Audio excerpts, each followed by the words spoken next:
Paul was asking about last week. As long as you don't call me Shrek.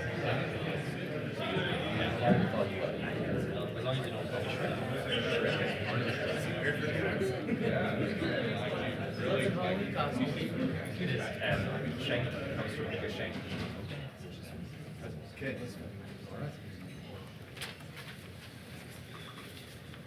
All right. Hey, everybody. Welcome. Good morning. Hello, GM. Thank you for being here. First of all, can we just get a big round of applause for the Project Glitch team for organizing a really great lineup today. Really well done. Super excited for what's in store. I am Zach Seward. I'm going to be your MC today. When I'm not MCing, I am the editor of a pop-up print magazine on crypto called Use Case. I also work with a lot of the larger conferences in crypto in the world, doing programming for them. And before that, I was a top editor at CoinDesk, so a little bit of context about me. But again, for today's purposes, going to be your MC, kind of your Sherpa to help guide the contours of this conversation. And this conversation really kind of boils down to, how do we advance sensible privacy assurances in what's looking increasingly like an inevitable on-chain future. And we have a lot of great stuff that's going to transpire today. Really high signal crowd.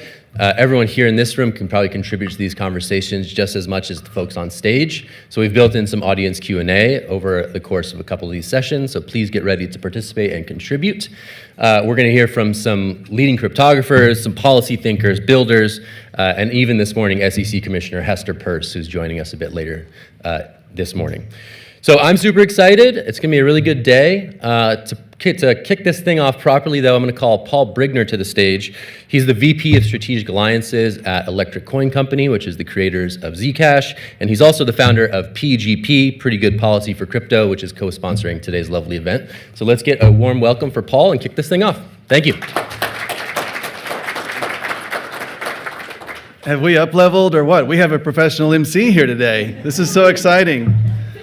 Welcome to the second annual DC Privacy Summit. Such a privilege to host you all here, have these fantastic conversations, and have great food. Encourage you to stay throughout the day. The Project Glitch team has put in an incredible amount of work in curating this discussion. Unlike so many other conferences you might attend that are just trying to basically fill the stage with sponsors, nothing against that, but this is not that. This has been curated over a course of months, bringing in world-renowned experts to discuss the cutting edge of the technology, what's available for privacy and cryptocurrency, and they're going to explain that all to you, and it's going to be a narrative and a whole story throughout the day that I think you're going to really enjoy and learn a lot from.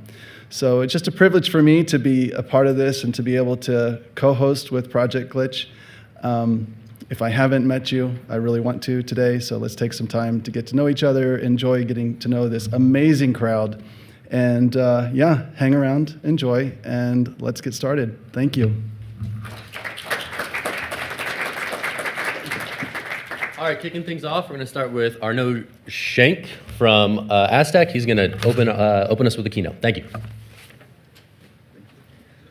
I got asked how to pronounce my last name, and I threw him off by saying, specifically, do not say it Shrek. And I think he pronounced it correctly the first time he asked, and then went badly. Thank you all for coming. I appreciate this coming together. I've been talking to Mike and team for a while about making this event as productive and as useful as possible. And it's really nice to have it actually be happening. A quick intro, my name is Arnaud. I'm one of the founders of this organization called Aztec. Since 2017, we have been really quite focused on making advanced cryptography really easy to use. I think the way I would frame what I want to do to open us up is maybe give us a little bit of shared context. I want to share 3 observations that feel really obvious from my perspective, and I suspect will be obvious from the perspective of some of you in the room, but hopefully will help us, again, talk the same language, talk the same, with the same context. The first one is, and I said this for those of you who were at the roundtable yesterday, I said this yesterday, these privacy tools, when they first emerged, I think there was a really deep ideological component to what was driving their development. I think for the past 5 to 10 years, that is no longer true. That's not to say that some of the people involved are not ideological, but the primary force driving the work now is market demand. And I think it's really important to highlight because it changes some of the dynamics, it changes how to engage, it changes what gets built. In practice, maybe I can talk about how we got started, how Aztec got started. We were not a cryptography company initially. If anything, I would describe us as really reluctant cryptographers. We wanted to build a syndicated loan issuance platform on Ethereum. We thought that there was, in 2017, an opening to bring these particular assets on chain to give people composable assets, a single source of truth, the idea of having more liquidity, more access to these financial tools. That felt quite appealing. And we went to these private debt funds, we built a platform. It felt very appealing to them too, these traditional finance players, until we started describing how Ethereum works. And the enforced transparency of Ethereum, basically, they kicked us out, right? There was no way that they were going to give every competitor, every potential customer, everyone in the world, full access to the term of the loans that they issue, their full portfolio, their trade patterns. That just cannot happen. So yeah, enforced transparency, the way public blockchains are built, no matter how appealing the benefits of blockchains can be, just meant that they could not use it, they were not interested anymore. This observation we've realized over the past 10 years generalizes, right? It is generally true that people do not want global, immutable, enforced transparency. That is not something that is that makes commerce, that makes life possible or easy. The benefits of some of the tools that are now getting traction, things like stablecoins or even things like tokenized assets, I do not think can accrue at scale if we are in a fully transparent system. And don't take my word for it. I'm obviously maybe a little bit biased. This is what we've been doing for a long time. But even Stripe, not a native crypto company, a pragmatic company, if there ever was one, they want to adopt blockchain. It's called Tempo, what they're currently building, one of the things that they're building. And privacy features incredibly often in the papers that they publish, in the content that they've published. I think they realize that they cannot do what they do as a company now, offer payroll, offer payments without some quite strong privacy. So that's the first observation. These tools, these efforts, they're being driven primarily by market demands. They're no longer an ideological driven process. The second observation is you are most likely underestimating modern cryptography. I think some people in the room who are working at the edge of the field will know this already, but most won't. Most will still think of cryptography the way cryptography was maybe 10, 15 years ago.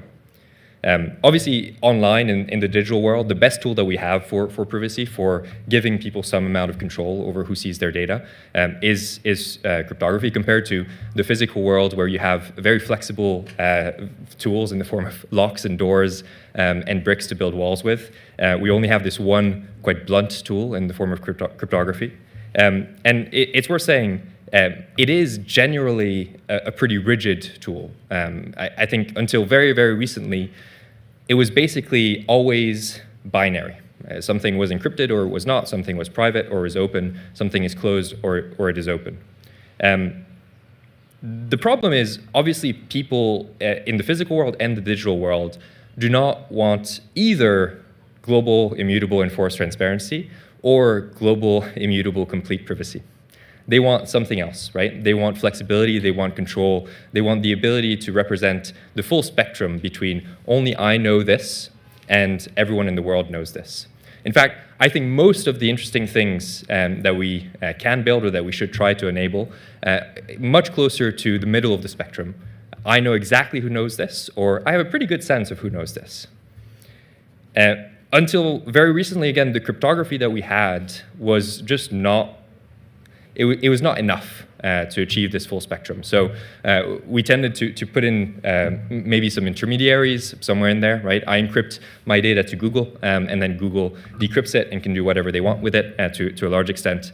These brokers of trust, if I don't trust you and you don't trust me, but maybe we trust the bank, it's okay. The bank sees everything, but you don't, and I don't. Unfortunately, again, the world has shifted, right? Like the world that is more and more digital or digitally mediated, a world that is really deeply networked, these intermediaries are no longer a good solution. For one, they become really fuzzy. It becomes really fuzzy where one ends and the other begins, which is a problem. I don't really know where my data is at any given time. And second, the complexity of the world means that there's just this proliferation of intermediaries that I somehow need to trust or evaluate. So intermediaries are no longer good enough, and thankfully, the driving force beyond just market demand, or because of market demand for cryptography research over the past decade and a half, has been to make cryptography more flexible, thankfully. More flexible, easier to use, more powerful. And I think it's worth highlighting the favorite way maybe to highlight this beyond saying things like on my phone I can now prove to you that the face in my passport is the face in front of my camera in a number of seconds, and I can prove to you without revealing any information about either my passport or my face. I think that's a pretty good example. From my perspective, you can represent the full spectrum that I spoke about now with modern cryptographic tools without involving intermediaries. But more importantly, these tools have become really, really easy to use. When we got started, my best assessment is there was tens of people who could productively use something like zero-knowledge proofs. Mostly in academia, a lot of them at Zcash, obviously, but tens of people is my honest assessment. At this point, with the tooling, with the cryptography innovations of the past decade, my honest assessment is much closer to 5,000. These tools will only get better, they will only get easier to use, they will only get more powerful. And that is my second observation. You're probably underestimating modern cryptography. The final observation, and the one that I hope you all keep in mind most for this event especially, the deployment of these technologies is definitely going to be disruptive. By definition, they break a bunch of assumptions that I think a lot of regulators, a lot of companies have about how the world works or ought to work. They give people new powers, and they create new risks. They will make some regs completely counterproductive, and they will make new regs potentially needed. It's why I think some of the work by Coin Center on the John Hancock project is so important. These need to be articulated, these risks and these opportunities need to be articulated beyond just our little circle of cryptographers. But it's also important for me to stress that if this is true, if the deployment of these technologies are accelerating, they're market-led, they're not ideologically led, so they have their own power, and it's going to be really disruptive. In practice, it matters a lot who does the deployment, where they do it, and how they do it. And that is my kind of final ask for everyone in the room. I don't think there's anything more important than finding ways to make the deployment happen in the right place, done by the right people, done in the right way. So that is why I think this event is so important. Hopefully, many more like this will happen over time. Hopefully, there's going to be ever more engagement, especially on the public sector, with the fact that these technologies are being deployed. But thank you all for coming, obviously. You're a core part of the conversation, and I hope you have a wonderful event.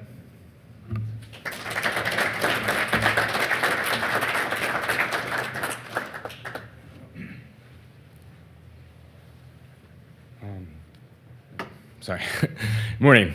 My name is Mike Orcutt. I'm the founding editor of Project Glitch. Appreciate you all coming out. I'm here to introduce our next speaker. Let me just, sorry. So I'm a journalist, and in journalism, particularly science and tech journalism, and especially journalism about crypto. Having a source who can see the big picture is key. Our next speaker, Matthew Green, sees the big picture. When I was thinking about who would be best to kick off the agenda this morning, in my view, he was the clear choice. He sees the big picture both in crypto and in privacy. He's a professor of computer science at Johns Hopkins University. He's nationally, if not world-renowned, academic cryptographer. He helped develop the Zero Cash protocol, which is used by Zcash. He also writes a popular blog called A Few Thoughts on Cryptographic Engineering. And if the coffee has not woken you up so far this morning, I think that Matt's talk might do the trick. But without further ado, I'm just going to hand it over to Matt.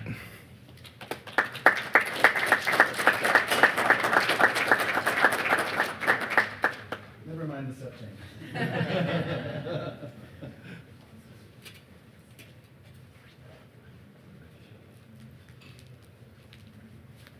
Thank you. There you go. Well, let's see if I can actually make slides work. That's the big question. There are supposed to be slides up here. I am super hopeful, but this is the part where hopefully it'll, hey, look, something's happening. Cool, okay. So my name is Matt Green. I'm a professor at Johns Hopkins. I worked in the privacy space, the cryptocurrency space for many, many years. I worked on a lot of different areas. This talk, which hopefully I'll be able to give in a sec, is not, I'm sorry, did I screw up my screen share? Here. Yeah, sorry, I was walking around. There we go. Oh, thank you, I so appreciate it. That's all right. 9991, where's it different? No, it's changes. Yeah, all right, now we go. Okay, cool. All right, even better. Yeah, this is my fault. So I was asked 2 days ago to turn in my slides, and then I was asked yesterday to turn in my slides, and then I said I need to be working on my slides until about 5 minutes before the talk, so that's kind of how I roll. So we'll see. So this talk, so I was asked by Mike to talk a little bit about privacy in general. I've worked on cryptocurrency for many, many years, but I've also worked in the sort of non-cryptocurrency world. And I think finally we're weirdly making great progress on adding privacy to cryptocurrency. So I no longer feel terrified about that. In some ways, I'm a little terrified of like what's going to happen on the other side of that, but it's no longer a big priority or problem, although I am working on that. What I am really worried about is everything else that's happening. Before I get there, let me talk a little bit about some stuff that I've done in the past. I see this timer up there that says 37 minutes. I'm not talking for 37 minutes. You're going to be very bored if I am. Okay, good. I, several years ago, got very interested in the problem of can we build Bitcoin but private? The result of that research with my students was that we actually launched 2 cryptocurrencies. One is called Zcash, which is weirdly blown up like in the last 2 weeks, and we'll probably go back to being very quiet.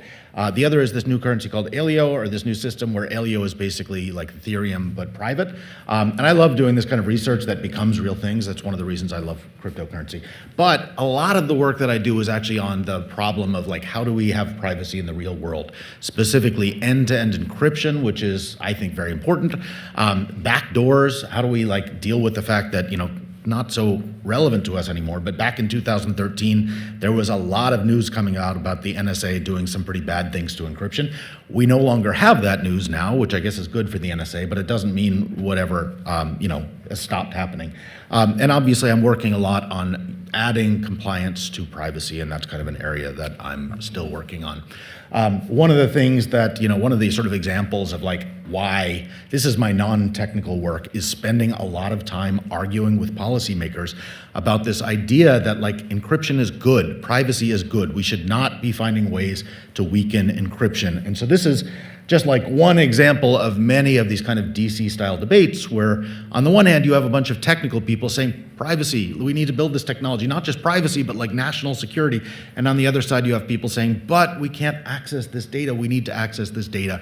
And this is a National Sciences Foundation report that we worked on many years ago. Unfortunately, this was the easy days. It's gotten a little bit worse since then. And as an example of it getting worse, Right now, on the table in Europe, in the European Union, there is a proposal. So the previous proposal was, hey, occasionally we will show up with a warrant and access the data on your phone. The new proposal that's now being debated in the UK and the EU is we're going to use AI to scan every single text that you send through an encrypted messenger app, only to find out if you're doing really criminally bad things, of course. So you won't be reported on if you don't do those bad things. But you can kind of see the direction that as a society we're going down, where the police can see everything you do, but only the good police, only the good automated police, no human being will ever see that. Okay, and we're also just very recently seeing examples of the UK and the EU doing even more aggressive things. There was this big thing, which you may or may not have seen about 6 months ago, where the UK government secretly created what's it called, technical capability notice, where they went to Apple and they said, you have end-to-end encrypted backup and we don't want it to be encrypted anymore, but you can't tell anybody about it. It turns out that leaked, and so that became a big story. It was in the Washington Post, and the UK kind of, relaxed their stance a little bit. They were originally planning to read all of the messages in the world. Now they're saying, well, just UK users. But this fight is still going. They didn't drop their proposals. It's just kind of shifted a little bit. So this is all happening. All right, so what I want to convince you of in this talk, and maybe I don't have to convince you, maybe I'm just telling you things you already know. I want to convince you that things are going to get really, really bad, and they're going to do this in a hurry. And so the talk title was The Coming Forest Fire, the Coming Privacy Forest Fire. To have a forest fire, you need ingredients, right? So the first ingredient you need is you need some kind of fuel that's ready to burn. And if the fuel is already dry and just sitting there, that's fantastic, right? So we've spent the last 15 to 20 to 30 years building all of that timber and the infrastructure to collect data at a massive scale. That's our dry timber. Our second part is we need something, that will take whatever fire we start, if there's an ember. We need to accelerate that. And what's accelerating this is new types of data collection that we never even envisioned would be reasonable. I had a conversation with someone yesterday. I'd like to see a show of hands. How many of you believe when you use Google, not logged in, that later down the line, someone, whether it's police or a lawsuit or maybe just Google itself, forget Google itself, somebody outside of Google can recover your entire search history? How many of you believe that? Okay, how many of you believe that there is a case on file, a legal case in public court filings, where the police recovered someone's entire search history based even when they were logged out? I cannot find one. So the reason that I'm saying this, there are examples of what are called keyword warrants, where the police look for, the fire at this address, and they find people who searched for that specific term. But there are not examples that I could find where this intuition we have where all of our data is just available even when we're logged out. I don't think that's actually so easy. Of course, we know, maybe as technical people, that probably Google could do this, but they don't. And I'm trying to explain to people that our paranoid intuition versus our actual expectation. If you really believed that it was that easy to get your entire search history for every single embarrassing thing you searched on, would you have searched those embarrassing things? So I believe we've all searched things. I searched for rice and poison after watching Breaking Bad, and then I was like, what did I just do? Oh no. But I think that there's a part of our brain that intellectually believes that everything is being logged, but there's a much bigger part of our brain that actually says, look, maybe it is, maybe it isn't, but it's not going to come back and bite me. Because it's too hard to put together all those things. That is not going to happen anymore, because in the future, everything we do online is going to be tightly bound to our identity. Incognito mode is not going to be a thing, right? Maybe it'll be sort of a thing, but it won't be real. And it's not even a thing now, but it will be much less of a thing. It will be much more legible to governments. The thing that I don't think should be controversial, but I don't think anyone really understands at an intuitive level, is that if you take these previous two things and you combine them with what's about to happen to us, that's when everything gets terrible. So in the past, we've survived all of this data collection because we have limited human capacity to process data. But That's not a problem anymore. Maybe it's only a problem due to economics at this point, and the economics are going down at a huge rate. All those data centers that are propping up our economy right now some fraction of them are going to be processing that data in new ways, and some fraction of that is going to be available to anyone else.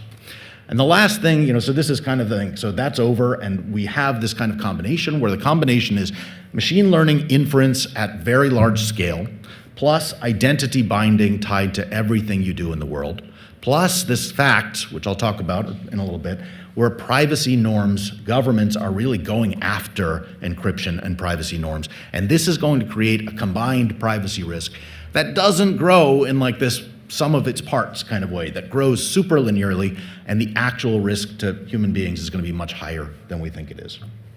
Okay. So let's talk a little bit about the dry timber. I don't think I'm going to say anything in this part that's super surprising. By the way, how much time do I actually have? Because I'm just talking a lot. So. Okay, that's great. All right. So if we go back in time, I have a picture of Justin Bieber here just to show you what back in time looks like. So this is back to 2010. I had somewhere, I think I deleted the slide that shows him today, so it's shocking. But if we go back to 2010, 2010 for me is not very long ago. For my kids, it's a long time ago, but for me, this is just around yesterday. But look at the things we were using. Our whole electronic life was wildly different back in 2010. Here's another illustration of how things have changed. This shows the amount of text messaging we did up until 2010 and how we did it. The dark bars, I think, are SMS, and you can see when online platforms take over, and the knee is about 2011, actually, and everything kind of changes there. Advertising revenue. The knee is about 2010, 2011, and then everything bends upward. And this is kind of an interesting period because it was also the first period where we realized that, or at least nation states realized that this data was going to be very, very, very important. So this is an event. Does anyone actually remember Operation Aurora, if you hadn't seen this slide? I think it's fallen out of the public consciousness. Back in 2009, 2010, Google was hacked, allegedly by a Chinese advanced persistent threat group, state-sponsored hackers. They got into the wiretapping system, the system that federal agents use to do investigations on people. They weren't necessarily interested in starting new investigations. They wanted to know who was being investigated, but it had a huge amount of impact on the security of Google. It also caused Google to leave China, which is probably one of the biggest business impacts of this. It was a big deal. Google moved their security department, their headquarters, to a building far away from the rest of campus with threat models like people are shining lasers at our windows. They were very, very worried about this. It completely changed the way Google processed data. You might or might not remember this. This is from 2013, I think. This is a slide out of the Snowden leaks. It shows how the NSA viewed Google at the time. And what it really shows is the encryption you were using to add Google ended at that box, which is called Google Front End, GFE. And everything inside of those clouds was actually a bunch of different data centers, fiber optics going all over the world. None of it was encrypted. And of course, for the NSA, you can see the smiley face. That was amazing, right? They were getting total access to your email, to all of your private data with no protections whatsoever by tapping those fiber links. That's been changed since then, but it shows that they recognize this. Google, the NSA, that's not Google, the NSA at the time, or a few years before that, even started building a vast data center. And the data center wasn't for computation. It was just full of hard drives. So they knew that this data, even if they couldn't access it, they were going to record it, and I assume it's even bigger now. Okay, so we need those things. That's the dry timber, but we need to talk about the accelerant. There are a bunch of laws. None of this should be shocking to you. I think a bunch of sites are now banned in several states, if you've seen this. There are a bunch of laws now asking for age verification. Age verification, how do you verify your age? Well, you can show some emails, you can say, I'm 18, you can do whatever you want. The way we're gonna show our age, has anyone installed their driver's license on their phone yet? One person and a person who's not sure. You should be sure because one way or another, it's gonna matter. You can install your driver's license on your phone and you get this silly looking thing. I have a little crab because I'm from Maryland. And it's useless. You can go through TSA with it. If you get a speeding ticket, you can't show it. It's ridiculous. Why is Apple spending millions and millions of dollars allowing you to do that? And Google is doing the same. And the reason is, at some point in the near future, that tightly bound human identity on your phone is going to be used for stuff you do online. We don't know how that's going to happen and when, but within the next 5 to 10 years. So this is a thing that's already happening, and the technology is being built to do it, and the laws are being put in place to require it. So you can see all of these things coming in together.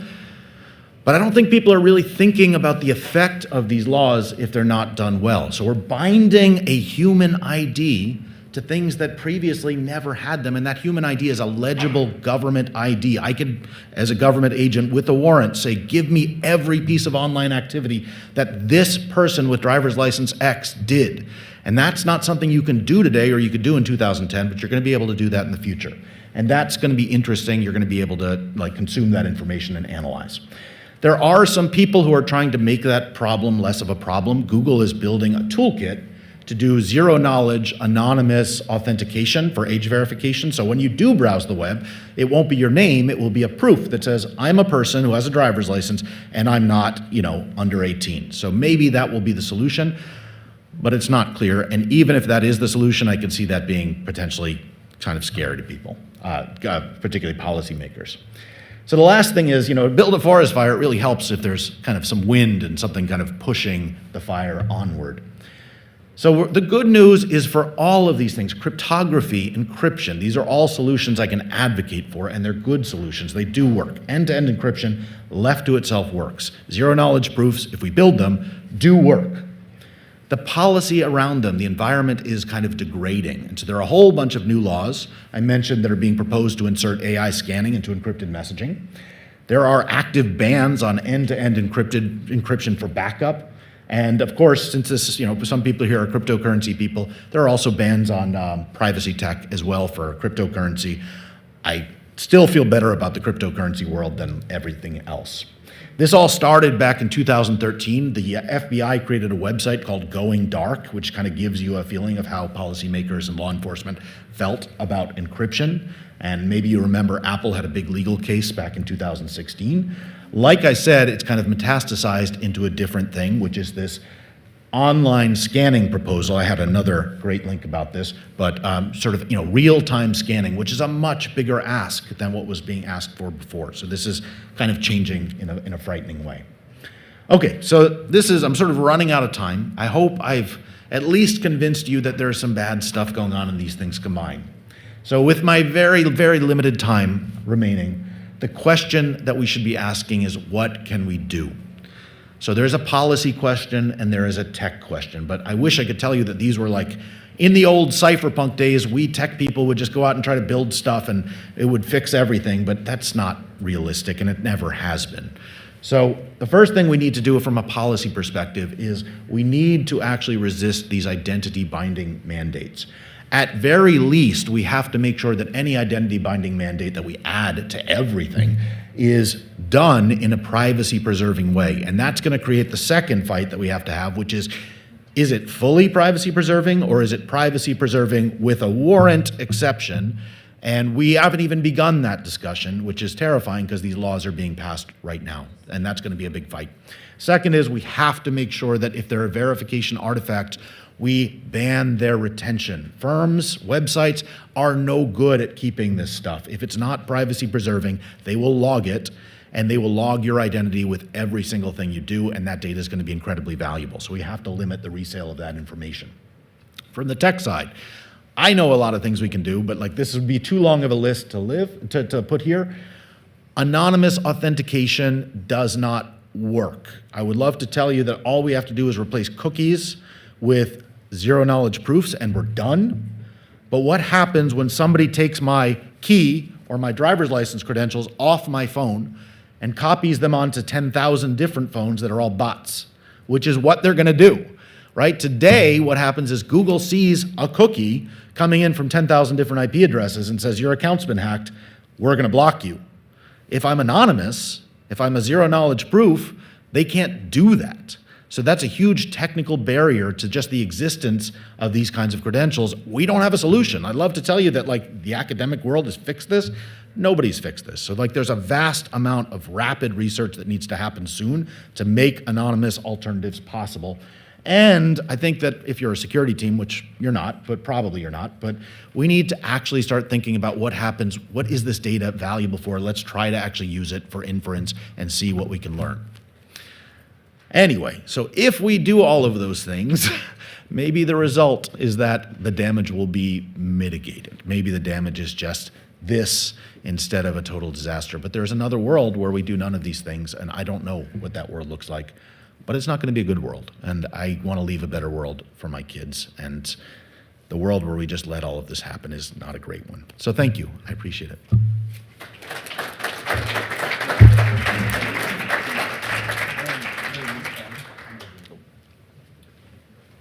Thanks, Matt.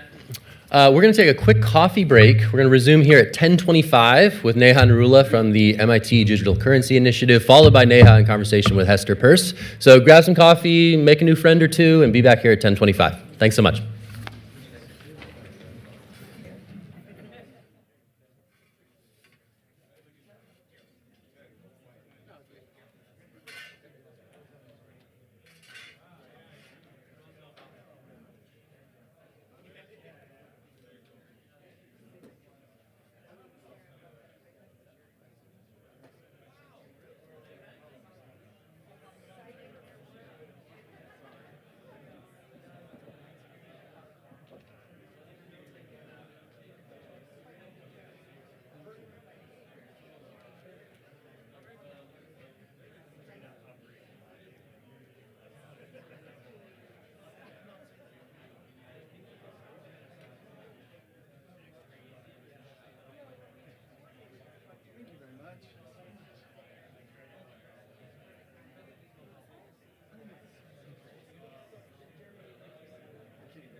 All right, we're going to resume in 30 seconds.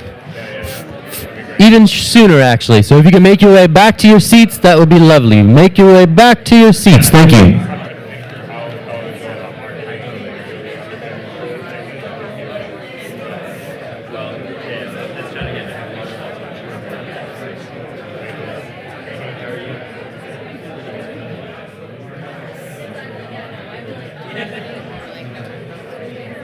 Yeah, so you're gonna do podium. I'm gonna say no slides. Not yet. We're gonna whisk her over here, so you'll see when she's here. So if you want to take questions, you can immediately get in. You know, and I will wander around the All right, good stuff.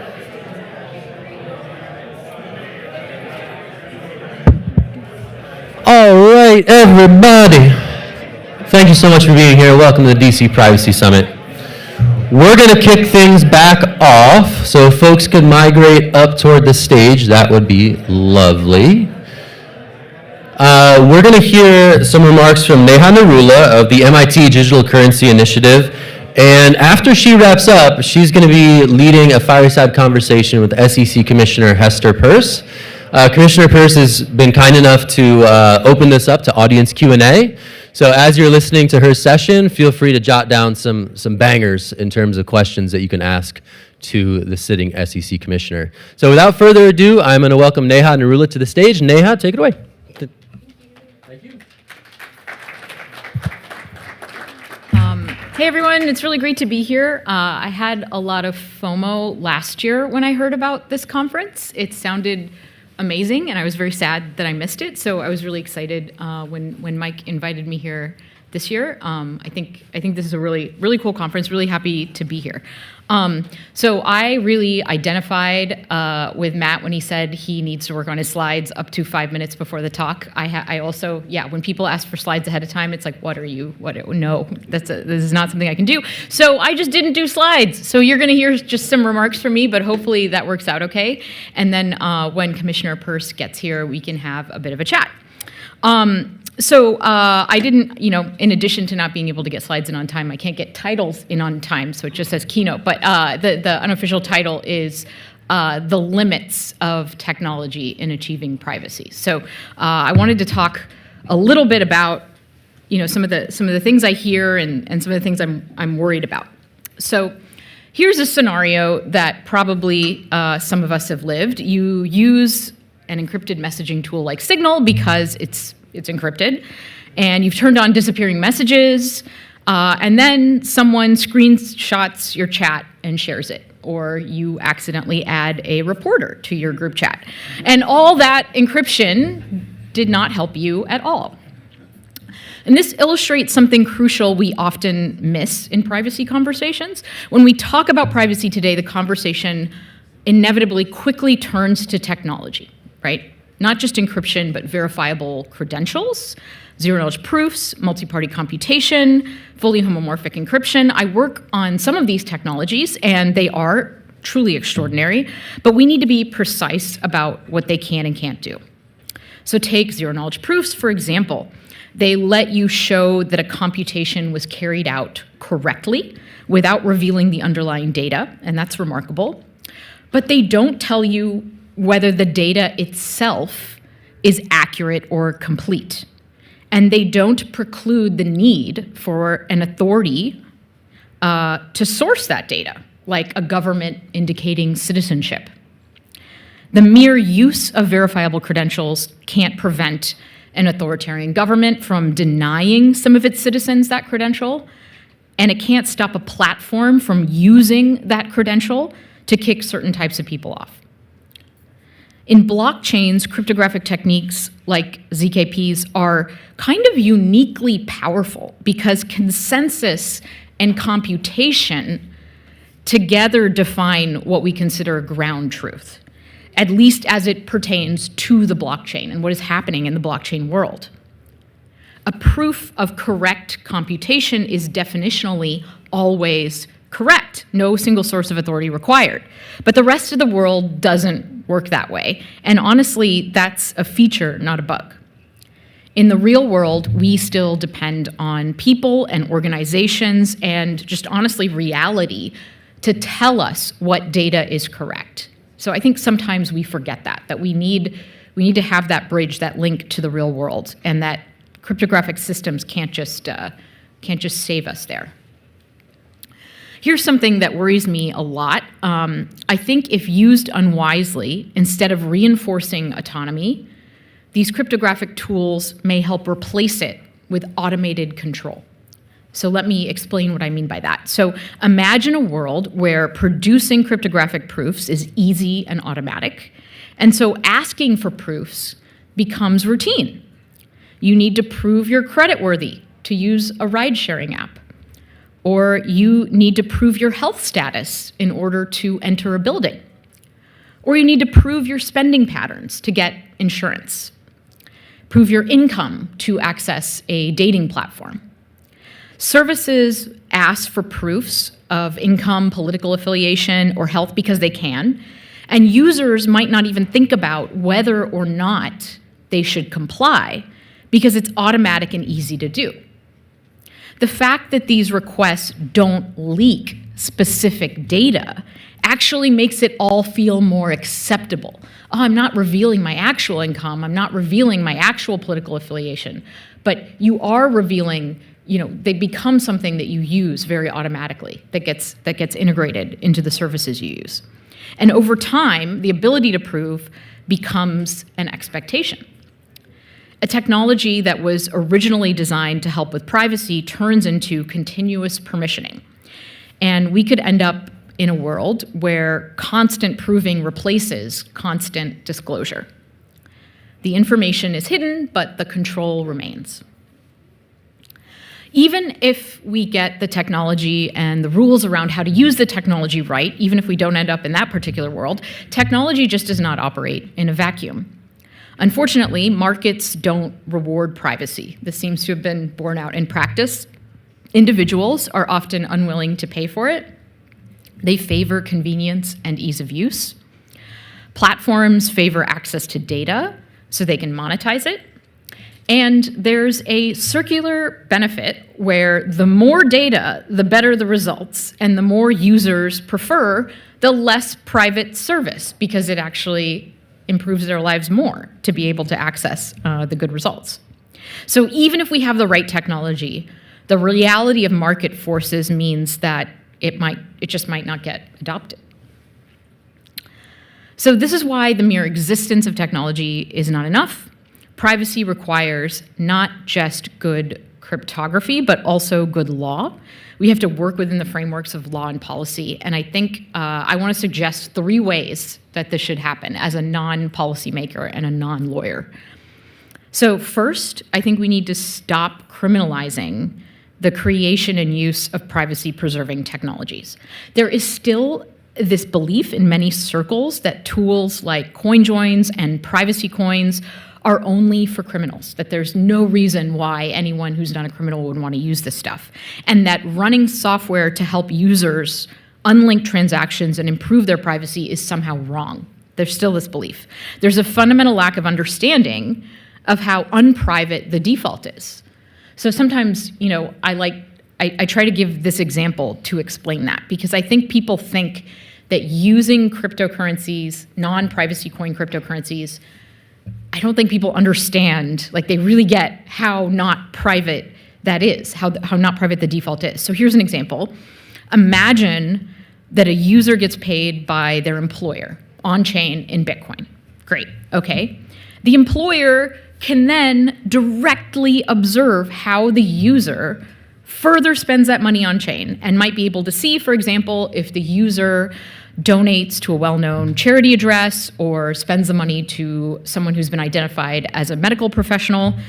And I don't think people understand this is the default. This is how things work if you don't use a privacy protecting service. And it makes perfect sense that users would not want this and would try to employ techniques to avoid it. So why are we trying to criminalize those techniques? And this is especially important because we need to make the use of privacy preserving systems the norm, not the exception. it can't be treated as a red flag that you're using encryption or you're using a tool to help improve privacy. You need a large anonymity set. You need a lot of people using it with you. Okay, second, we need to establish legal protections for user rights like self-custody and data portability. So maybe you might not traditionally associate these things with privacy, but I think they're very strongly connected. The ability to control one's own assets and information without being forced through intermediaries is really important, because then we can't rely on the intermediaries to do this work for us. So right now, the default assumption in regulation is that intermediaries are necessary surveillance points, but individuals can custody their own assets and manage their own data directly. And this is important to promote competition. We should enshrine the right to self-custody without it being treated as inherently suspicious, create real data portability requirements, and not require that every participant route through a monitoring gatekeeper. So I think if we can do this, if we can kind of create something a bit more positive, which is more of a user bill of rights to control their own data, that's actually something that can be a very positive way of trying to promote privacy in other areas. And then finally, and third, I think we should stop mandating that private sector intermediaries engage in specific data collection. More broadly, we need to stop using the private sector as an extension of law enforcement. Many existing laws assume that gathering and storing personal data, often in very specific formats. I was actually quite shocked to learn this, that sometimes a regulator will say, no, you can't store just the last 4 digits of the Social Security number. You need to store all the digits of the Social Security number. And this is crazy to me that a regulator would be able to say this to a fintech company. There's this assumption that, and it's kind of enshrined in a lot of laws and regulation, that gathering and storing personal data in specific formats is the only way to ensure accountability. And this is overly prescriptive and also not true. And this means doing very hard things like revisiting laws like the Bank Secrecy Act, which I'm very much looking forward to talking to Commissioner Peirce about. And this is not about rejecting oversight entirely or ignoring risks. It's about starting from the question that should guide both technologists and regulators: what are we actually trying to achieve? If the goal is to prevent harm, detect fraud, and preserve fairness, we know there are ways to do that that do not rely on continuous data collection. So in conclusion, does anyone know, is Commissioner Peirce here yet? Oh, great, fantastic. Hi, I was looking for you over there. I'm going over. Okay, technology can protect privacy, but only if we also carefully design our systems, markets, and laws to protect it. The question isn't whether we can prove things, it's what kind of world these proofs will serve. And so with that framing, I'm very excited to start the conversation with Commissioner Peirce. She spent a great deal of time being very thoughtful about this. And yeah, I'd like to welcome you to the stage now. Let's get started. Thank you.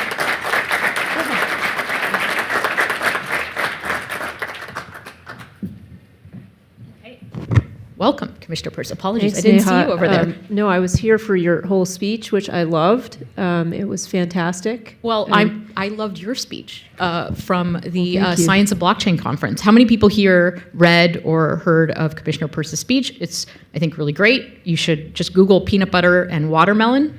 Excellent. It's probably the only thing that will come up. Exactly. Excellent. Excellent tactic there, getting it to show up in Google searches. So maybe we can start by. Do you want to just give us a really quick summary, the high-level argument from that speech for people who didn't get a chance to read it? Yeah, sure. And let me start by just saying that my views are my own views as a commissioner, not necessarily those of the SEC or my fellow commissioners, or frankly, the rest of the government. That's probably important to say. I mean, I feel like in your speech, you said better what I was really trying to say, because you actually know the technology and I don't. But I, too, have been troubled by this fact that we have given up financial privacy as sort of, we've assumed that we don't have a right to that as Americans, which is bizarre because it's so core to so much of what we do. And not only have we given that up, but we've also, as you mentioned, we've deployed the private sector to spy on all Americans. And so if you are dealing with a financial company and you give them your data, the presumption is, well, you gave it to them, so you don't have any Fourth Amendment rights to protect that data. In fact, they're sort of on call to hand over information to the government all the time. And so this is very depressing to me. And so one thing that brought me a little bit of joy is the fact that there are now these technologies that first enable you to do things without having intermediaries, which means that you remove that link. And so I think that's a good thing.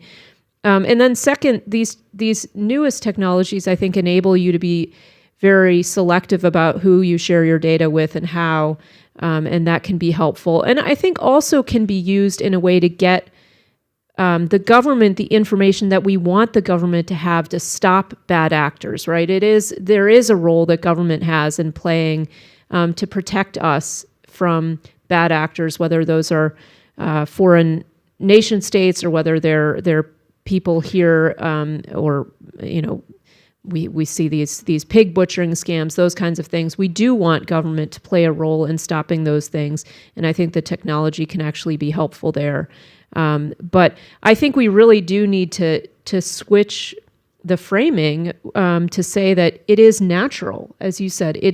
We should expect people to want to protect their privacy. It should not be viewed as strange that you would not want your employer to know who you're donating to or which doctor you're going to. And I think we really haven't done a very good job of telling that story. And so really the speech was a call on us to use the technologies for good and explain to people why everyday regular people should be using these technologies. And you've spoken out a lot about positive regulation and sort of constructive dialogues in the cryptocurrency space and the DeFi space and the blockchain space. Was there something that caused you to turn to privacy in that moment? Or is it a through line that's you've always found really important? Or was there something you were particularly concerned about? I think it is that I have watched in my role at the SEC, although we're not the administrator of most of these Bank Secrecy Act, AML type things. We do oversee it as it relates to the entities we regulate. And so I've been thinking a lot about what that really means, that you're engaging with your entity, with your intermediary with a level of trust, and really they're on the back end giving your information to the government. And again, a lot of what I hear routinely when I raise these issues is, I don't have anything to hide. You must have something to hide because you don't want it. And you're a regulator, which is really weird that you want to hide stuff. I think another area that this has really come up is we have something called the Consolidated Audit Trail, which is a monitoring mechanism that we can watch everything that happens in our stock and options markets. And we can tie the trades to individual people. And so this came up for a good reason. We had a flash crash more than a decade ago, and we couldn't figure out what had happened, what had caused that. It took a long time to reconstruct that. And so, we thought, and this was before I was at the SEC in this capacity, but we thought, okay, let's have some sort of some people called it the Hubble telescope, so that you could watch everything that was going on in the markets. And, it seemed like, okay, I guess that kind of makes sense. But then when you really think about it and you think, oh, someone gets to watch, and theoretically, they're not going to do this, right? They're not going to pick someone out and say, I want to watch everything this person does just because I'm curious about what this person trades in. But once you have the data and you have it in a database like that, and then, AI becomes so powerful, it becomes very easy to do just that, to watch what everyone is doing in the markets at all times. And I find that very offensive. And so I think that also catalyzed a lot of my interest in this area. Yeah, have you heard of the idea of the panopticon? Yes. Yes, Yeah. exactly. It's this idea that even if no one is actually looking at you, you don't know that no one's actually looking at you because it's possible that they could be, and it changes your behavior. Just living in that kind of world changes what you're willing to do or not do. Absolutely. And I think we also don't want to live in a world where the government has information. We've seen what can happen in lots of places where government power can be used in a way that's not good. And so we do need to be thinking about that and protecting ourselves from that. Yeah. So, okay, now I kind of want to turn to, I really enjoyed the speech, by the way, and actually, like, several open source developers sent it to me. They were like, whoa, they were really impressed by, like, people that I did not think followed what regulators said, sent me your speech. So, how sad is this world that we live in? That's what they're reading for fun. No, I think it's great that they're reading it. They were really impressed. They really liked it. But now what I want to talk about is, how do we enact what you suggested in your speech, right?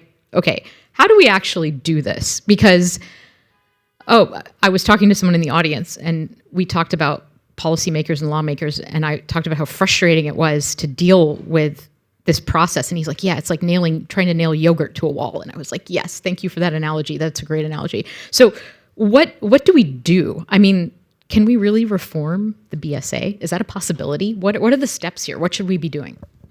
I mean, sometimes I get very depressed and I say there's no way to do it, because you get people all across the political spectrum who are like, well, yeah, but I mean, we need to be able to go after the bad guys. So, I mean, and then when I say, well, we don't want to become like the bad guys in the process of going after the bad guys, right? So we want to make sure that we preserve what this country is about, which is about the dignity of every person, right? That's the key. And what does that mean? Dignity, part of what is dignity is that you get to choose who you want to spend your time with and who you want to share intimate details of your life with. And so I think we have to pull people back to this concept that we are a uniquely wonderful place because, and we've certainly had our problems in our history, right? But we as a people have confronted and corrected those problems when we have not treated human beings with dignity. And so I think reminding us of this is what we stand for, this is what binds us together as a people, and really taking this moment to say, and this piece of our regulatory apparatus really doesn't accord with that fundamental principle that binds us together. So I think bringing people back to first principles is a good thing. I actually am optimistic because I think crypto has raised a lot of these questions again, because we're trying to figure out how do you smash a Bank Secrecy Act, AML, KYC framework on top of something that has such a peer-to-peer element to it. And so I think it affords us an opportunity to rethink the whole thing. Another thing that a lot of people have pointed out is that although this is really costly and very invasive from a privacy perspective, it's not clear it's really that effective. There might be more effective methods. And so I think making that point as well. And then I think the new technologies are also promising. I think we have to be careful there because, a lot of people will say, well, this is great because we can just build in a regulatory node so that they can watch everything on chain. And I'm like, whoa, like don't concede that right away, because I think that means, to me, that's not, and again, I don't know the technology the way that you all do, but I don't think that's a good idea. That sounds to me like you're building in a back door for the regulators to see everything. That doesn't sound like a good idea. So I think we have to be careful in how we do it, but I do think the new technologies offer a way to say to government, in situations where you need information, you can get it. That said, we also have to make the point that having barriers to getting information, for the government to get information, having frictions is not a bad thing. We do that on purpose so that the government doesn't just sweep up masses of information. And so building in the notion that, yeah, it's okay if law enforcement, if regulatory agencies like mine have to do a little bit of work, because they should be doing that work because it explains the value of privacy. If you can get stuff easily, it seems like it's like there's nothing really valuable there. If you put a barrier in place, it suggests there's value. But I think those of you in this room have a lot of work to do on this. I mean,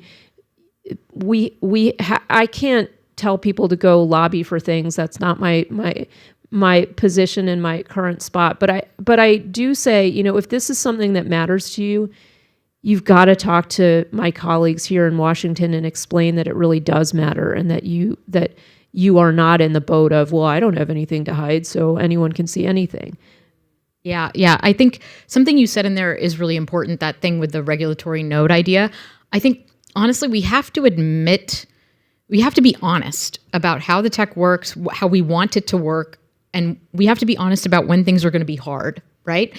And I think that the crypto community, the blockchain community, there was a little bit of like double speak almost around the conversation around privacy, because I remember people saying, actually, everything's so public. It's great. You can see everything that's happening on a blockchain. You could run a node. You could be part of this.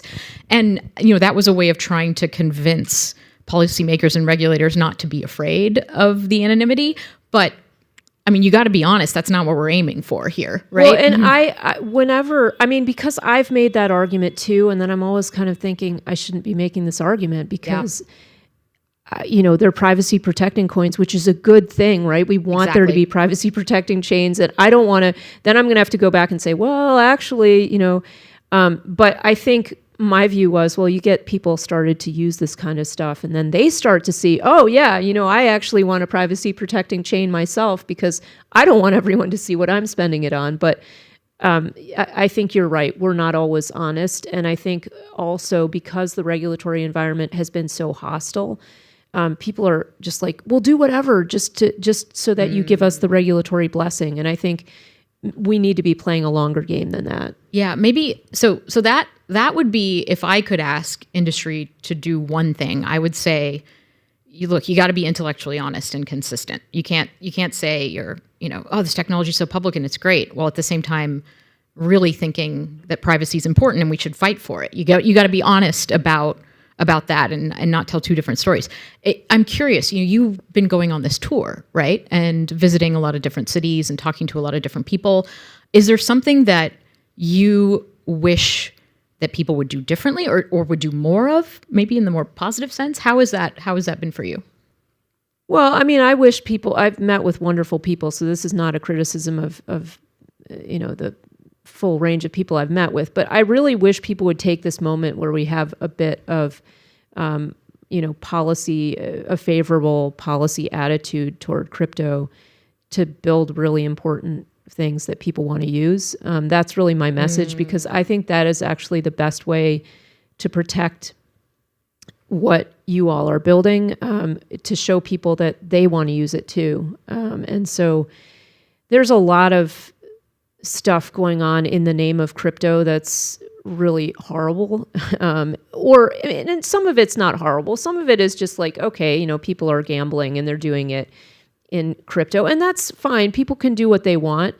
But if you're trying to convince someone of the value of something, especially in a country like this where we have, our payment system works pretty well and we don't have hyperinflation, although sometimes it seems like it when I go to the store, but we don't have hyperinflation yet. So I think the fact that there are a lot of people in a lot of other places in the world for whom things like Bitcoin have really been transformational, and stable coins now have been transformational in their lives and really matter a lot. It's harder to make that case in the US, but I think the more real stuff you build, the better off we'll be. Yeah, 100% agree with that. Let's create real value for real people. And, gambling's not my cup of tea. I don't go to a lot of casinos. I understand some people find value and fun in that, and that's fine. You have the right to do that, and I fully support your right to do that. But, we can't get lost in thinking that's the only use case. I think that there are other use cases too. If I recall correctly, you're willing to open it up to the audience for questions. So maybe start thinking about your questions, and we'll get to that in a minute. So one thing I want to ask, and this is a little bit of a challenging one: how do we counter the framing that the world will be less safe with more privacy? Do we believe that might be true? But look, it's important. It's a principle we should fight for. We have to deal with it. We have to figure out how to deal with it. Or do you think that's maybe even the wrong framing? How do you think about that, and how do you have these conversations? I do think it's the wrong framing, But at the same time, I take to heart your point about being intellectually honest, right? We need to be honest about the fact that sometimes when you put privacy protecting things in place, it does make it harder to find people who are doing or trying to do bad things. It does. People often will go to a country that's very authoritarian and they'll be like, oh, the streets are so clean. I can walk there at night. There's no, there's no crime there. And there's a reason for that, right? Because, and so I think we need to acknowledge that sometimes a life in which we prize freedom means it's also a life in which there are bad things that happen. And we as a community have to rally around each other when bad things happen and help them. But that doesn't mean that we put in place this, this very authoritarian system. But I do think it's the wrong framing, because if if really you believe that, then why are you locking your doors? Because the police should be able to walk in anytime they want, because something bad might be happening inside. And so I think we think about it when it comes to financial privacy very differently than we do in this area. It's also, another thing that I talked about briefly in the speech is that initially cryptography was viewed as so dangerous to have in private hands that, it could only be in government hands. And there was a real fight by people who are very, I think, courageous to have that fight and say, no, this is really important that private parties be able to use cryptography. And that has changed all of our lives. The fact that they won that battle changed all of our lives. We wouldn't be able to do a lot of the things that we do now if we didn't have that. And so I think it's this kind of moment where we have to make that case again. And it's not easy, but I think there's some really powerful proponents who can get out there and make the case, with analogies that people can understand. I like it. All right, let's open it up to questions. Any questions? Yeah, I'll rely on Zach. Go ahead. Yeah. First off, thank you for saying the things that you've been saying as someone who builds privacy-preserving tools. It's, you don't see it from every jurisdiction and every regulator, so very much appreciated. You must encounter in your job, in your colleagues or other people in government, quite a lot of people who either don't really think about privacy or maybe actively dislike what you're saying. How would you explain your mental model of those people? Like how should I think of why they have this maybe hostile view or kind of they don't care about preserving privacy? Well, I think one, they may not have thought too much about it. And it is true that sort of financial privacy has been eroded over time. And that's really the area that I see it most, right? It's been eroded over time, and it's like boiling a frog analogy, right? You don't really realize it. But I think a lot of it too is just, there's a compliance mindset in most regulators, right? We have rules, people are supposed to follow them, and that's natural that regulators think that way. But you can sometimes lose the plot, right? We want compliance, but only if the rules make sense and only if so we should constantly be thinking, do these rules that we're telling people they have to comply with actually make sense? And it can be hard to do that because you're thinking about adopting new rules, not revisiting old rules. But I think there's also just really a deep care for people. So I think of we're shut down now. The government is shut down, and so I'm one of the few people who's at the SEC, and I've been answering phone calls this week. And it is really disturbing because I get a call from a woman who her husband had died. He had handled all the finances, but she knew he had done some crypto trading, and so she wanted to make some money, and so she did some crypto stuff. She got scammed 3 times in a row. And then the 4th time was someone has a Telegram profile of me, and they're offering to help people who have been scammed to get their money back. Isn't that wonderful? And all they have to do is deposit some money, which will then be gambled in a casino in Macau, and that will yield profits that will get them their money back. And this is all in my name, right? And so I'm thinking, like, why would someone ever believe that this is how the government would go about getting your money back? But this woman was just a very kind, you could tell, just kind-hearted woman. And she's like, I knew that my husband made money in crypto, and I just don't understand why it's not working for me. And I said, don't put any more money into that. Like, don't give them any more money, because they try to bleed you dry to get every last dollar. She had borrowed money from a friend. And I said, and this kind of ties back to something that you said in your remarks. I said, go to someone in your real life and like double check if you're going to invest in something. And then I'm thinking, well, that person could be a scammer too. But at least it's less likely that, like, if you've known a person, it happens. We see those kinds of scams too. But then she said, well, but how do I know you're real? And I thought, that's a pretty good question, because I was started calling asking the right questions. The SEC, when you call, you can't see my phone number. It gives a different phone number. So the number she had called was different from the number I was calling her from. And I'm like trying to explain this to her. And then I said, if you come to DC, you can meet me in person. But I said, but don't come to DC, because you don't have any money right now to spend to come to DC. So, but I mean, it's we see those kinds of scammers and bad actors all the time. And so it's very hard when this is what you do much of your week, is review these enforcement actions against these really bad actors, to then say, and I want to make it harder for regulators to catch them. So I think it really is about reframing the conversation and saying, this is about protecting regular people going about living their regular lives. And it is valuable, and we do have to accept that there's going to be a cost to that. I think this country has really, we've prioritized security over freedom in a way that's very understandable. It's nice to live secure lives, but freedom is really closely tied with human dignity. So we have to make that case. I think maybe we have time for one last question. Is that right? You pick.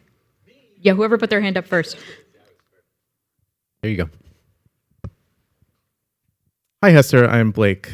I'm curious. I think a lot of understanding cryptocurrency comes from using it. And I'm kind of curious what your opinion is on whether government employees should be allowed to use cryptocurrency. Yes. That was an easy one. That was the easy one. Okay. While we're here. All right. Thank you so much, Commissioner Pierce. One thing I really admire is your stance on support for individual freedom that you were just talking about. And so given what we're seeing in countries like China with CBDCs, social credit, the UK implementing digital IDs, what do you think are the most important things we can do here to ensure that the US doesn't drift in the same direction as those countries? Yeah, I think it's a really good question, because it is very, some of that, again, seems like it makes life easy for people. I think having competition is important, and that's something that you don't have if the government is the only one who gets to decide whether you get credit or decides whether you get to, go to a certain place, right? So I think having competition there is probably the best protection that we can have. But I think that's something we all have to keep thinking about and watching out for. All right. Just in the interest of keeping with time, I think we have a coffee break now. So, you might get a chance to ask Commissioner Pierce more questions directly. But thank you so much for being here and for this conversation. Thank you so much. It was really great. I appreciate it. Thank you all very much for the work you're doing.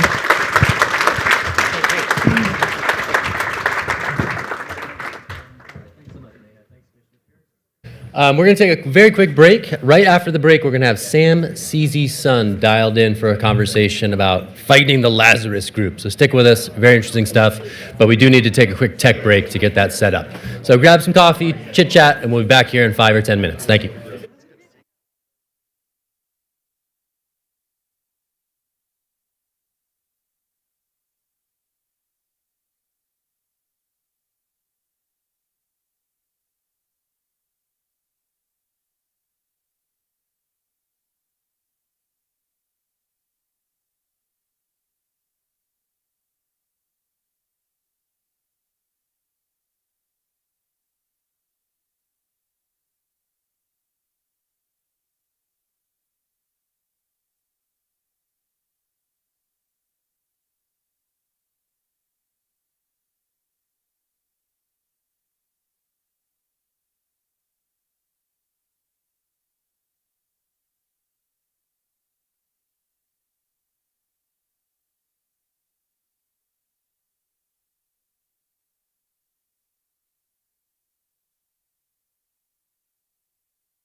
He's on. He's gonna be. He's on. Where's Paul?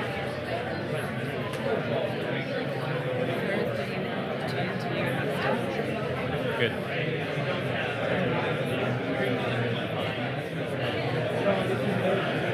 I'm like, I feel so unprepared.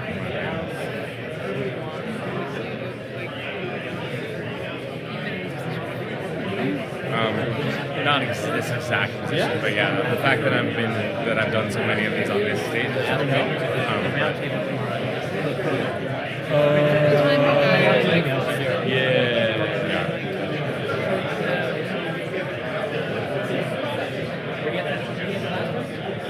The privacy summit.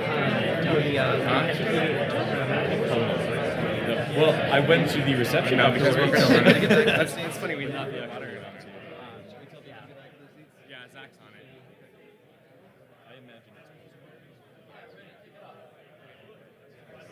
it. All right. Hello, hello, hello. All right. Hey, everybody. We're going to kick this thing back off. Please make your way up toward the stage and we'll get this thing going.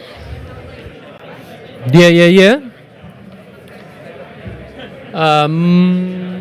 want to get Mike Mosier over here? Thank you.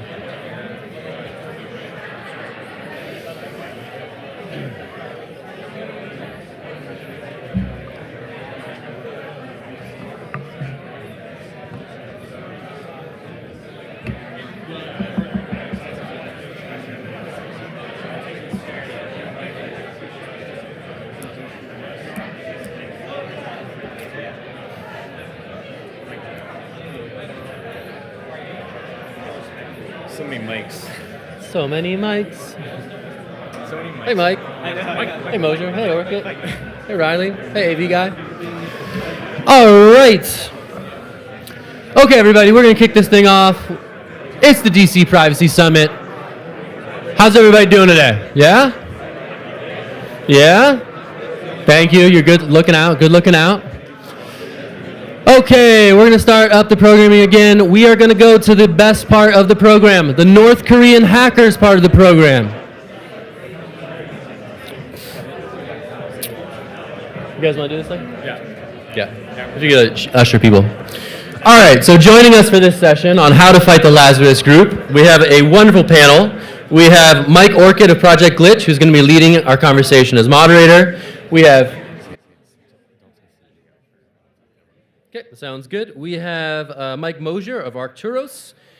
And we have Casey G of Zero Shadow. And last and certainly but not least, joining us via Zoom, you'll see back here and probably up here in a moment, Sam CZ Sun of the Security Alliance. These are the guys in the trenches in the fight against Project Lazarus and other bad actors in the space who are hacking ridiculous sums left and right. So if these gentlemen could take the stage, let's welcome them. Mike, take it away. Thank you.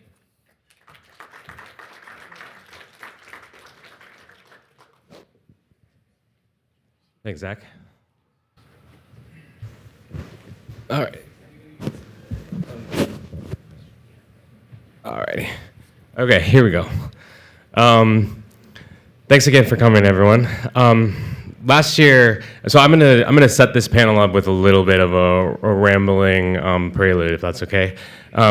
Last year was the first time that we did this event, and Michael Mosier, who is that one over there, he was on stage with Rebecca Reddick, and they discussed some policy research that they did last year, where they made an argument that genuine DeFi systems should be regulated more like communications infrastructure, and that policymakers should facilitate an environment that encourages and incentivizes crypto companies and other entities to share information about security threats.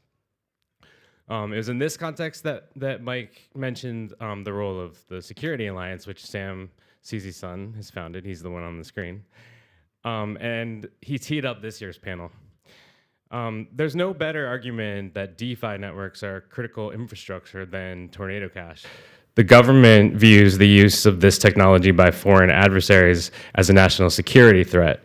Specifically, the North Korean government has used Tornado Cash as part of a broader scheme to raise funds outside the traditional global financial system where it faces sanctions. The operators of this scheme are sponsored hackers, collectively known as the Lazarus Group. The conflict over Tornado Cash has inspired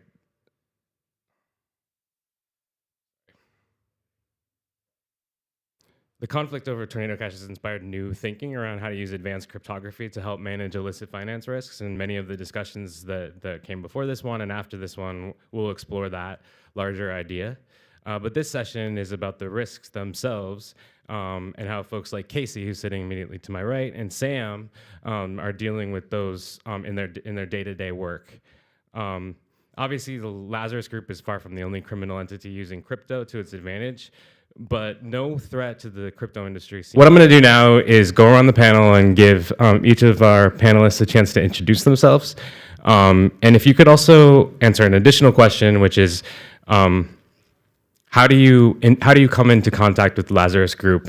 And is there something that people don't realize that you think that they should realize about the Lazarus Group? Let's start with Casey. Sure. Awesome. Thanks, Mike. So Casey Golden, I'm a really sort of short lifetime entrepreneur, started businesses quite early. You can look at LinkedIn and other things to sort of get that path. But currently we are one of, if not the leading firm to help get money back from victims.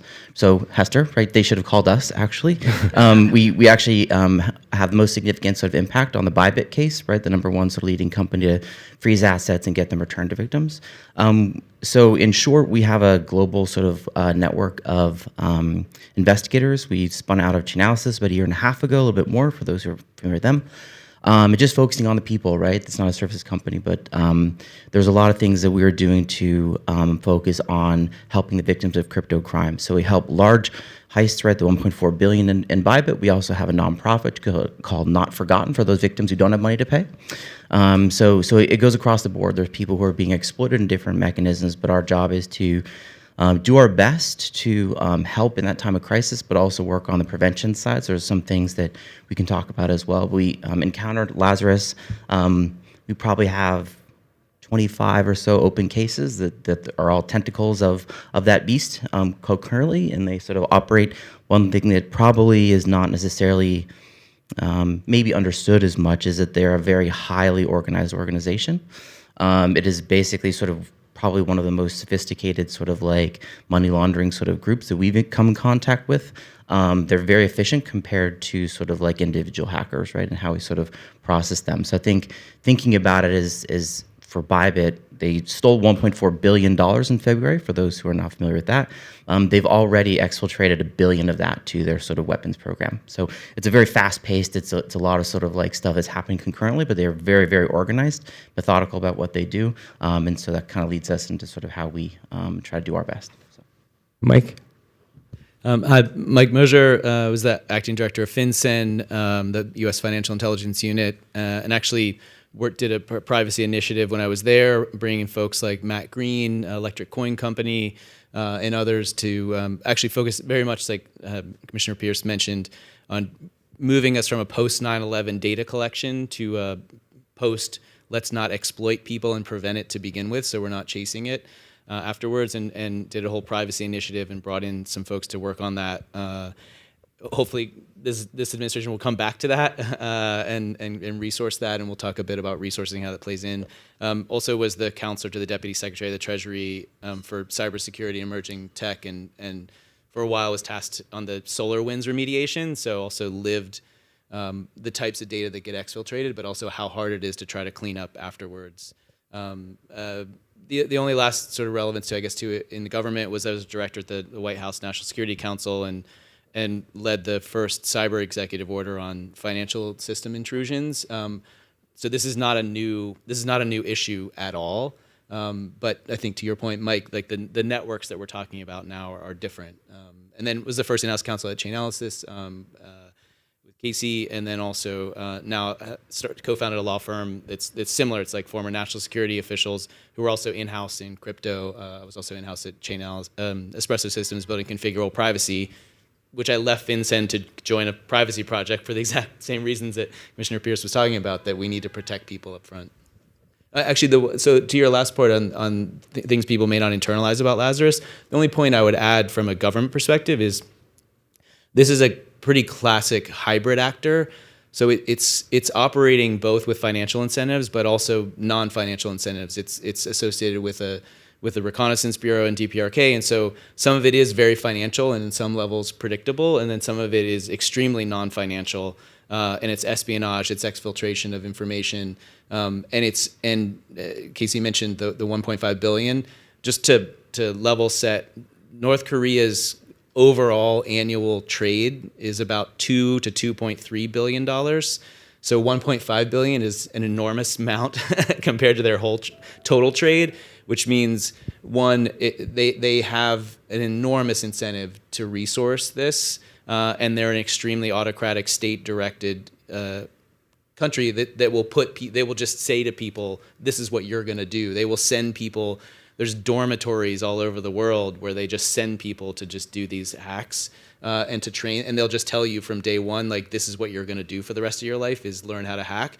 So this is not a private sector only or government sector only. Like, the level of sophistication and resources that are poured into basically sustaining 60+% of their economy is way beyond like the government or anyone else, including the fact that these systems are extremely fast evolving right now. Excellent. Sam, can you introduce yourself? Yeah, happy to. So my name is Sam. I'm the founder of SEAL, the Security Alliance. Previously, I was a partner at Paradigm. And so you can imagine my day-to-day involves doing a lot of things across the security spectrum. SEAL, our mission is to secure the future of crypto. We end up doing that through instant response. We do threat intelligence sharing. We do best practices. And so I end up having a bit of a role play in all of that. I think something interesting that people might not realize about Lazarus, Casey mentioned that they have a very sophisticated money laundering program, and that is certainly true based on the little I've seen of the traces. What is interesting to me is that their infiltration methods are actually not as sophisticated. When you think about hackers, you think about people in dark rooms hiding away, clicking their keyboards for hours on end, exploiting, zero days and root shells and all these other things. And in practice, very rarely, at least in crypto, does Lazarus actually deploy any zero days. All the hacks that they've exploited so far that we've seen, they're actually the result of, from a technical perspective, the malware is very basic, actually. The malware is basically about as off-the-shelf as you can find. Where they really shine is in the human layer. They're really, really good at finding that one person in your team, in your org of 1,000+ people, that's going to click on that link one time, download that one software, and the rest is obvious. But the actual technical component is not nearly as sophisticated as people think. It's interesting. Okay, so I'm going to go back to Sam. Can you describe a real-life example that illustrates the current state of information sharing and how SEAL works and how SEAL works with Casey's company, Zero Shadow? Yeah, well, I think we all love to cite the Bybit hack as an example. I'm sure Bybit PR is not a huge fan, but I will point out one once again. It's a very classic example of how it gets resolved at SEAL. And so with SEAL 911, we've set up a public Telegram bot where anyone can ping us to alert us of an incident. We also obviously do our own monitoring. And so when the Bybit hack occurred, red alerts went off everywhere because $1.4 billion of tokens just moved on one go. Very quickly, we were able to coordinate across our different hotlines, which is these group chats that we set up with various key participants within the crypto ecosystem. We set these up with an SLA, so the understanding is that if either party messages in this channel, then this is a very urgent situation.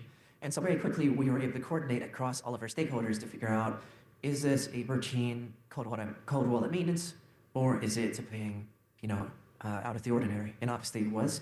So from there, we were able to work with forensics firms like Zero Shadow to identify where the funds went. We were able to connect law enforcement and forensics firms with Bybit themselves. We were able to help the affected actor, in this case SAFE, try to triage where exactly in their infrastructure this compromise happened. And so I see SEAL 911's role as one of being almost being that dispatcher, right? We have the in-house expertise to provide people real-time assistance when they need it, but equally importantly, we seek to connect all the people who can't provide help with all the people who need the help. We should provide all the people who have the data with all the people who need the data. And that is actually something that is equally important, if not more important, in the crypto security space right now. Excellent. To what extent does SEAL interact with, collaborate, work with law enforcement officials? Yeah, we do our best to work with law enforcement as much as possible. I know there's a bit of a reputation within the crypto space that crypto people hate government, hate public sector, never want to work with a law enforcement agent in their lives, and I can tell you that's not true.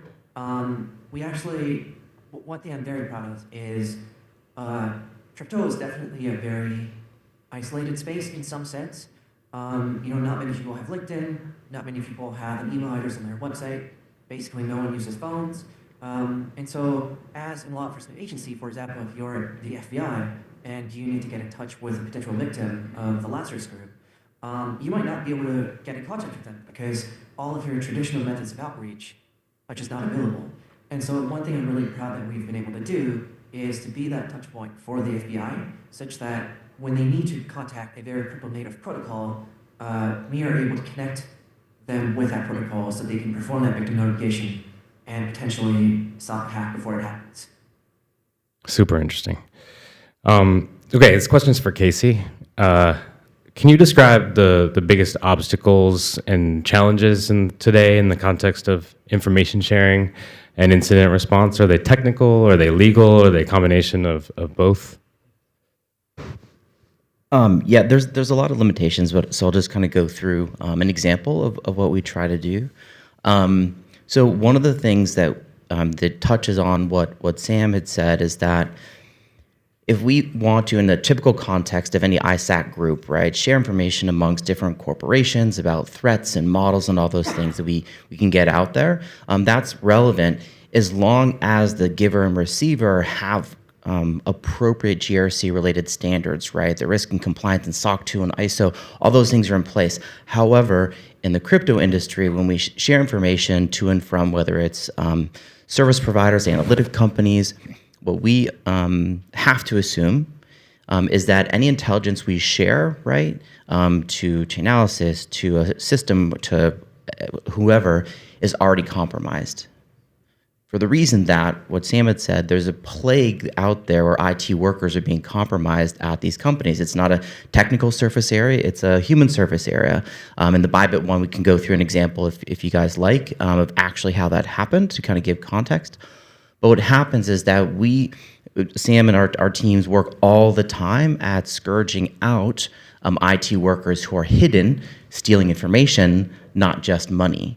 And so the challenge about sort of sharing information is as soon as we identify the money went over to this wallet, this account, the bad actors know that too, right? So we're actually having to rewrite a lot of the sharing infrastructure to be ideally more of a zero knowledge share, where they can't just read the information and know it in real time. It has to be a truly authenticated sort of user that sort of asks for permission with the right authorities and all these things that are there. So we're having to rewrite sort of GRC standards in an industry that's not GRC mature. So I think that's one of the challenges in information sharing. And so that's one of the things that we're doing with Sam and ourselves, and then also industry participants, is trying to establish this data sharing sort of layer, right? That can sort of preserve privacy, but at the same time, not expose information when somebody's been hurt and they are just trying to sort of get their money back, right? So it's this balance, it's this dance that we try to do, but I think that's one of the things that we're facing all the time. So to answer your other part of your question, part of it's technical because we have to provide this sort of like sort of a zero knowledge layer of information sharing. Part of it is human because that relies on people sort of doing a better job at protecting their human surface areas within the companies that we serve. And then part of it is a law enforcement coordination because on the other side, one of the largest issues, and just to give context to what we deal with, is For the IC3, which is where people go to report sort of crimes, right, every year, I believe there's around 148,000 reported cases in 2024. Yet there's probably less than a dozen active FBI agents who are working those cases all the time.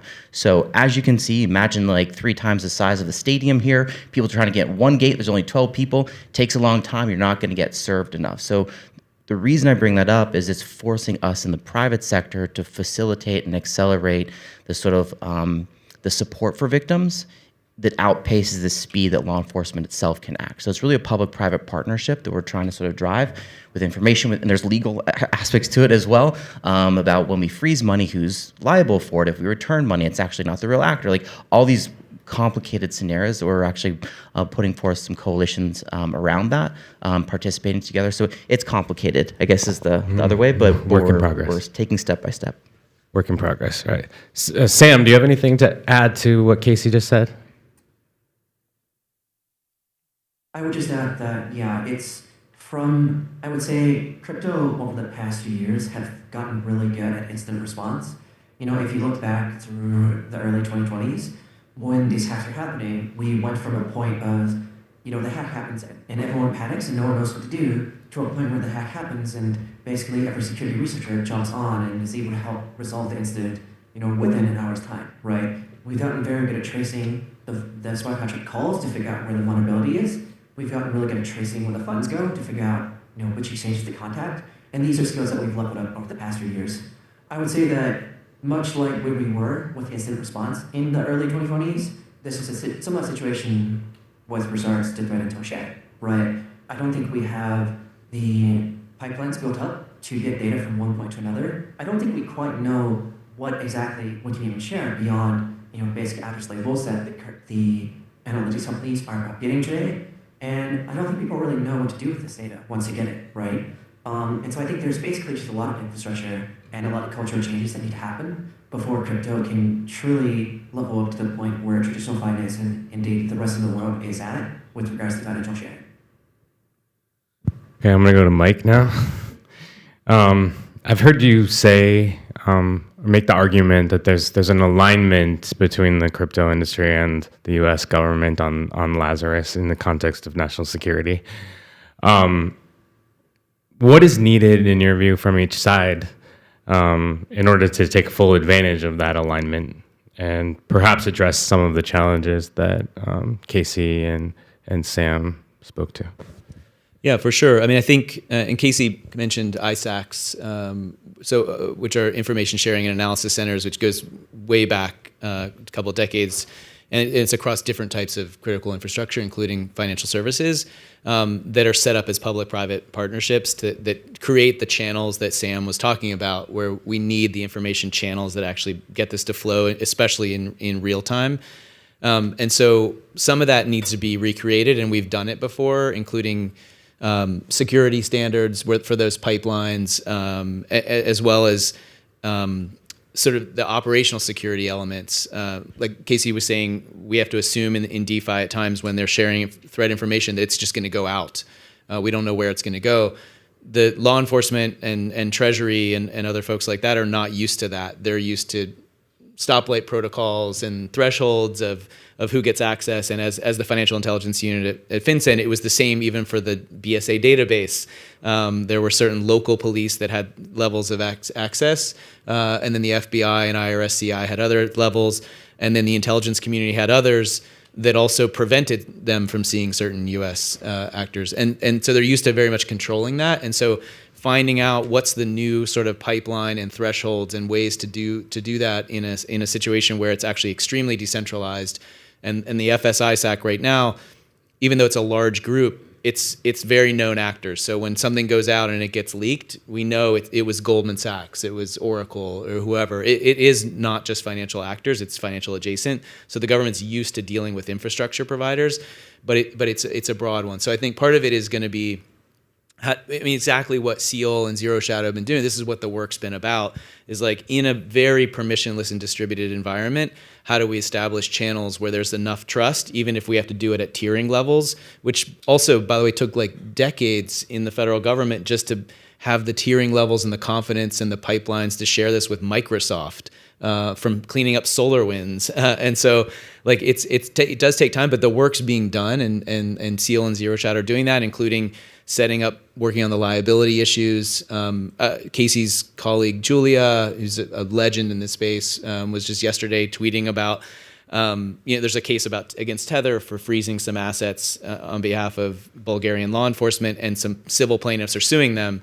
Well, there's a lot of base layer neutrality conversations that we can have about it, but there's also a lot of victims with millions of dollars. And as the point that Julia was making is like we don't have time for IRS, CI, and FBI to go to a court and walk in with a subpoena or a search warrant every single time that we need to pause something, because often it's only 30 minutes that it's on a centralized exchange or on a particular stable coin. And so part of it is like, how do we amongst industry have a way to limit the liability, allow for an element of freezing that also maintains the necessary infrastructure base layer neutrality, and find that balance that allows us to do this also in a distributed way, because we cannot operate with a cabal of information sharing that we might be okay with in traditional finance.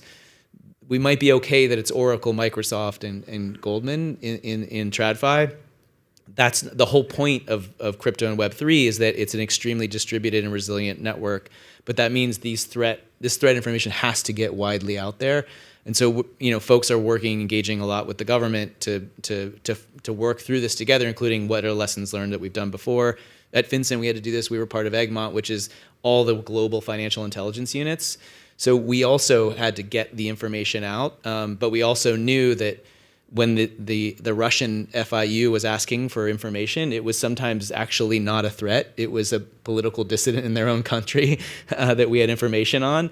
And so we had a whole internal process, because we had to determine, are we going to turn this information over that actually might be about somebody that we consider a human rights pro-democracy activist? And then they quickly started doing it through Turkey and cutouts. And so, the point is, the government's dealt with this before, and it can be done. We just need to do it. Part of that is probably reopening the government so we can do it, as somebody pointed out the other day, so we can work with these people. But I'm sure Congress will do it. Actually, That's what I was going to ask. Is there a specific policy? Are there specific policies that need to be made still? Are there regulations that what needs to change specifically for some of these things to be facilitated?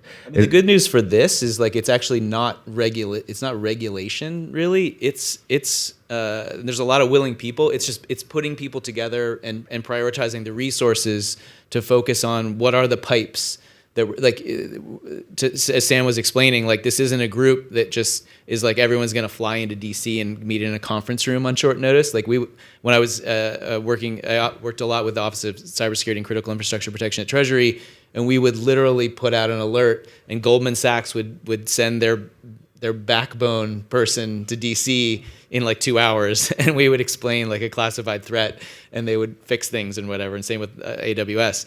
That's not going to happen here. And so part of it is, and we've done this, but Seal and Zero Shot and others, is sitting with the government folks and saying, okay, it's actually going to be Telegram.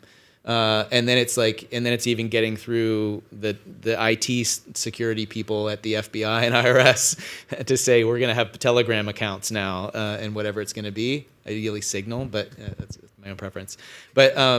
But I think that, so it's just work. The good news is there's not a lot of there's legal stuff on sharing, on people working through the liability issues and coming to agreements, but that's just lawyers, and that's easy. We don't need Congress, thank God. So I think this is doable. Okay, going back to Sam, I'm wondering if you can give us a sense of, I guess, what's next? What's the most important next thing on the roadmap for Seal? What are you sort of most inspired to work on right now, or what is feeling the most urgent to get figured out on your end? Yeah, so as I mentioned, Seal does a lot of things across the security spectrum. And so I think the most exciting thing for us is building up our capability to not only respond to incidents and to distribute that threat intel, but also to help the community learn from that incident, right? And so we've already been working on best practices. We call them SEAL frameworks, and these have been published for the last half year or so.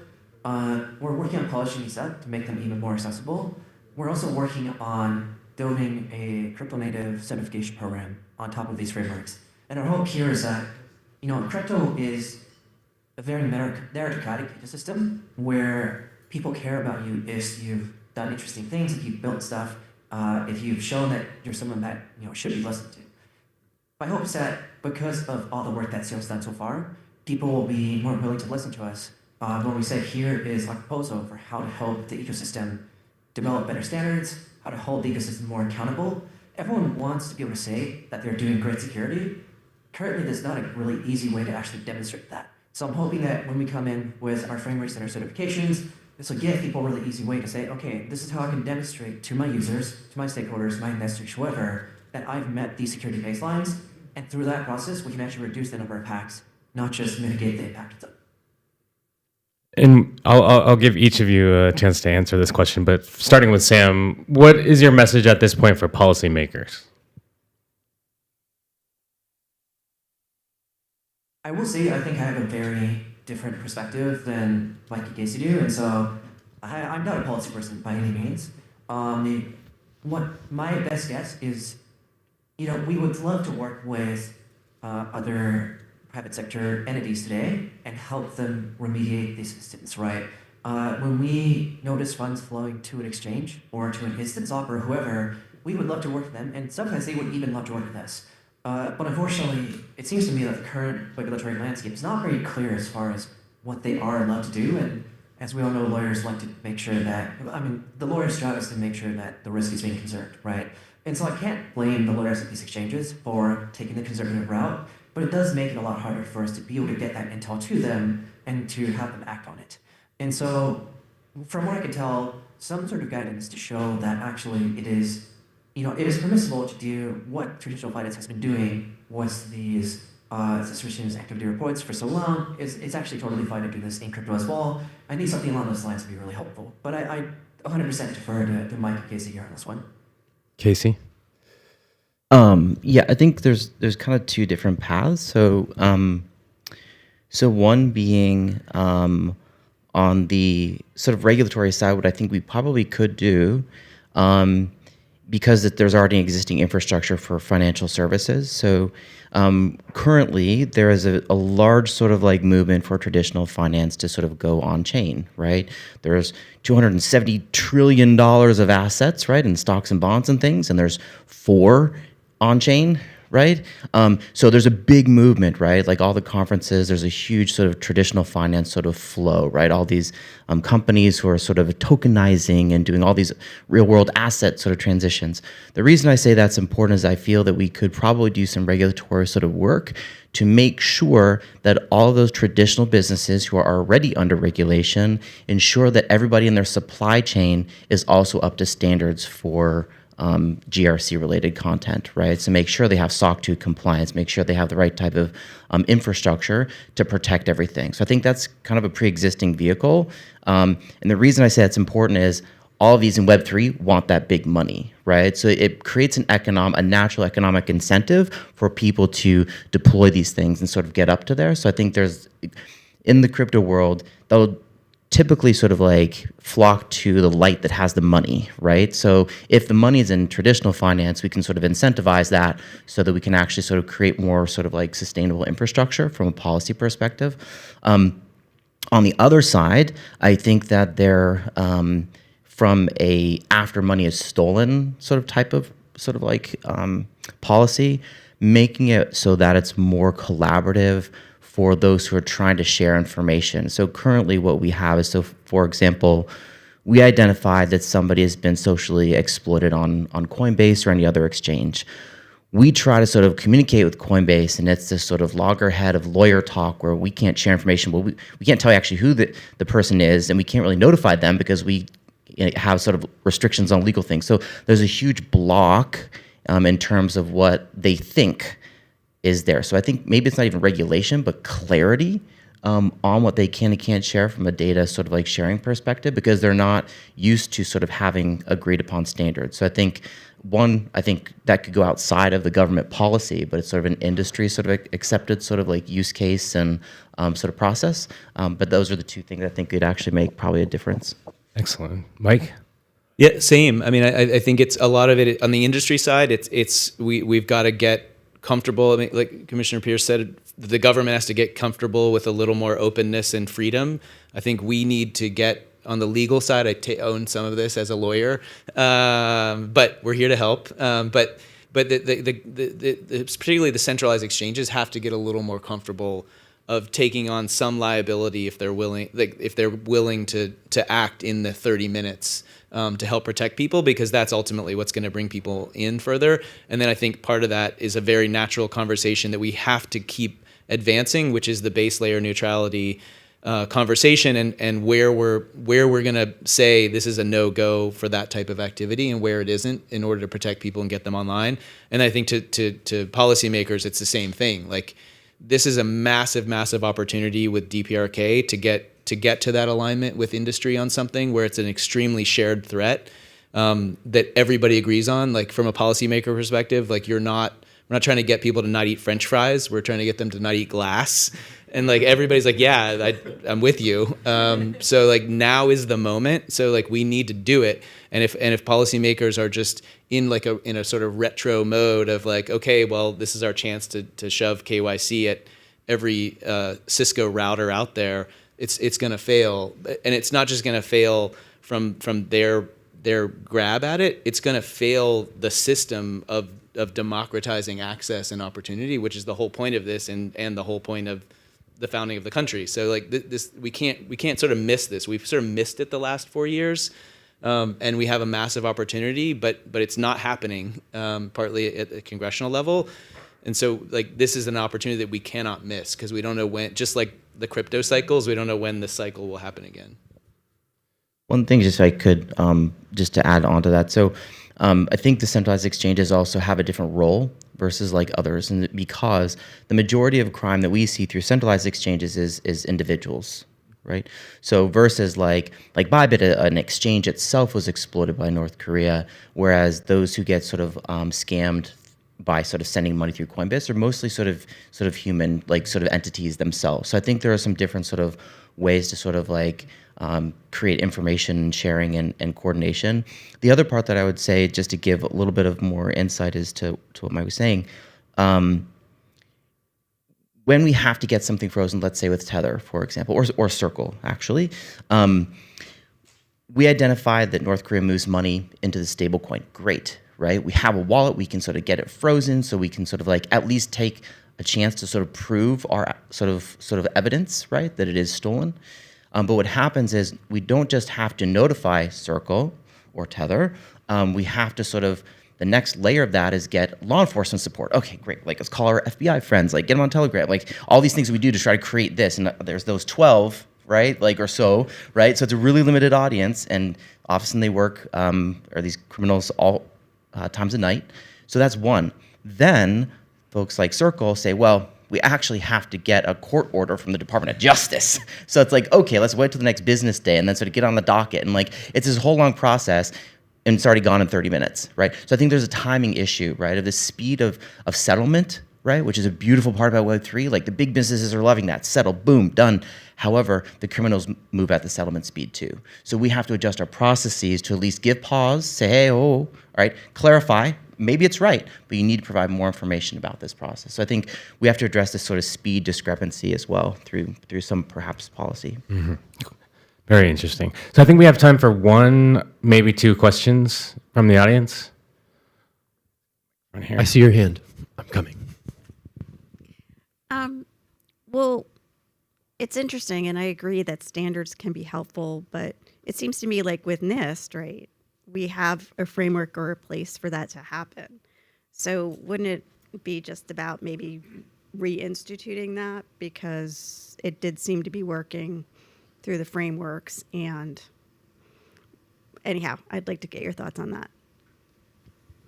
Yeah, I mean, actually, it's extremely timely, because there's a few different proposals around the Hill and in the administration on this. And I think yes, in many ways, this goes back to the ISAC comment of like, we've done this before. We've shared information with the private sector and across. It's not just one way, for sure. And NIST at the National Institute of Standards and Technology is extremely equipped on some of that. Some of it is just technology outside of their usual domain. So it's really has to be a public-private commitment to that. And also they tend to develop a standard and then move on to the next thing that they have to work on. And so I think part of this is why in our paper with Rebecca Rettig and Katya Gilman, who's here as well, that we propose actually Treasury's Office of Cyber Security and Critical Infrastructure Protection be involved in an ongoing, because they actually are the touch point for the ISACs for financial services. And so, yes, you definitely need NIST involved in it from the technical perspective to set standards. And then you need, this is going to be a 24/7 forever thing. And so we also need folks like OSIP and others to be that touch point for like SEAL and to have this information sharing. So I think it is NIST. It's a very natural point with NIST. And I think it's that with like OSIP and some other folks. And it has to be with the private sector, because there's a lot of standard setting that has to go into this. That's not just security. It's also in the way that the information flows. But yeah, I totally agree. One more question. Thanks. So I work in the traditional cybersecurity space, and I do work with a few Web3 companies. And what I've seen is that a lot of the hacks are happening, not always on chain. It's sometimes, and oftentimes, it's something that's happening, in the traditional cybersecurity, a lack of cybersecurity controls, such as a lack of endpoint security, a lack of, or account compromise, just very basic things that every company, should be doing. So how are we encouraging Web3 companies specifically to adopt the, security controls that traditional companies have been adopting for Web2 security? I can touch on that, and then Sam, maybe you want to add in. So specifically, I think that's the reason why we need to sort of have, if you want traditional finance money, you have to have these standards. The reason why is that you can make sure the traditional businesses follow the rules. Are actually much better about doing that, versus if it's a protocol or system, it's just going and getting end user. They're actually not going to read the user level agreement anyway, right? They're just going to click OK. So they're not going to actually sort of have to follow through with that. So we have to have not just the idea of it, but the sort of actual like financial incentive for them to do that, because they have to invest money. So they have to see more money coming in after I put these processes and security things in place. So I think that's probably part of it, but you're right. Like there's all different types of surface areas that have been done for dozens of years, decades, right? But it's just the fact that we also have to realize, and I've been an entrepreneur many times, within 2 years, they're managing hundreds of millions of sort of assets, sort of like exposure. Like when I was doing other software companies, the worst thing they could do is steal our code. And it's like, well, you're not really going to sell that, right? It's not very valuable. So you have this team of 5 to 10 sort of really great technologists who are not security specialists, who are not cyber experts, who are not policy sort of like people. So there's a divide in terms of the team infrastructure. And so it's great that you're doing that, right, to help them actually, because their teams aren't made up of that. So we have to, but you're right, we have to create some pathway to use the frameworks. And the frameworks are there, right? SEAL has some great ones as well. So how do we do that is probably through sort of like the carrot of the big money. Anything to add, Sam? Yeah, so here's how I would describe the situation. Is that I totally agree, first of all. Over the past few years, we've seen pure smart contract-based hacks. In other words, hacks that anyone could perform if they knew the vulnerability. We've seen that go down. And we've seen hacks that depend on some element of what to exposure, like social engineering, like account compromise, go up. So I totally agree with that. I think the difference is crypto was founded on many principles, and one of them being to democratize the ability to just build new financial applications, right? And I think this is something that we're not going to be able to compromise with the crypto native population on. I think this is a core principle that they won't budge on. And so we have to figure out, how do we build security around this idea? And I think if you ask any security expert who's gone through a SOC 2 audit, they're going to tell you it was one of the worst experiences in their lives. And that's for a good reason. It's because the SOC 2 audit is extremely tedious, and it's just filled to the brain with paperwork, and you got to sit down with an auditor and talk with them for days on end about all the different controls you have. And this is something that you do when your company is hundreds of people and has millions of dollars in AR, and you need enterprise clients. And none of this is true for the protocol that was founded 3 days ago, has developed a cooling primitive and suddenly has hundreds of millions of dollars in TDO, right? Like it's not feasible for these protocols to undergo these stringent audits.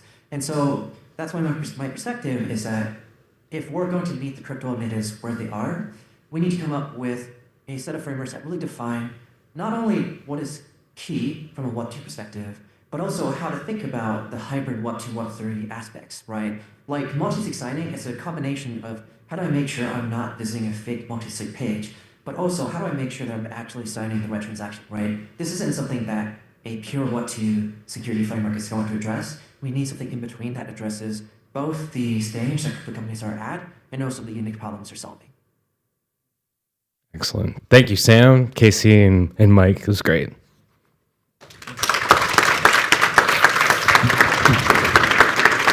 All right. Mike Orchid, you can stay there, my friend. We're going to call our next speaker to the stage. Michael Llewellyn of Turnkey is going to talk about his fight against the DOJ. Please welcome him to the stage. Thank you.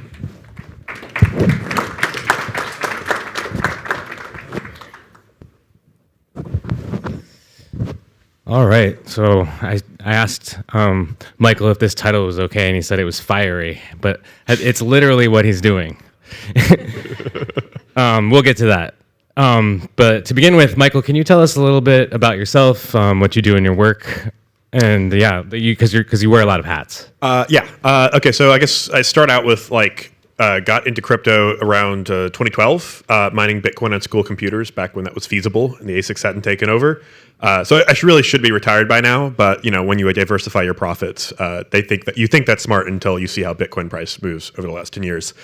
From there, did a lot of consulting work in the industry, got my computer science degree, did a lot of smart contract development and architecture, spent a good 4 years at Open Zeppelin working on a lot of security audits and security concerns in the smart contract world.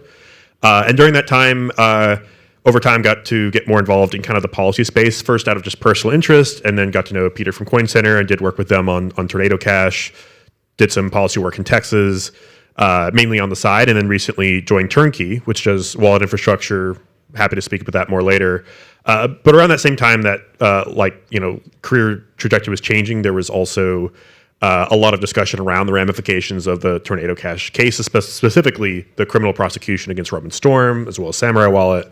And there had been some projects that I had been holding on to that I had wanted to do for a long time, but watching the Biden administration was always concerned about. And we'll probably talk more about that later. But that leads me to, I guess, why I'm suing the DOJ, which is mainly around would love to deploy something without getting prosecuted for it. Yeah. You also work with Seal, don't you? Yes, I do. I've done, through my work at Open Zeppelin, because they do a lot of security work in the space. They built one of the most popular smart contract libraries, which is intended to avoid code duplication and introducing bugs. I got to be involved in a lot of war rooms that overlapped with what Seal was doing, and was very happy to get involved early on and work with Sam and Julia and Casey and a lot of the other people on the team. Right now, I probably focus more on the standard work than the incident response work. They tend to outpace me on the incident response front. I try to pick up a ticket, and they've already solved it by the time I see it on my phone. So did a lot of work with them, mainly on how do you build smart contracts securely, avoid repeating past mistakes that we've seen. And then generally trying to just be helpful wherever I can. It's a motley crew of many different people in the space. I'm happy to be one of many. You also sit on a few crypto security councils. It's kind of an obscure concept. So can you explain sort of what that is and what role you play in the security council? Yes. So this is a very, you kind of think of it like a board of trustees if you want to apply it to maybe a normal kind of real world example. But in crypto, it's much more specific and technical. So usually in cryptocurrency or blockchain protocols, the idea is no one controls it. No one can, do an upgrade or change the code in such a way that it could introduce a backdoor or vulnerability. And that's a really strong property, especially in protocols like Bitcoin and Ethereum, where if there is going to be a code change, it's a very long drawn out process. You're going to spend months, if not years, talking about it, implementing it. And then usually the entire network will have to participate in adopting it in a hard fork or soft fork. And that's usually highly coordinated with lots of nodes. But there are pieces of software being built either on top of Ethereum as additional rollups for scaling, kind of mini blockchains that borrow security from the main blockchain, or you're building smart contracts that are implementing something that is intended to be decentralized and immutable and non-custodial, but because these are new pieces of technology or they have lots of complexity built in, you do have to worry about the scenario where what if we find a bug in the code that we've written, you'll try hard as possible to find it before you deploy the code. But let's say you find something in production. This happens commonly. This is where SEAL typically has to hop in. And if you don't have the ability to change that code rapidly, if you have to go through that same long, drawn-out process to upgrade the code, well, then you're at risk, because any public discussion of that is going to immediately tell hackers, hey, there's a bug here, go start stealing money. So what a lot of protocols do is they kind of try to, either they do this permanently or they do it as a training wheel phase while the code is maturing, is they'll have a multi-sig of it can be 5 of 7 or 9 of 12 is very common for rollups. And you say okay, we're going to appoint, let's say, 12 different people that should ideally be all coming from different organizations. Some might come from the protocol team that built this, but some might be security auditors, like Open Zeppelin sits on security councils. And then, and during my time there, I did some of that and then started to do it as an individual. The idea being you have lots of independent people that are all trusted by the community and they're technical. And if you ever had a bug come up or someone reported a bug to the team and they're like, okay, we've got to fix this. It's not just going to be the team that built the protocol or whoever's going to be responsible for the patch deploying that. They're going to have to go through this council and they're going to have to approve it. And the intention there is, you have responsible bug fixes, but you also never have the ability for that power to upgrade a protocol to be misused, to potentially introduce a backdoor or some other issue. So it's something where you typically are sitting around for an entire year, nothing happens, and then suddenly everything's happening over the course of a weekend, and you're scrambling very quickly to make sure that you review and authorize a code upgrade before the issue potentially goes public. And okay, cool. And you're suing the DOJ, but we'll get to that. I think so. We mentioned Tornado Cash has come up a couple times. The Ethereum privacy tool. Roman Storm, one of the developers, was recently convicted in the Southern District of New York for a crime called unlicensed money transmission. Would you say that the Tornado Cash conflict has caused a chilling effect? I would say so. And I would probably go further back and say there was always a chilling effect as soon as the industry and government started engaging early. And the engagement I think has actually gotten better recently, but they're my personal anecdote is having been, I made the mistake of starting a personal consultancy called Cryptocurrency LLC, and then suddenly realized that when you register with a bank and the first thing they see is cryptocurrency in the name of your business, they get very skeptical. And this is 2015. This is when, if they had a policy on crypto, it was don't. That was their policy. Otherwise, they just were I don't know what the hell's going on. So early on, I've had bank accounts where I've been, one fun story is Wells Fargo let me have an account, and then 2 weeks later, the regional bank manager saw my file and then kicked me out, but I got to keep the $100 sign-up fee, so it was okay there. But that's to say, there's always been somewhat of a chilling effect, and there have always been concerns around the way the law might be interpreted against developers' interests. I mean, Coin Center's been working on Blockchain Certainty Act for more than 10 years because this is always a concern. Tornado Cash just realized that concern in one of the potential worst case scenarios of a developer who, was not going out of their way to do something illegal, was trying to do it within the confines of the law and even within potential guidance like FinCEN's guidance in 2019. But still, at least one of the many agencies out there, specifically DOJ, decided to make an interpretation that unfortunately left them on the wrong side of the fence as someone who wasn't complying with law in their eyes, and then led to the prosecution. So it's always been there, but I would say it ratcheted up the chilling effect considerably to the point where a lot of developers felt more justified in either not building something or moving offshore to build something, or otherwise actually maybe try to decentralize their protocol in specific ways that maybe weren't ideal and actually kind of undermined the project's goals, but they did so because they were concerned about the impact it could have on the developers or the team behind it because of this case. And so something that has happened in the context of the Storm trial and then the Samurai Wallet developers, the Department of Justice has taken a different interpretation than the Treasury as to what exactly is illegal. And I guess that kind of tees up the question of the panel, which is, why are you suing the DOJ? Great question. The reason I'm suing the DOJ at the end of the day is I've got a very simple protocol that I've had banging around in my head for a while.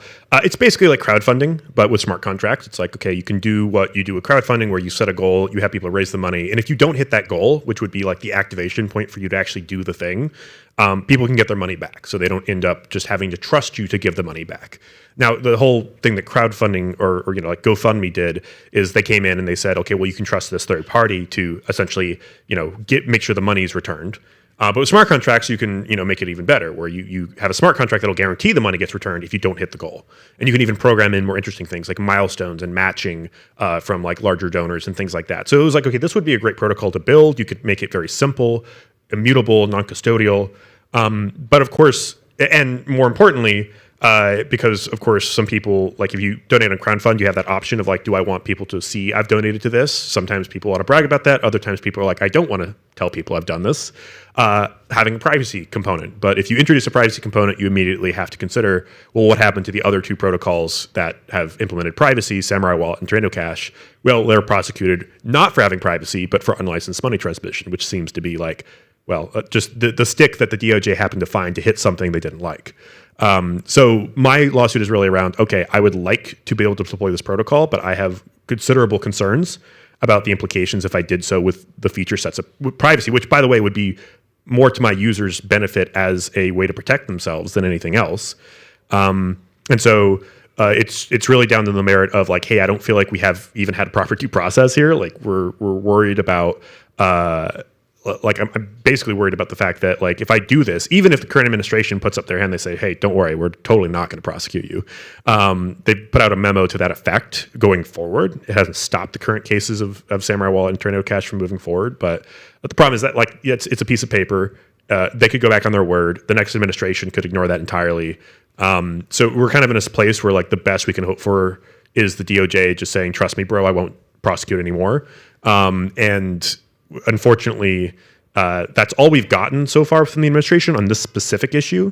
And the hope is that with my lawsuit, like, okay, well, I would like to have an definitive answer from the court saying, no, they cannot do this anymore if you move forward because, according to the guidance that's out there from the regulator on this issue of money transmission, you don't need to get a license because you are non-custodial.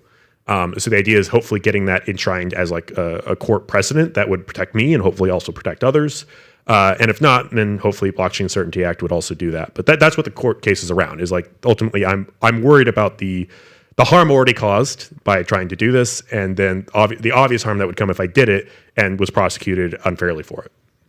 The Blockchain Regulatory Certainty Act has come up a couple times. Can you just explain what that is? Yeah, I mean, Coin Center has written lots of great details on this, so go to their blog and read more. But and it's part of the Clarity Act that has been passed in the House and hopefully gets passed in the Senate. But essentially, it's down to like carving out like who actually is going to have money transmission or kind of custodial requirements placed upon them, and carving out a clear area where self-custodial wallets don't apply, non-custodial and immutable smart contracts don't apply, node operators don't apply. Basically, like carving out a lot of things that we all intuitively should. Most of the people probably in this room intuitively understand are not like custodial money transmission businesses, but making it absolutely clear. And I think with money transmission and a few other key issues, but basically making sure that like we kind of update the law, laws like money transmission that was written like 40, 50 years ago, whatever it is now, that we make it very clear these laws that were written in a very the olden times are not going to apply to technology that a regulator might confuse them for, but actually, shouldn't apply because you ultimately don't have control or other things that should make it applicable. So it's just clarifying the law for new sorts of technology today. Right. So what is the status of your case at this point? What's going on with it?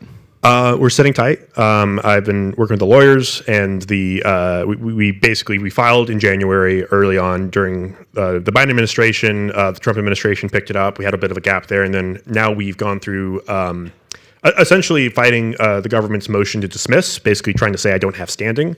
And we've pushed back on that, saying like there's clearly been cases where this would prevent me and other developers from moving forward with deploying this. There is harm caused. There is standing. What do you want me to do? Deploy the protocol and then get criminally prosecuted, and then I have standing? Okay, great.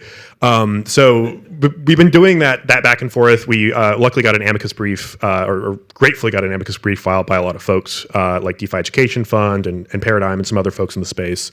And now we're waiting for the judge to rule really on like that particular motion. And then if that motion ultimately gets denied in the sense that I'm allowed to move forward with the case, then, well, we go to the next set of kind of pretrial motions and hopefully it continues to make progress from there. So we're only a year into the lawsuit, or less than a year into the lawsuit. Cool. So I actually I've asked all my questions that I wanted to on stage, and so we have 6 minutes left in this session, and plenty of time for a couple questions. If anyone in the audience has questions for Michael. Got you. Thank you for the panel. So I'm sure you're familiar with privacy pools. It's this solution that emerged after Tornado Cash, which allows normal users of mixers to disassociate from the assets of known bad actors. So my question to you is, where do you think mitigations like privacy pools fits in here? Do you think it would appease regulators? Do you think it would improve security for normal users? Yeah, good question. So I like privacy pools a lot in general, like as a concept, and the implementation being worked on by Expo and those projects. So I think the short answer is yes. I think it does improve. One, it improves the way to show to regulators, hey, these protocols are going out of their way to try to avoid bad actors from taking advantage of them. And I think it also gives a lot more. It just gives more optionality potentially to the people building on top of the protocol. So for example, with my protocol, my intention is not to have a lot of control over exactly how these campaigns are run, but I want to be able to ensure that, like, okay, if someone starts a fundraising campaign and they want to say, okay, I want to make sure that I have, people can donate privately, but I don't want to have anyone on the OFAC list. I don't want to have anyone who maybe has specific risk factors. We're still in early stages on like how I've architected it, but I want there to be a path for someone to be able to like choose the compliance they want. Because ultimately, if I'm not the one custody the funds, nor am I receiving the funds, the person receiving the funds is the one who ultimately, assuming the government decides not to just save time going after all the people raising money, just come after me as the one who's deployed the code. If they want to go after the individual receiving the money, the individual is the one taking that risk, then they can say, okay, listen, I want to make sure that I can prove to the government that when I've raised money, that none of the people who have sent that money to me, even if they're private and I can't track them, can prove that none of that money came from someone on the OFAC list or someone who is potentially engaged in money laundering or high risk activity. So yeah, I like the fact that privacy pools allows for that. I think it does introduce a bit more complexity because you have to have a bit of a waiting period and assessment and a proof of innocence kind of component into it, which is why I would still probably make it optional and try to ensure that there's some ways to program that for the specific case, because some people might want or need more compliance or more compliance checks than others. But simply having the option in the first place, I think, is a big step forward from where we were with Tornado Cash, which they had their own compliance tool, but it was generally on the individual moving money through Tornado Cash to then be able to prove to anyone they interact with from there on out that, like, hey, this is... I could prove that my money, when it came through Tornado Cash, was not connected to any criminal activity. But I think privacy pools goes one step further by saying, like, we can actually guarantee that nothing in the privacy pool was related to money laundering or criminal activity. And that's even better because then there isn't this concept of it might have been mixed at some point with criminal funds. Any other questions? One over here. Got you. 1 second. Can you please elaborate on terms of what we are still missing from cybersecurity standpoint when it comes to integrate Web 2 and Web 3, and what's needed to be done to actually build this digital asset infrastructure securely? It's a good question. I'd probably, like, working at Turnkey, I can probably just, shill that, which is to say, I think the ability for users to have non-custodial control of assets without putting themselves at risk of mismanaging key material or misunderstanding how to properly custody those funds. Because the biggest issue that we typically see, a lot of things that Casey and Sam and others were talking about previously were around, like, how do users get scammed and how do they lose access to funds? And usually, sometimes it's they send money to the wrong person. It's hard to protect against that, but, like, outside of just better education and maybe some controls on, the elderly or children or others that, might need like someone who can authorize transactions over a certain amount. But I think also, like, a lot of people don't realize they're engaging in risky behavior. Like, some of the attack vectors we see is, like, someone goes to a website and it's like, hey, if you just sign up here, you'll get access to an airdrop. They don't realize they're even doing anything related to authorizing transfer of funds. But if you look at the transaction details under the hood, which can be very difficult to decode, even for developers and practically impossible for non-technical users. It turns out, I'm actually giving access to all my Tether or all my USDC and then essentially getting rugged. So we need a lot more, I think, better protections around that, both in terms of lots of checks in there for us to be able to is the person I'm interacting with a trusted party? Are they related? Are they related to any criminal activity that might be scamming people? Ideally detecting that before someone has even been scammed. And then on top of that, the key material itself, making sure that these are not private keys that are sitting, on someone's laptop in plain text, that they haven't backed up their seed phrase and just copy pasted it into Google Drive, or done a variety of other things that will expose them to risks that they're not even fully aware of. So I'm at the point where I think people should be able to get the same sort of experience they get with Coinbase, hopefully better. In terms of being able to use things like their Google Authenticator, their passkeys, a combination of authentication methods that they're much more familiar with, rather than having to directly control a wallet and a seed phrase and a backup, which is what we're building at Turnkey. Because ultimately, it's unrealistic to expect the majority of people out there to know how to handle key material directly, responsibly. People should always have the option to do so, but for those that can't or don't know how, we have options that allow them to still be non-custodial, but they can use authentication methods that they're familiar with and are going to be easier to protect at the end of the day. Well, I think we'll end there. Thank you so much, Michael. It's great. Thank you.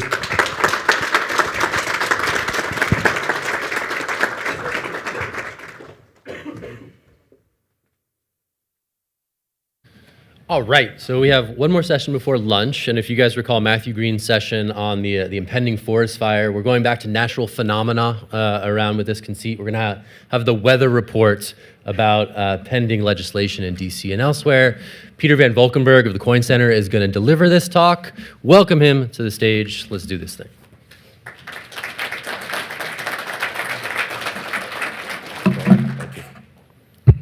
Hi, everyone. Thank you so much.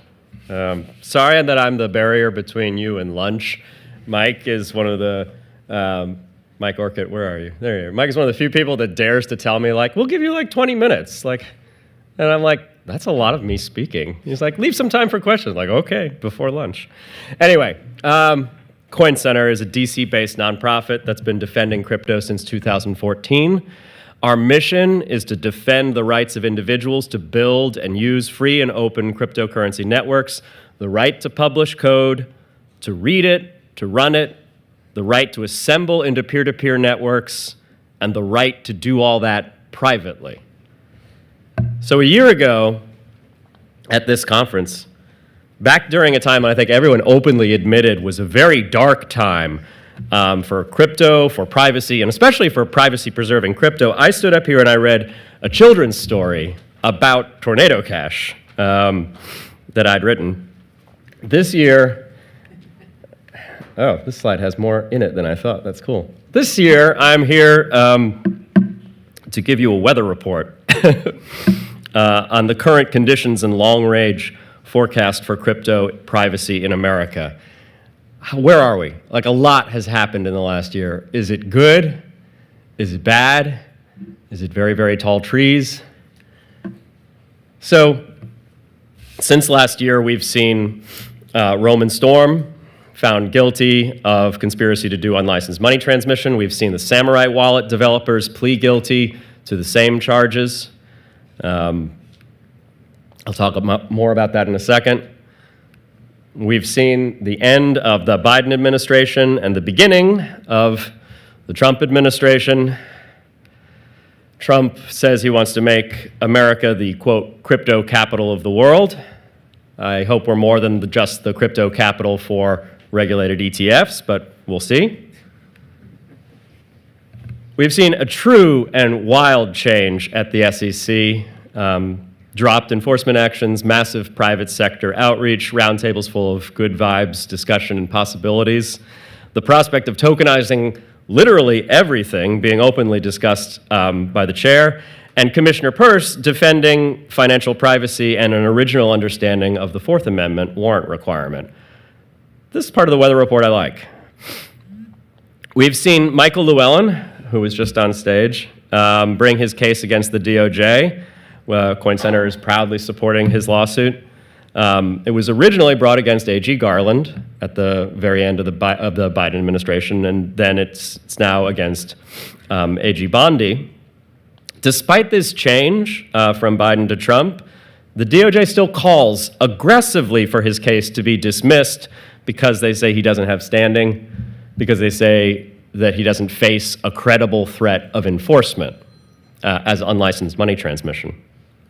And so, what of that credible threat?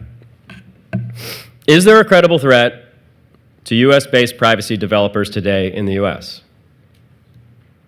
Deputy Attorney General Todd Blanche published a memo saying they were going to stop prosecuting unlicensed money transmission in cases that contradicted the FinCEN guidance, unless there was an intent to facilitate illicit activities.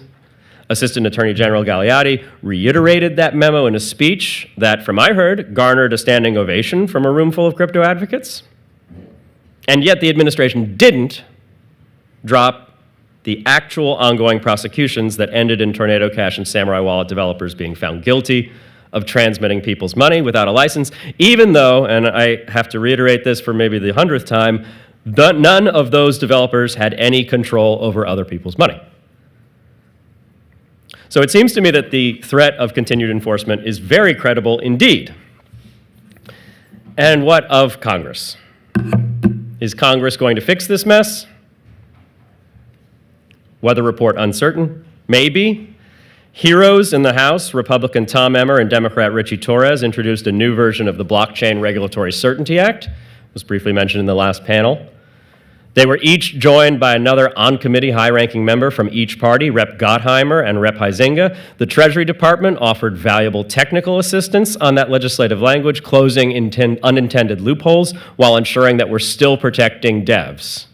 The BRCA got added to the House's market structure bill effort, Clarity, and the Trump administration's working group on digital assets called for the passage of Clarity along with the BRCA, which would protect devs from these prosecutions, and it passed the House. So on to the Senate. And early Republican discussion drafts in the Senate include the BRCA, but will it last? Will Democrats agree? Will market structure pass the Senate at all? We're teetering on the edge. Maybe.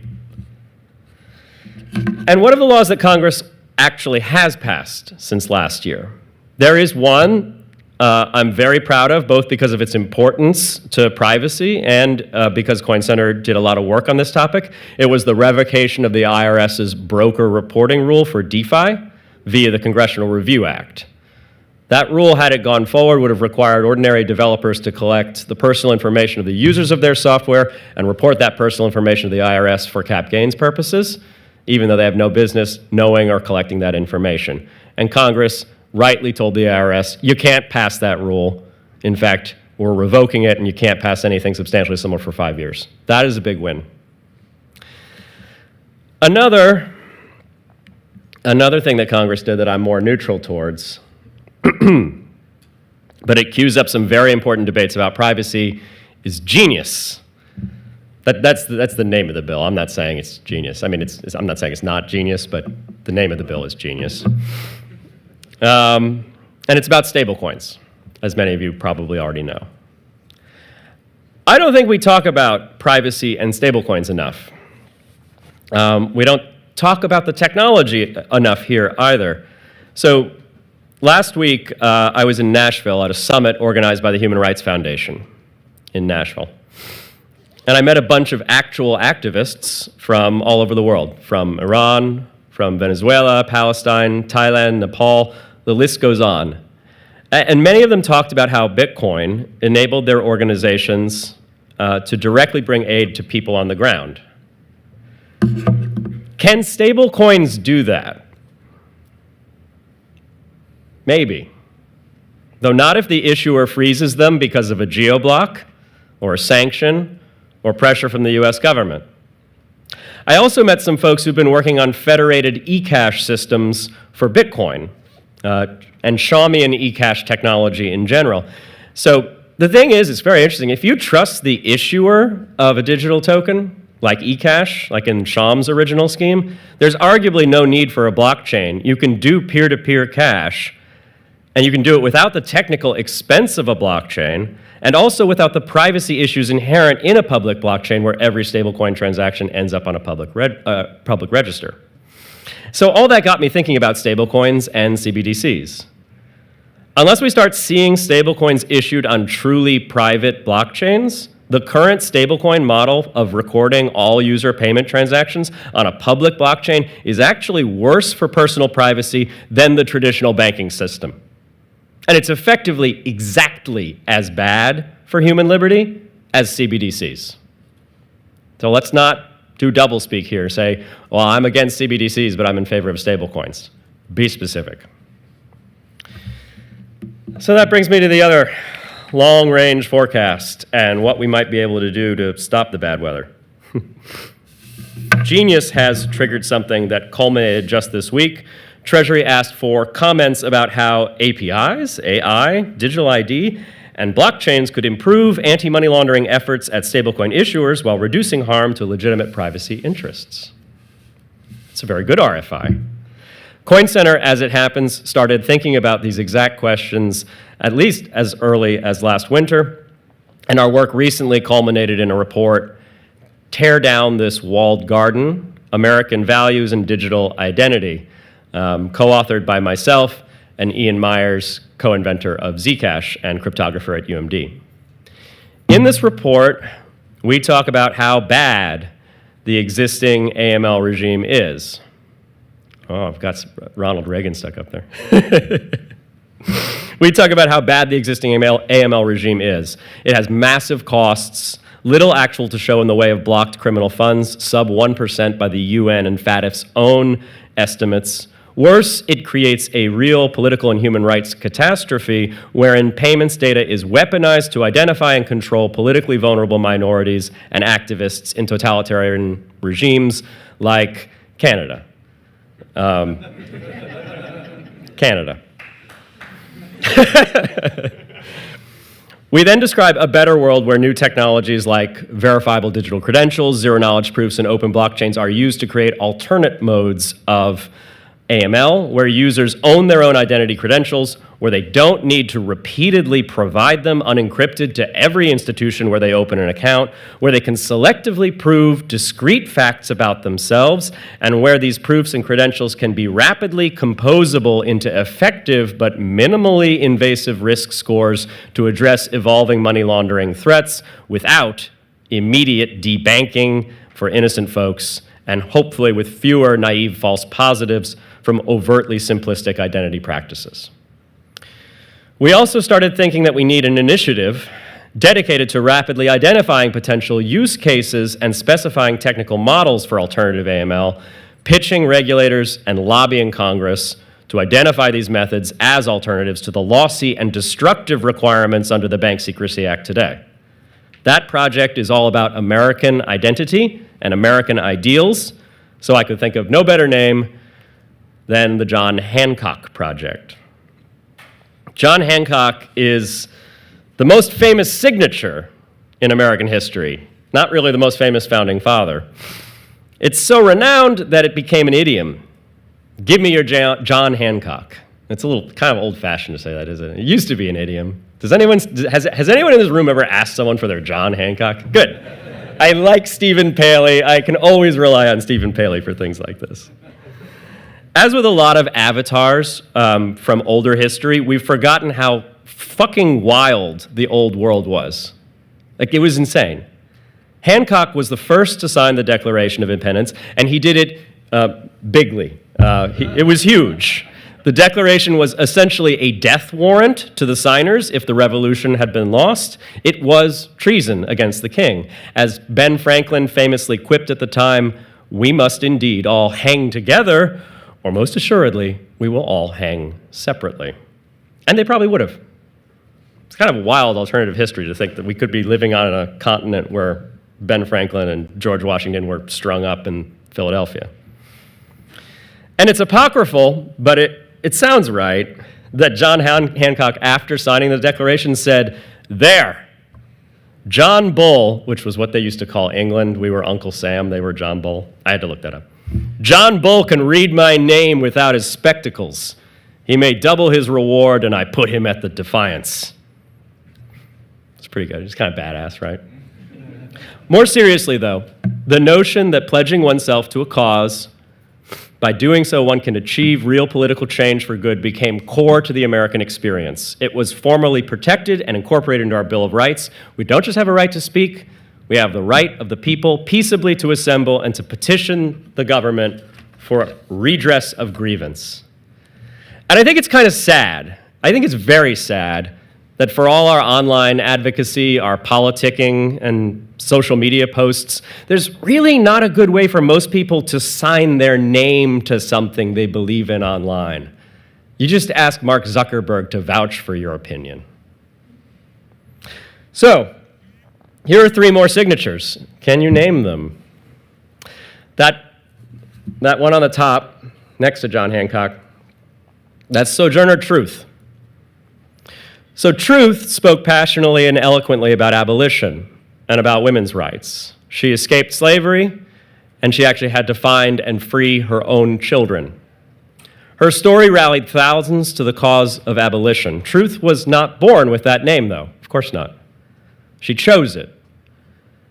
To her biographer, she said, "The scriptures say, 'For we are strangers before thee and sojourners, as were all our fathers. Our days on the earth are as a shadow.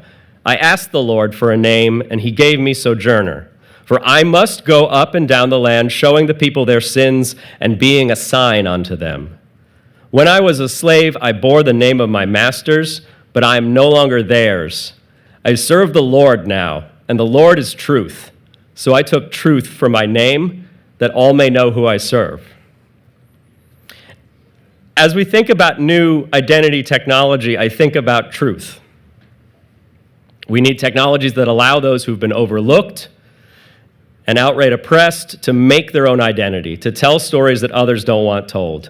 Truth's signature is an X because she was denied an education and struggled with writing. Nonetheless, her X was a valid signature in the law.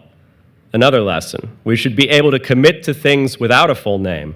An X might be all that is needed. The red signature, hard to read, surprisingly. That's Arthur Miller, one of the great American playwrights. Does anyone know what Arthur Miller is famous for not doing? Arthur Miller did not name names. He was dragged before the House Un-American Activities Commission and threatened with Hollywood blacklisting, contempt charges, and other indignities, but he refused to put his name to a list of American Communist Party members. In fact, rather than rat people out, he wrote a whole play about the experience. It's called The Crucible, and it's about the Salem witch trials. Here's a quote. The lead character, John Proctor, is speaking. "Because it is my name, because I cannot have another in my life, because I lie and sign myself to lies, because I'm not worth the dust on the feet of them that hang. How may I live without my name? I've given you my soul. Leave me my name." As we think about new identity technologies, I think about Arthur Miller and John Proctor, about how names and signatures matter as much in one's ability to sign something as in one's refusal to sign something, to stay anonymous or to stay uninvolved, to commit to not doing something. I think about Giles Corey and how badly the corrupt town government of Salem wanted him to confess, that they tied him to the ground and piled stones on his chest, and that when they asked him to confess, he spit at them and said, "More weight," and that he died like that.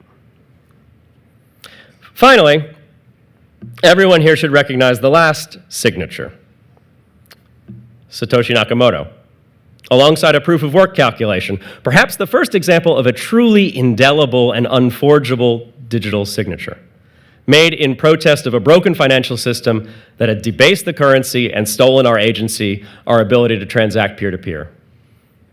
So I think about these signatures and I realize we have so much work left to do just to reclaim the kind of agency and freedom and dignity that these signers found in their greatest moments, to take that power and democratize it so that every American born today can commit their name to a cause, reinvent themselves despite discrimination, and refuse to sign their name to lies, to leave a record that will outlast tyranny.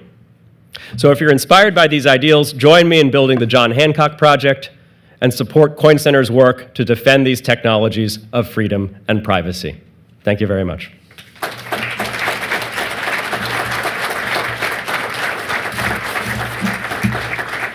Did you want to have me take some questions?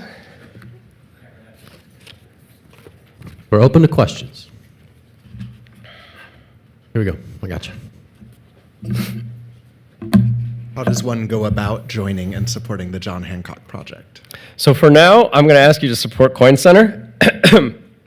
We've published this paper, and I'd like feedback on exactly how we should move forward. The main thing I'm looking for is a small group of technologists and civil liberties advocates to work together diligently to find small, minimum viable products that we can design, at least in schematic, that we can then take to Treasury, to the SEC, and say, look, there's a series of technologies that can be maximally privacy preserving, but still achieve some limited regulatory goal that you have.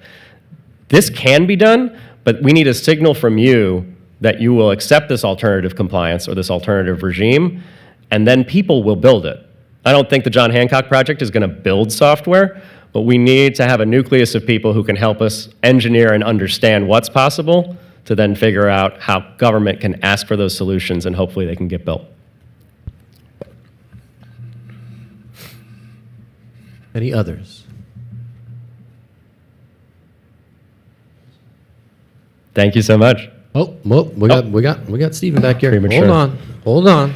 Stephen Paley was probably looking up Hold some on. obscure ancient case law to quiz me on. I'm trying to stay away from politics, but I think we live in a time when that's difficult. But I'm curious, I may be slightly politically tinged. The concept of American-made Bitcoin, can you speak to that and whether that's consistent with the very premise of Bitcoin to begin with? Is it consistent with a nationalist project? Or is it something that at its base exists outside of a nation-state framework?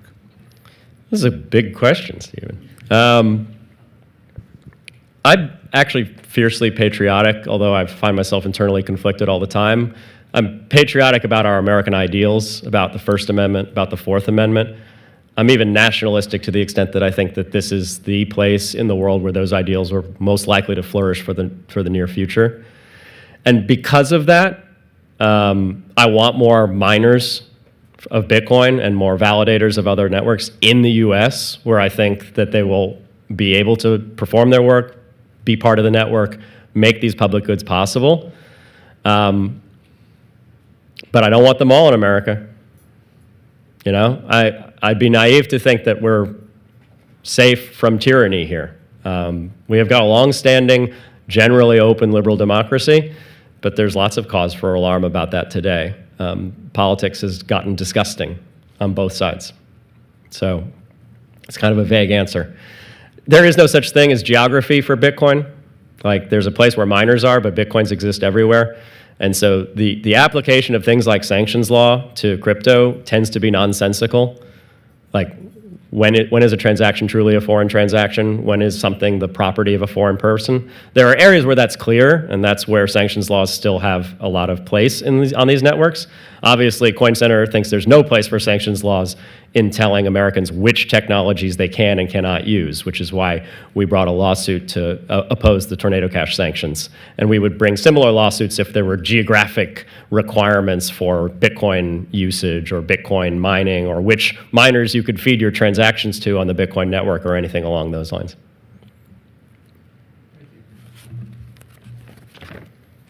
All right, that was wonderful. Thank Thanks, you everyone. for that stirring speech. Let's thank Peter for his time. We're going to send you on your way outside to have some lunch. We'll meet back here at 1:30 to continue with the rest of the DC Privacy Summit. Thank you guys so much.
Just the actual timer. There's no speaker notes or anything. There will be the slides, but no speakers. Yeah. And you'll see. Yeah. So they'll load them up and we'll get it going. So I'll go check with them. Okay, awesome.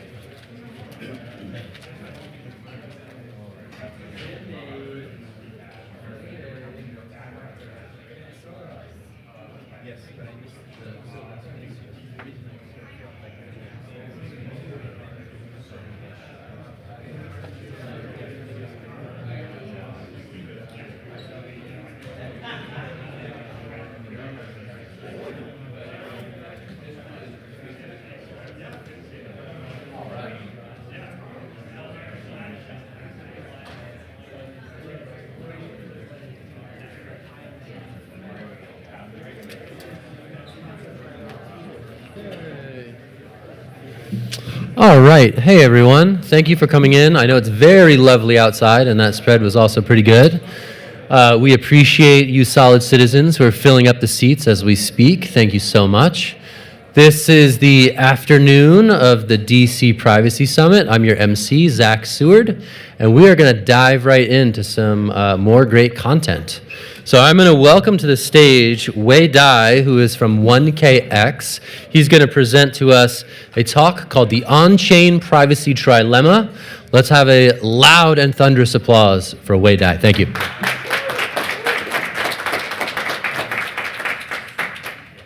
Yeah, it looks like people are still coming in. Maybe can we give people a couple minutes to come in, or should we go? Yeah, dive in. All right. Yeah, maybe people in the back do come. We'll have a lot of seats here. Yeah. So, a couple of questions. First of all, welcome. Good afternoon.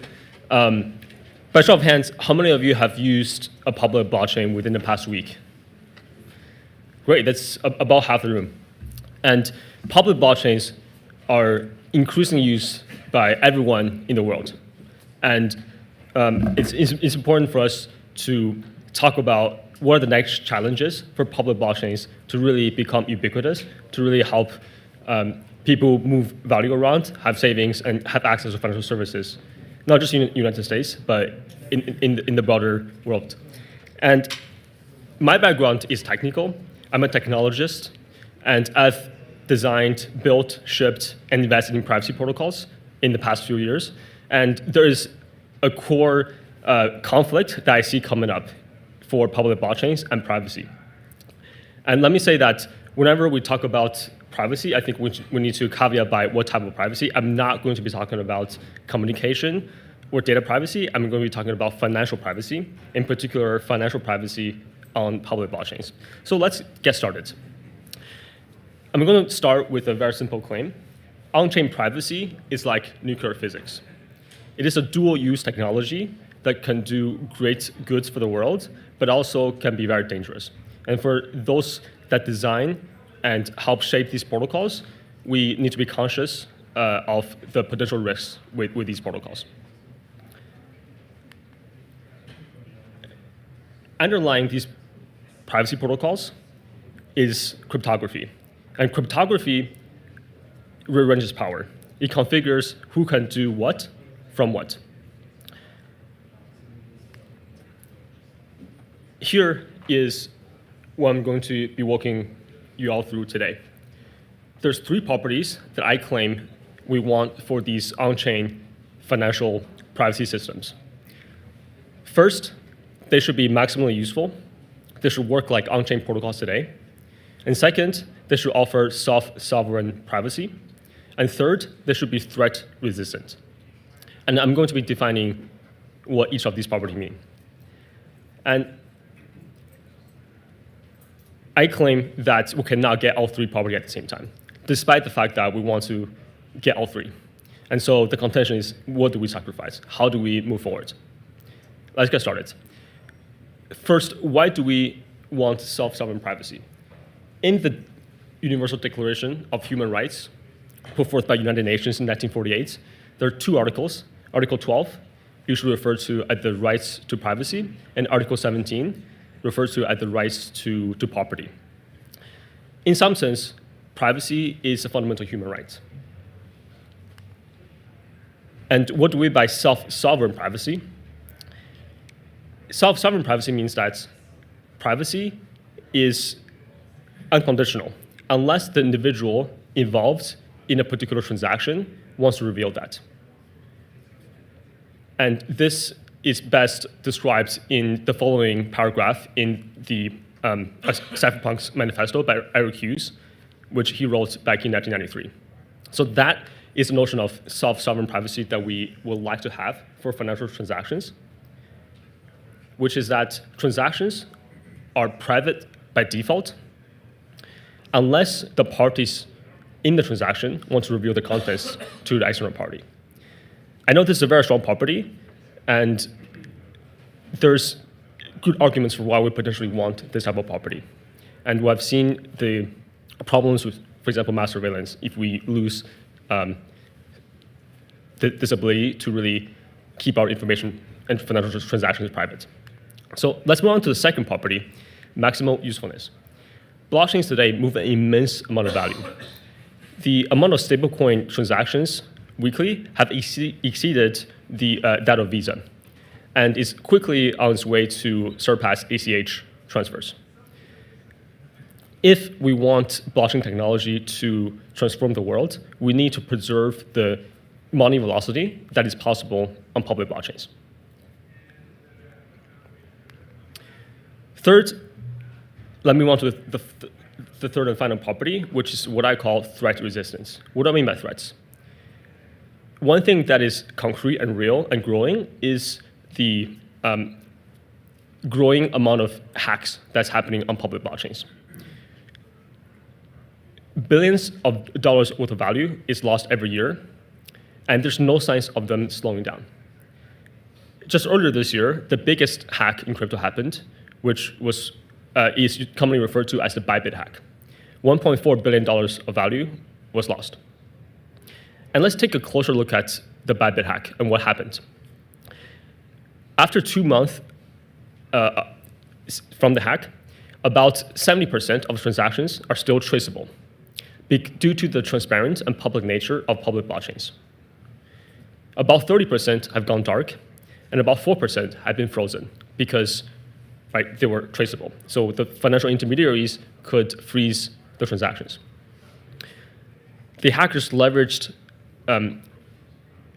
cross-chain protocols and centralized exchanges and mixers extensively. And this is what I mean by threat resistance. We want our protocols to keep the same traceable property for these important hacks that inevitably will happen.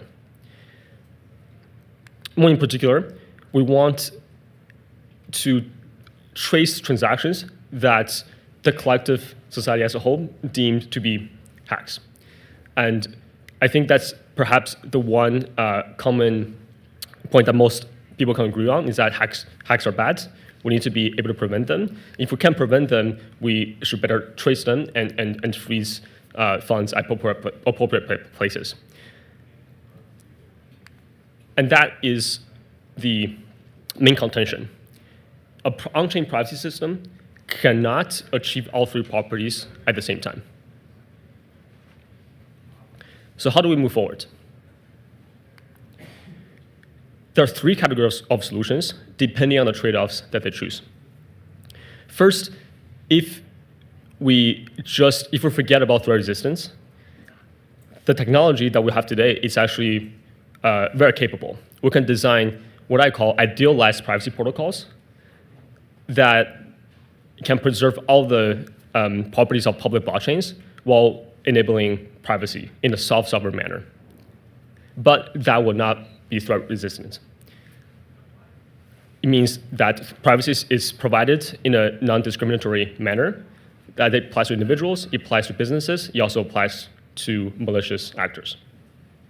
And second, if we forego the notion of maximal usefulness, if we enforce velocity controls, deposit delays, then we're going to have what I call throttled privacy. And finally, we have responsible privacy, which is the type of privacy that I think technologists should think more about, which is we can actually trade off self-sovereign privacy to allow certain entities or collective entities to be able to decrypt the transaction graph when it's needed. So let's dive into each category more in detail. On the top left, leveraging zero-knowledge proofs and other form of cryptography, we're able to build the perfect privacy protocol. And as technologists, I think this is actually the easy step. Yes, we can build these protocols, but how do we add threat resistance? And for the second category, we can leverage things like deposit delays or keeping track of the transaction graph and in an enforced manner. And we can leverage proof of innocence, we can leverage selective disclosure to help add threat resistance while effectively having a throttled system that is not as good as on-chain financial system today, but more or less work as a stopgap solution. And there has been many protocols that's been deployed already and used. And the problem is we cannot have the full North Star outcome for public blockchains. There's the deposit delays and the velocity limits would not make this privacy system as useful as their transparent counterparts. And the question really is, can we build privacy systems that really does not limit the ability to have on-chain financial systems that we know them today? And the answer, I think, is yes. If we leverage what I call information custodians. So information custodians, there could be a single entity, or there could be, for example, as collective entities running a multi-party computation protocol to decide when it's appropriate to decrypt certain parts of the transaction graph in an event, for example, of a hack exceeding a certain amount of value. And increasingly, there are protocols that are building solutions in this category. And I'll note that I put a centralized exchange in this category, and that is because centralized exchanges are used by users to create anonymous wallets. And centralized exchanges, right, if you recall the previous stats that I've showed, have been used by terrorists as well to launder money. And the mechanism is very similar.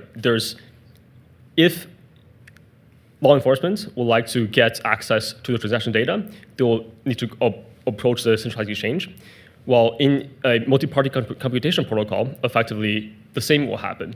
The law enforcement will go to the collective of participants in that protocol. So the technology is very flexible. It can be designed in kind of many shapes and forms to fit the policies or social consensus that we will arrive at. So let me summarize. So we have a fundamental problem ahead of us. If we want on-chain protocols, to thrive, and if we want individuals and businesses to move on to public blockchains, we need to add privacy. but we cannot do so at the cost of security. We cannot do so at the cost of hacks being untraceable. And I think the solution is to build pragmatic privacy solutions, which includes throttled privacy solutions and responsible privacy solutions. And for those of you that might be questioning, why should we give up self-sovereign privacy? And the other way to look at giving up self-sovereign privacy is the notion of freedom of dissociation. So I'm putting up a tweet by Amin here, which is, it turns out in these on-chain privacy protocols, because the notion of anonymity sets, if we provide self-sovereign privacy for certain individuals, it means that we're giving away the freedom of disassociation of other users to disassociate themselves from the malicious users. So in fact, the counter property to self-sovereign privacy might actually be a desirable property. And let me close with the following quote. Privacy, in the sense of contextual integrity, demands that information gathering and dissemination be appropriate to specific contexts.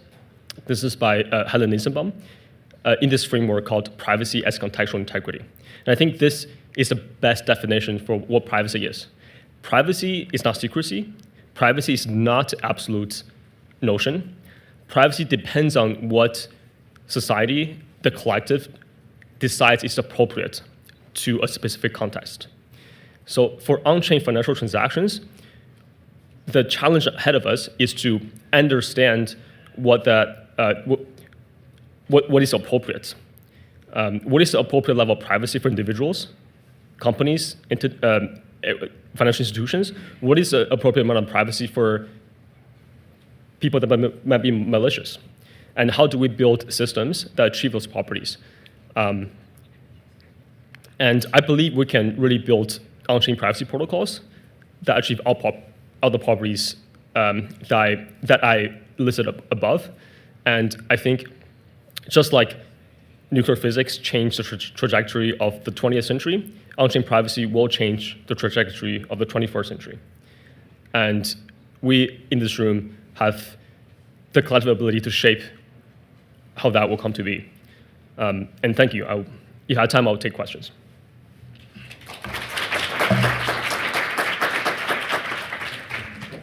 Any questions? Let's do one question, then we'll jump to the next. Here you go. Thank you. My question is, in this sort of responsible privacy setup, how do you ensure that the so-called responsible party is not captured by authoritarian actor, for example, in vulnerable jurisdictions? This is a great question. I think there's, just like current technology, there could be attacks on institutions that have information. We definitely need a lot of security safeguards on this collective of entities that have this power. And I think it is a question of how do we get better controls. And I think that's a solvable problem. It's something that we can build better systems for. And we shouldn't be afraid and feel discouraged to give such power to a collective of entities, because we can ensure that they have very, very good security practices, for example, to ensure that their power do not get misused.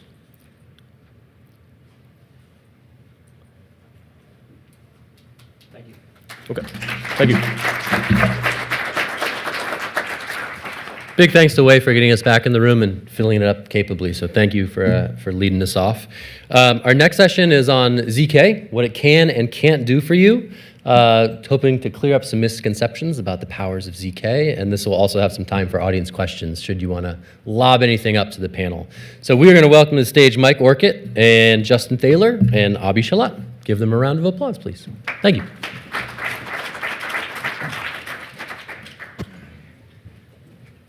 Hello again.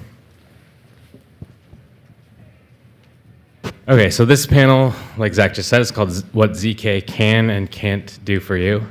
We're going to be specifically talking about a type of zero-knowledge proof called a snark. These are two of the world's most preeminent snark builders. Abi Shalat, Northeastern University, and Justin Thaler he's a research associate at A16Z. So I'm going to start actually with Justin because... And also professor at Georgetown University. Exactly. Down the road. That too. Sorry, I forgot about that one. I'm going to start with Justin because he has I think a really useful analogy, a metaphor for what a snark is. We're not going to try to spell it out and unpack the acronym. We're going to go straight to the analogy. Yeah, sounds good. There are two properties of snarks, or some kinds of snarks, that people can find useful. So the title of this session says ZK, zero knowledge. That is about privacy. So that's like, I prove to you that I know some data. It might be sensitive. It might be the password to my bank account or something. I know some data. And zero knowledge means I don't leak any information about that data other than I know it. Right? So like the trivial proof would just be to hand you the data. You can then check it yourself. But that leaks the whole password, and then you can steal all my money or whatever. Right? So zero knowledge is about privacy. SNARK is an acronym. The S means succinct. Okay, and this is about like efficiency. Okay, so the analogy I think Mike is referring to here is cryptographic compression. Okay, so a succinct proof is a proof that's really short and really fast to check. Okay, so again, if I just sent you the data I claim to know, you could check it directly, but it could be a lot of data. Okay, and it could take a lot of time to check it. Right? So to give an application that might make this concrete, every time you visit a website, you download a whole bunch of certificates that kind of attest that the website being served to you is like the right website and not served by an attacker. Right? So today you download those certificates and you check each one is what it should be. Right? In the future, you could have the website just prove to you it knows the certificates. Right? And this way, it doesn't have to send all the certificates to you, and you don't have to check it yourself. So this is what I mean by cryptographic compression. Right? And you're compressing sort of two things. It's the data that the untrusted prover is claiming to know, so that all that data doesn't need to get sent to you, just a really short proof. And you're compressing the work of checking the validity of the data. So it's kind of a twofold win. So so snarks without ZK can be useful because of the cryptographic compression, and then snarks with ZK, possibly also without the compression, can be useful because of privacy. Yeah, so Justin and Abi are working on two very different kinds of snarks, or different application spaces, put it that way. And Justin is, I think, correct me if I'm wrong, but Justin's more concerned about succinctness than Abi. Yep. I care about the privacy. That they headed in different directions, that they're focused on different application spaces is interesting because they started in a similar place as academics, working together on a protocol called the SumCheck protocol that Justin calls half of a snark. The easiest way to understand all this technical stuff, though, is in the context of a real-world example, and that's why Abi's here. So let's start with him. Abi, can you tell us about the work that you have done with the Google Wallet?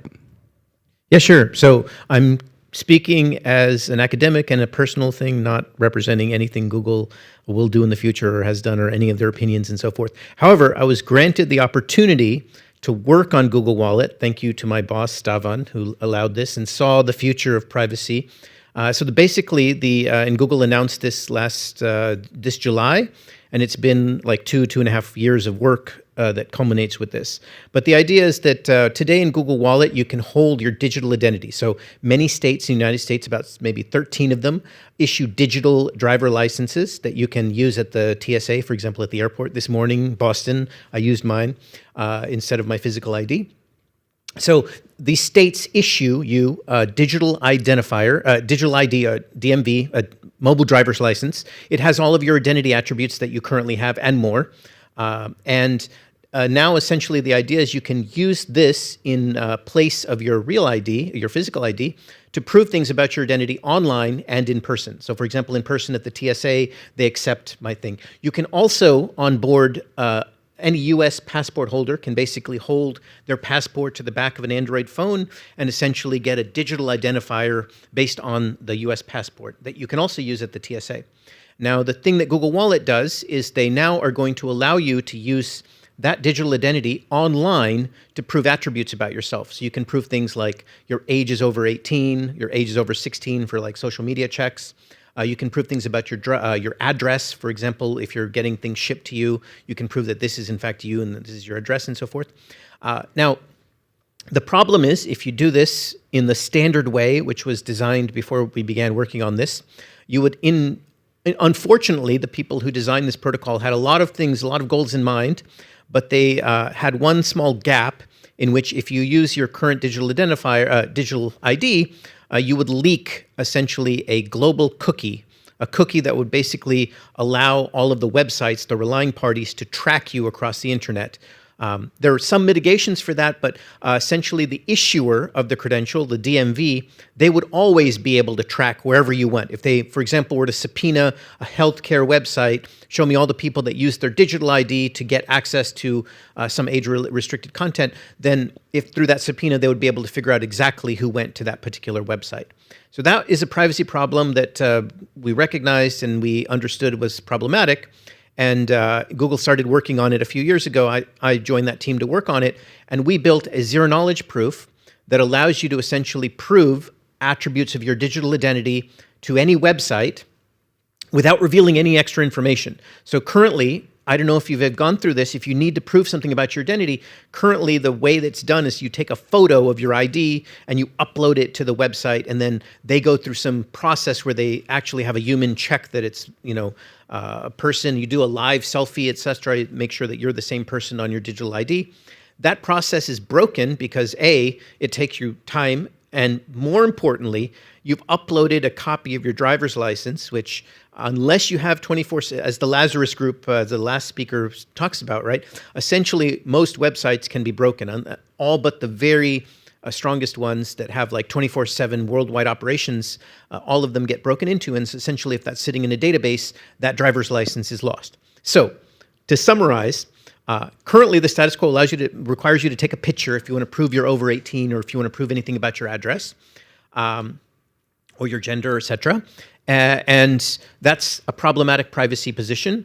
We built a zero-knowledge proof that actually runs on the phone and allows you to prove aspects of your digital identity to a relying party. And what Mike was referring to is like in 2016, Justin and I wrote a series of papers on this very same topic. He's gone and improved it. He's had tons of great ideas on how to improve that, and that's kind of the work he's worked on, the succinctness part of it. And I've sort of worked on the zero knowledge part of it. Very few extra ideas since our 2016 paper, but enough engineering to make it work on the phone. So that's essentially the thing I've worked on. Sorry if this makes you kind of repeat some of the things that you said, but I'm just going to ask it a slightly different question, which is, if it's possible to not get too far into the weeds, can you explain what I guess, for lack of a better term, the key cryptographic components? I'm wondering, like, what does the government or the credential issuer sign? Like, why? Oh, good. Why are they signed, and what's being proven? How do you know that the person is the owner of the phone? Also. Good. Okay, so a lot of great detailed questions about how this works. So one of the main constraints we had is we wanted to deploy this in a way that gives users privacy, but does not change the way that anybody does anything right now. So no changes to how the DMV operates. That was very critical for us to actually deploy this, because essentially changing the mind of Texas or DC or Virginia or Massachusetts, it's like basically impossible. So what they currently do, what they've currently decided to do, essentially when you onboard your driver's license, you again open either Apple Wallet also has this, but doesn't have the ZK, a Google Wallet. You essentially open up Google Wallet, you say, I want to put my driver's license in. You essentially take a video, you do a bunch of tests to make sure that you're the person in front of the camera. Like they ask you to move your head, you take a few pictures. You do actually take a picture of your current driver's license. All of that information gets encrypted on your phone. and sent encrypted under the key of the DMV. And that information gets sent from your phone to the DMV. The DMV has a process by which they get these applications rolling. They have people essentially checking that this person is asking for their ID and this person is in fact, they have of course your picture. So they in fact match that you're the person in the video, that you're moving the head in the right direction, etc.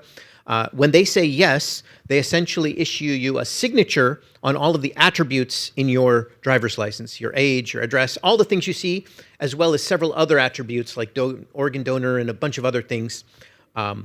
They sign that, they give you a digital signature, and they send that back directly to your phone. Now, one other important thing is if you just did this, this would be a completely broken system. Somebody would hack their phone, which I don't know how to do it, but some people, like Lazarus Group people, know how to do it. They would hack your phone, they would extract your credential, and then they would sell it on the black web, or you could sell it on the black web, and then anybody could essentially pretend to be you. That wouldn't be great. So, in fact, there's one other precaution meant for this. Every phone that you have, and everybody in their phone, has what's called a secure element, a piece of hardware in that phone. In fact, phones are probably the most secure computing platforms today because they have that secure element and they check the boot process. They do a lot of measures to ensure that they don't get hacked. So that secure element's a piece of hardware that has essentially a digital signature key on it. And when you onboard your digital ID, that piece of element creates a public key. And a private key stays in hardware, and that public key gets sent all the way back to the DMV, and the DMV puts that into your digital credential. So in addition to Abi Shalat, 42 Brinkton Road, blah, blah, blah, blah, blah, birthday September, blah, blah, blah, they sign all of that, and they put your device public key, which is the key that's on your phone, in that credential, and they send it back. What this means, this is called device binding. It means that you can only use this credential if you have the ability to sign with respect to that device public key, which means you can only use this credential if you have the phone onto which the person took the selfie and took all of the particular measures. So there are a bunch of countermeasures, a bunch of technical things to ensure that. But ultimately, this mechanism is what the credential is today. And now, when you present it to someone online, you essentially also prove that you can basically create signatures under this device public key. Essentially, that you're presenting the credential from the phone onto which it was issued by the DMV. So through that sort of transitive trust, complicated statement, you can guard against people doing, easily trying to break your phone and just copy it. They would have to actually break the secure element at the heart of your phone, which, it's possible, but I mean, it takes you disassembling the phone and roughly spending about $200,000 to sand it and sand the chip and try to extract. What if someone steals your phone? Yes, so it also has a biometric. So the credential is protected by either the Face ID or your phone ID as well as PINs. You can put various levels of protections on it. Yeah. Every time you use it, you have to essentially put a biometric in order to engage that secure element. Cool. Great questions, by the way. You know a lot about this. There was this. There's a real world example. I want to come back to a real world example. Okay. Earlier this year, there was an app called T. There is an app called T where women share dating-related information about men, and there was a breach. The data stolen included selfies and images of driver's licenses, which the app had used to verify that new users were women. So could you use this technology to prove that you're a woman? If anybody knows the T people, I'd love to get in touch with them. But yes, this is exactly the scenario we're intending to protect against, so that applications that want to restrict the content based on some identity attribute, they do not have to take pictures of IDs anymore. They can use this digital ID protocol in order to do that. One more question for Abi, and then I'll go to Justin. How many different kinds of identity credentials are there, or could there be, and to what extent can they be used? Could they be used in combination in a single instance? So right now there can be an infinite number. Any organization can issue credentials. The Google Wallet supports that, but but we don't allow that yet because so far only the ID, the passport, and the mobile driver's licenses. And what's in the future is the European Union has this thing called the EU Digital Identity Initiative, EUD. They're defining a bunch of standards on how they are going to do state-level identity credentials for all of the EU in a way that interoperates. And have the privilege of working with them on also doing zero knowledge for the way that they produce these credentials. Super interesting. Yeah, we're going to talk more about that in the following panel. The EU wallet. Okay, so before I turn back to Justin, I'm going to make a technical point about this, which is for a snark to work, you need a prover, the thing that makes the proof, and a verifier, the thing that checks the proof. So for what Abi is building, the prover is the phone. The verifier is a age-restricted website. But these, like I said at the beginning, Justin and Abi took divergent paths. And Justin's working on very different snarks. So the question for Justin is, can you explain what's different about your snarks versus Abi's snarks, and why is that? Yeah, sure. Okay, so the snarks I'm working on, they're not specific to blockchains, although a lot of the sort of most popular applications of these snarks are in blockchains today. I'm bringing up blockchains because they just raise different kinds of applications than the sort that Abi is focused on, right? And how are they different? I'd say two ways. So one is in blockchain settings, often these snark proofs they're stored and verified on chain. Okay, so that means there are hundreds of thousands of nodes following along with the Ethereum blockchain, and anytime there's a snark proof used in an Ethereum context, if it goes on chain, every one of those hundreds of thousands of nodes has to store the proof like forever, basically, and check that it's correct, right? So you just don't want the proofs to be that big, and you don't want them to take all that long to check, right? So Abi, I think your proofs today are a few hundred kilobytes, right? That just can't do that really in the blockchain setting, right? So we want the proofs to be kind of shorter and faster to check, and so that's something about the verifier. You want the verification to be nice and fast and cheap. Another difference is that not all of the applications in the blockchain setting are really about privacy. Some of them, for example, are about scalability. So we want the blockchains to be able to process more transactions every second. But at the same time, we don't want the blockchain nodes to have to, be super beefy machines that only live in data centers, right? Because then our blockchain isn't secure and decentralized the way we like it, right? So this starts to mean that, we try to get untrusted parties that are not part of the blockchain to do hard work that they then prove to the blockchain nodes was done correctly. Okay, and this means the statements getting proven here, they're just more complicated, right? So they take longer to prove. The logic that's getting proved was run correctly is just far more complicated. In the digital identity and credential setting, you're basically just proving a digital signature attached to a message that contains a birth date that was more than 18 years ago, right? That's about as simple a statement as you're ever going to prove. If you're scaling up a blockchain, it's just orders of magnitude, more complicated and just more computation that you're proving you did correctly. Okay, so those are the performance considerations. And then the last thing I'll say is something about usability. So for these very simple privacy-focused statements, you can there's something called a circuit, right? These zero knowledge proofs, the prover gets applied to a circuit. Don't worry about what it is. The main point is it takes an expert to, if you want to, prove a digital signature, attached to a message satisfying some predicate, it takes an expert to write a circuit capturing that statement, right? And that's how Google's approach works. And that's fine for these very simple statements. But if that's how Zcash works, right? There's a circuit in there that's getting proven. As you move beyond these very simple privacy, application statements, that becomes untenable. And you want something that's much more developer friendly, where a developer can just write a computer program that takes as input the data the prover's claiming to know and checks that it's correct and says, prove, right? And like the proof just comes out the other end, and that's the sort of thing I'm working on now. So to summarize, we sort of we need to worry about prover speed. Obviously, prover is fast, but like it's just not as important when the statement's really simple.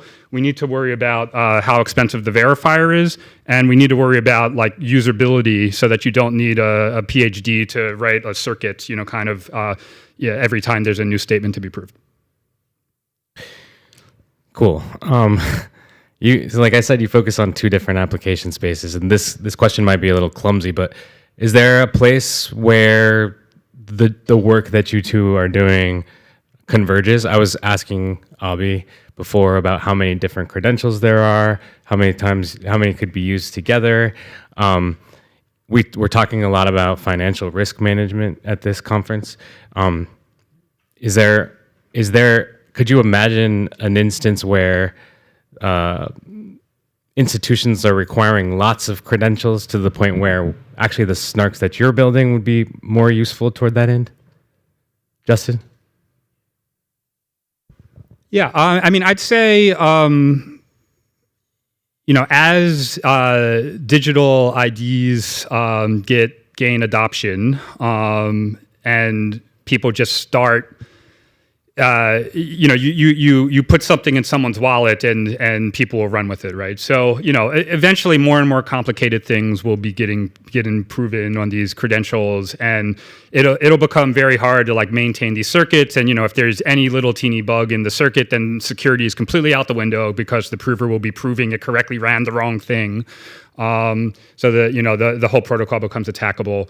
And so, I think, for any individual simple statements, the circuit-based approach can work. And, we've seen, Zcash is a long-lived project, and, Google Wallet's digital identity will likely be a long-lived project as well. But, in the very long run, things will just get more complicated enough that, the developer experience and maintainability will be important. Maybe. So I will talk about, I totally agree with what you're saying. I'll tell you a dream application I have that requires essentially your kind of tech.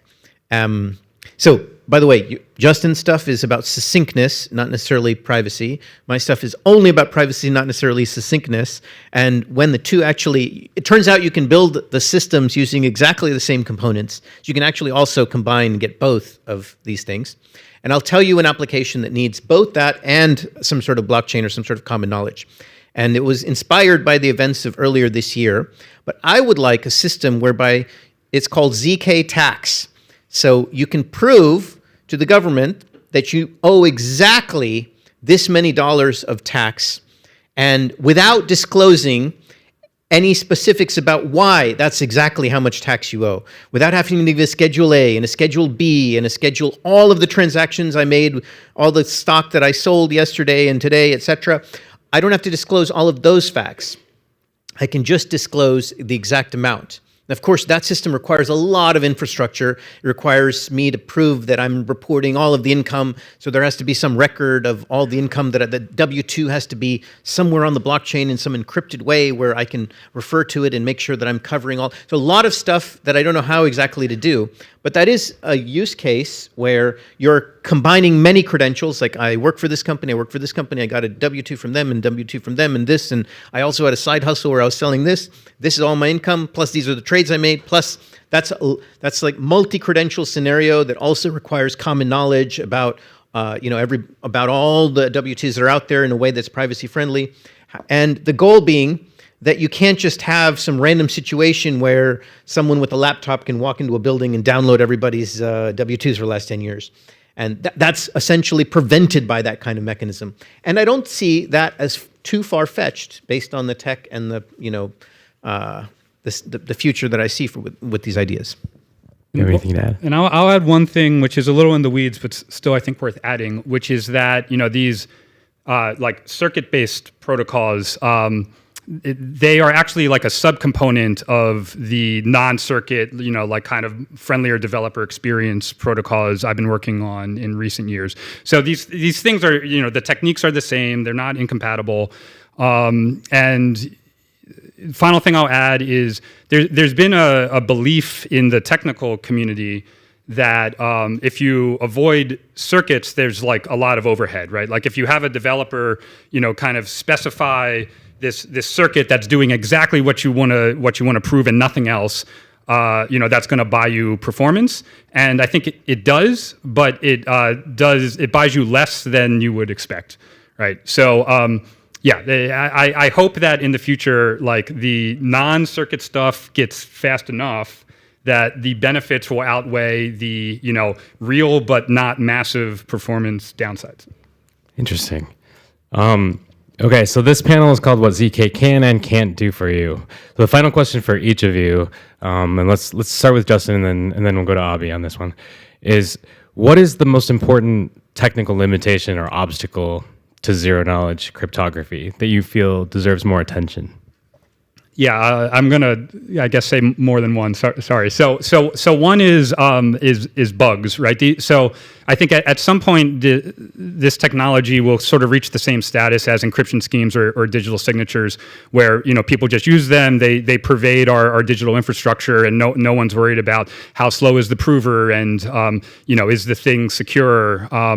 But the reality is that these protocols are orders of magnitude more complicated than today's digital signature schemes or encryption schemes, and so they're full of bugs. We got to be very careful until we develop some confidence that there aren't bugs there. I guess the other thing I would say is whenever anything is proved with this technology, it's what's being proved is like I ran this computer program correctly on some data.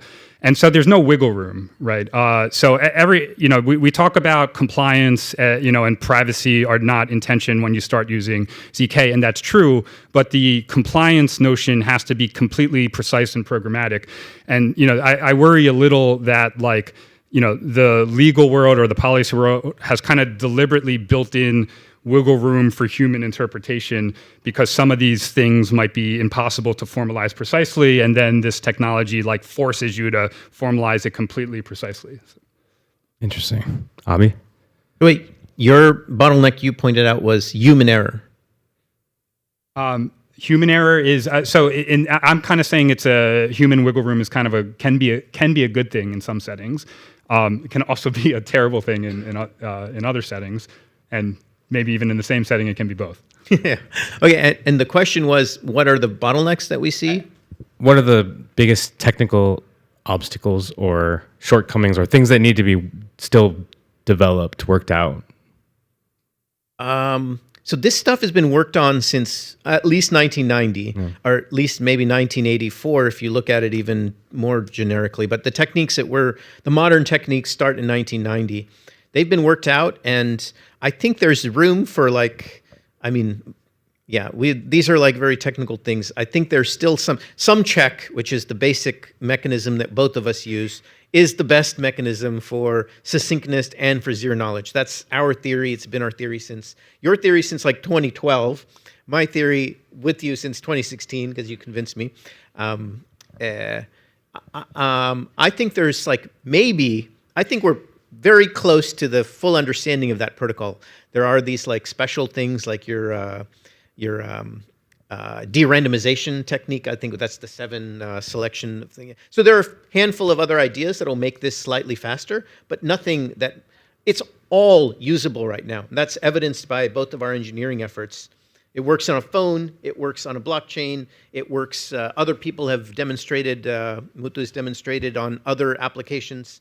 So I wouldn't say there's a real technical bottleneck to deploying this. I would say people don't know about it. Some people are afraid of new things, and so there's a policy and sort of like a acceptance type of thing in regulatory contexts, which I was hoping this audience would have some insight on. Yeah, let's actually open it up to questions in case anyone in the audience has any questions for Justin or Abi. I think we will have some. We got one back here, and we'll work our way around. Here we go. Got it. Thank you both for the insights. I guess one question is, where do you see NIST or other government organizations kind of potentially playing a role in guiding both government, but then probably the wider industry on what cryptographic standards to adopt for ZK, if that's even necessary, and then maybe as a follow up to that, anything around do you see any impact that quantum has, given that NIST has been putting out a lot of like guidance around like when we need to be ready for quantum in like 2030, what standards would be, or what cryptographic methods that should be adopted before then? Is there anything that impacts ZK in that context? I'll give a quick answer. A, NIST has a call, if it's still running, November for like the first round. So NIST will standardize this. B, the European Union, like ECCG, as well as ENISA, as well as a few other, ETSI, those are all standardization groups that I'm involved with that are trying to standardize a ZK-based solution for these European wallets. Our system is post-quantum already. It was one of the design requirements that the ZK system had to be post-quantum, even though the statements involve signatures that are not. Justins can be easily made to be, at the cost of making the commitments, the proofs larger, you can make them post-quantum secure as well. Yeah, I can add let's take the quantum thing. I can elaborate a little bit more on that. So one thing I'll clarify is, there are two kinds of, security properties of ZK proofs. So one is the ZK, is it privacy preserving or not? Okay, and so the non-post-quantum ZK proofs, the privacy aspect actually is post-quantum. Okay, so you do not have to worry about a future quantum computer. There's no for encryption, we have to be really worried about quantum computers, even if they're 30 years out, because of what's called harvest now, decrypt later. You store the message. China's hoovering up all of the US's traffic, I'm sure. And if they get a quantum computer 30 years from now, they decrypt it then, and they'll learn secrets the US government wanted to keep for 50 years, right? You don't have to worry about that for ZK proofs with privacy, right? You can't take a quantum computer and break the privacy, So it's just the security.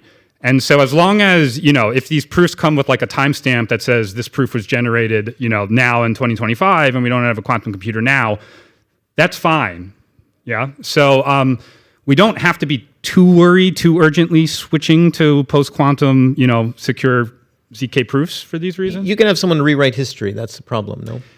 Yeah, you need the timestamp. You need the timestamp so that you don't have someone in the year 2080 when the quantum computers are here acting like this proof was generated 50 years ago when they weren't here. But anyway, the other thing I'll say is the big worry for me now is the bugs, right? And so I think we can make the post-quantum proof systems just as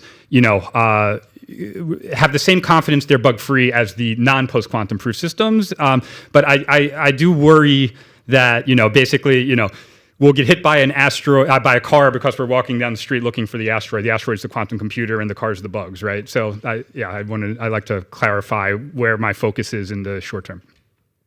A couple more questions over here. There we go. Thank you. I appreciate both of your insights, so thanks for that. I guess you guys you're grand snark masters. It's very cool. I was thinking through this. So, are you saying this is already live with A2P and X402, or it could be soon? A2P. So Google's agent payment network. If I have a wallet that could work. So basically, if I want to set up a wallet to work with agents, and that wallet will only be to work with agents and do what I want agents to do, and keep it separate from maybe a universal ID as you're defining it, and then keep that separate from a wallet that would work in a blockchain space like X402.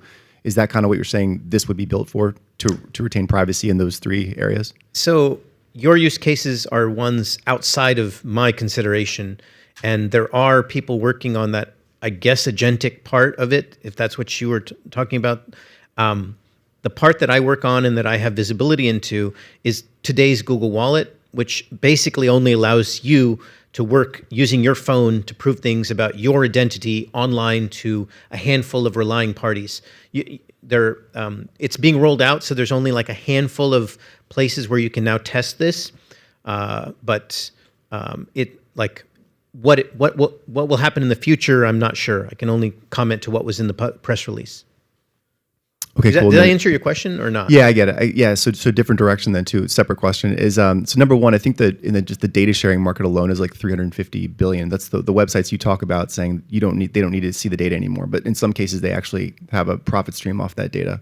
Do you see there being pushback there? And then separately, with like state government, like with ID and DMV, MVA are famously hard to get any kind of tech integration with. They're working with archaic systems. How hard do you see integration at that level? Well, the thing is, those DMVs are already integrating through a set of integrators, like Fast is one company. They are already integrating with Apple and Google already for this, for the function of going to the TSA and presenting your ID with your phone. So we are building on top of that our zero knowledge layer that allows you to use that same information online. So I don't see that integration point being problematic. EU is already designing this within mind, keeping in mind how to get these credentials on people's phones. So I think that's not a problem. Your first part of the question was about the data, like what economic incentive do websites have to use this mechanism? Well, like there are many websites that need to verify some aspect of your age for their regulatory compliance or their feature set. And I don't think those people want to be taking and processing photos of your digital ID. And so in this case, I think there would be an economic incentive for them to adopt these things. If that's not enough, there's already other privacy data minimization laws, which are at least relevant in the EU, which would essentially nudge them to be using best practices, which would be these protocols. So I don't know what happens to the data brokerage market and how people will in the future earn money from our private information, but at least this is one avenue to kind of mitigate those markets. All right, last one, and then we'll wrap. What do you view as the role of TEEs and FHE in relation to ZKs? Go for it. I view them as complementary technologies. A very good way to sort of protect against potential bugs in ZK proofs now is to also generate the proof through a TEE, and so you have to kind of own both the TEE and exploit the bug. We don't have enough time to talk about the nuances of, what if it's just a TE on its own or ZK on its own, like which one should you go for? And then with FHE, I think the performance in general is still a concern and will be for a long time. You see the application, people are using FHE today, but it's for very specific applications that are super, structured and nice. And so, have to worry about the performance, and then also sometimes the trust assumptions can be an awkward fit, because someone has to hold that decryption key. You can split it up among many parties, but that means those parties can still come together and decrypt all the data. Anyway, so I don't know. There's a brain dump of thoughts there. Cool. Well, I think we'll end it there. Thanks, Justin. It was great. Yeah. Thank you. All right, thanks, guys. We're going to keep this thing rolling. I know we heard a lot of the cool stuff about digital ID in this panel. The subsequent panel is going to be maintaining some of that cool stuff while avoiding a lot of the bad stuff. It's titled How to Avoid Dystopian Digital ID Systems, and it's going to be with Ying Tong, Ashlyn Connolly, and Amal Ibrahimi in conversation with Lucy Harley McCown from Project Glitch. Let's welcome them to the stage. Thank you.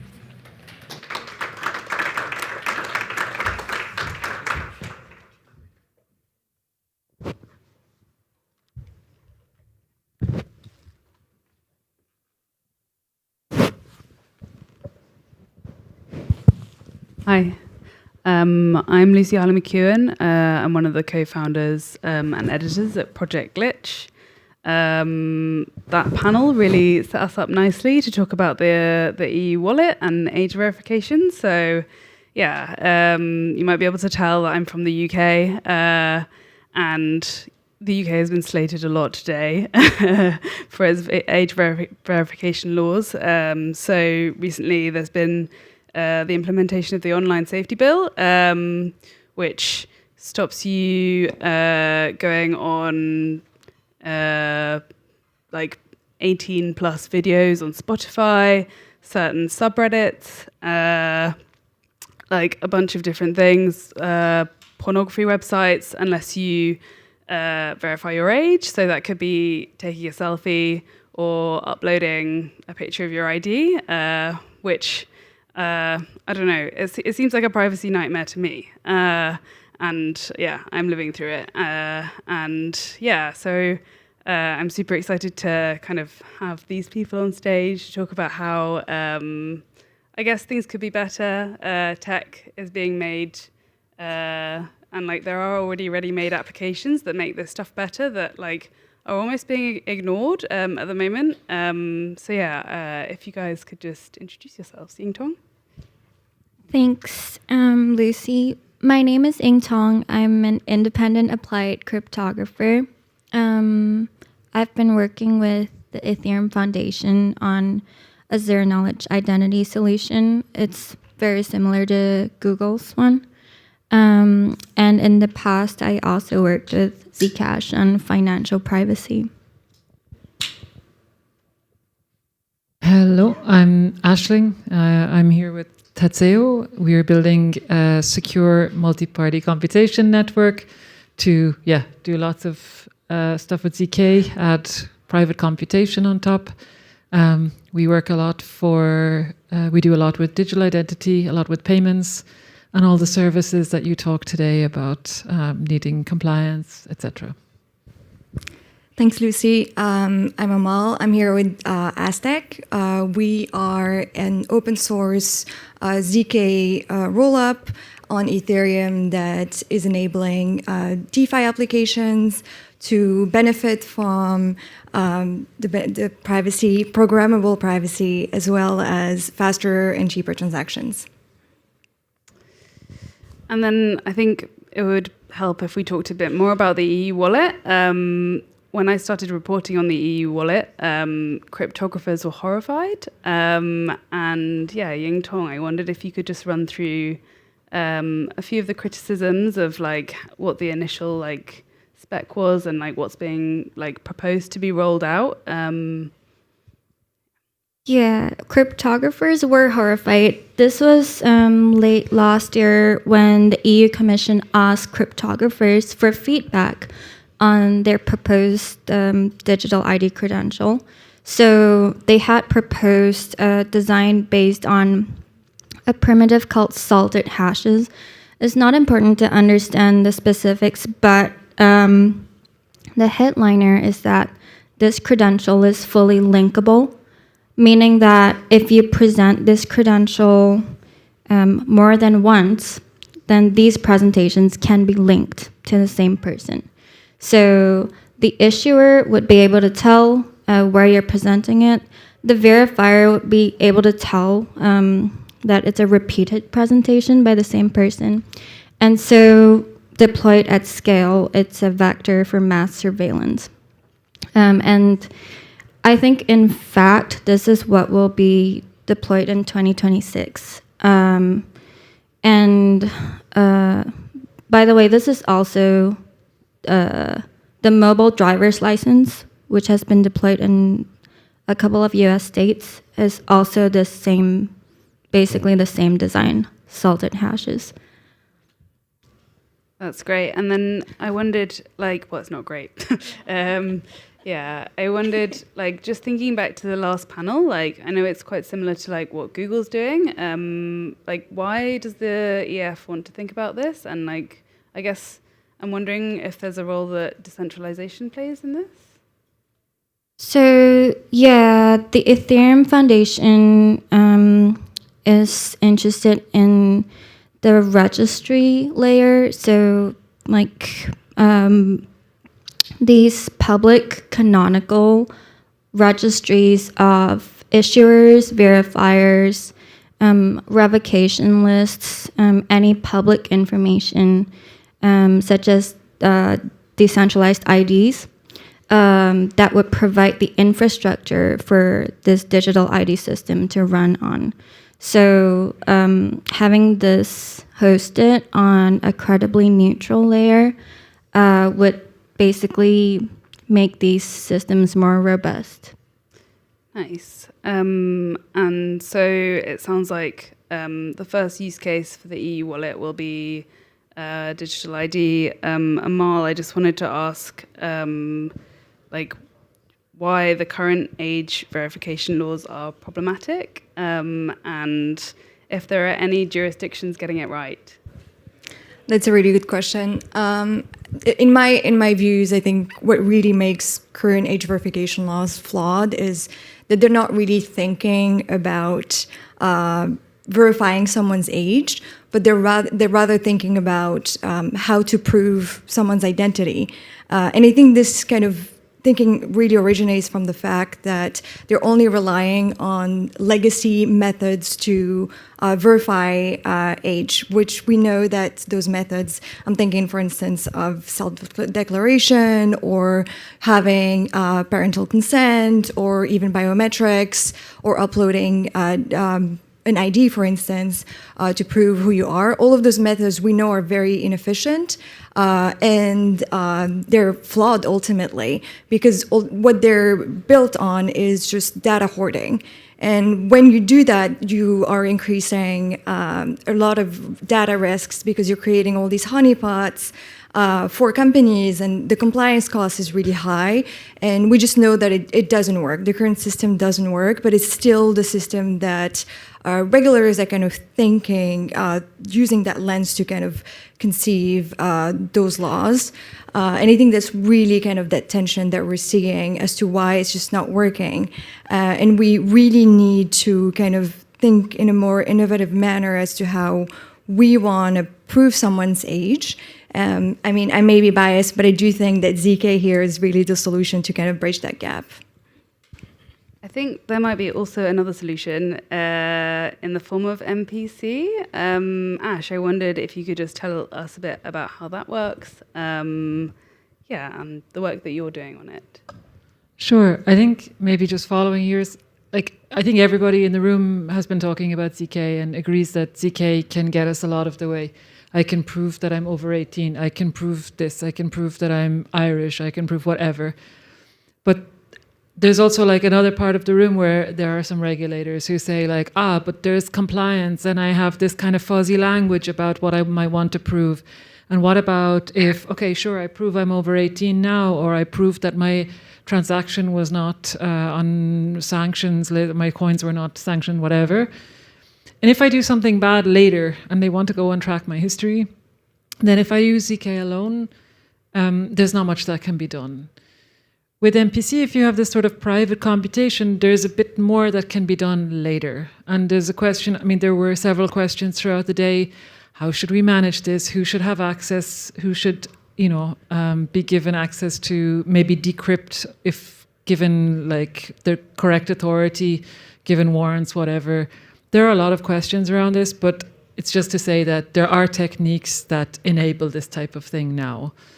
And I think one thing that's interesting that comes up a lot with this question is, I mean, we talk a lot about data minimization. This is something that is like completely widespread and accepted in Europe, and you hear it in this room as well. But one thing that starts to arise, a sort of new thing that arises with this, like when you go beyond this all or nothing with privacy, some people can see, some people can't, some people can see later, some people can, you can compute, you can change things, you can decrypt, is that this can start to be abused a lot very quickly.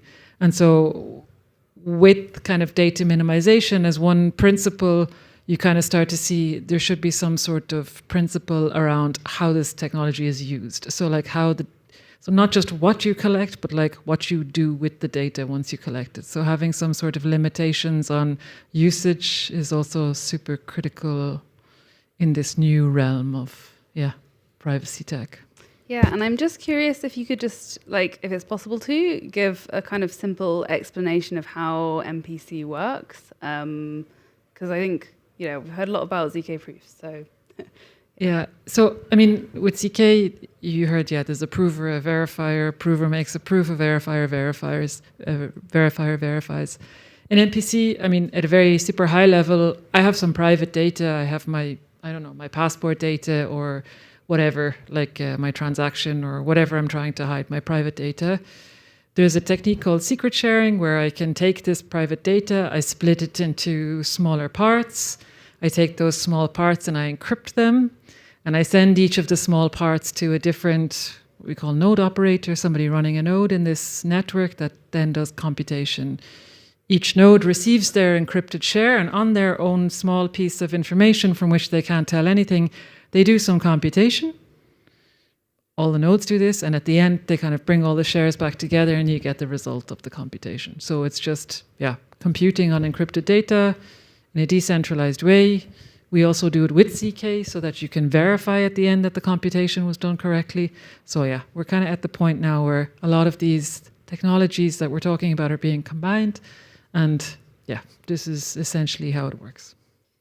Nice. And then I know that your company works with WorldCoin or World, and I wondered if you could just talk a bit about how that works with it, like in terms of identity and like kind of proving identity. We worked a lot with them on a particular MPC solution. This is less around the ID side and more around the iris, the private data protection. So what they do is basically they have this orb that scans your iris. It was storing the iris in a database, and every new person that joins into the system, they would check if this person has been seen before. There were some legal issues with this where they got some complaints from various governments saying, you shouldn't put people's biometrics in a centralized database. And so they looked for privacy-preserving techniques to then encrypt this data, but still somehow be able to do the uniqueness checks amongst new people joining the system. They found that MPC was kind of the one tool that would give them this privacy guarantee and be kind of scalable and practical enough for, this is a real world deployment, and now they have 15 million people in this system where every time a new person joins, you have to in real time check against the 15 million people in the system, is this a new person? So it's quite a big scale thing. And this is one thing. And they use this then, they scan the iris, it's secret shared to the network, private computation on the shares. Then they use this to derive a world ID that is used then within the world ecosystem.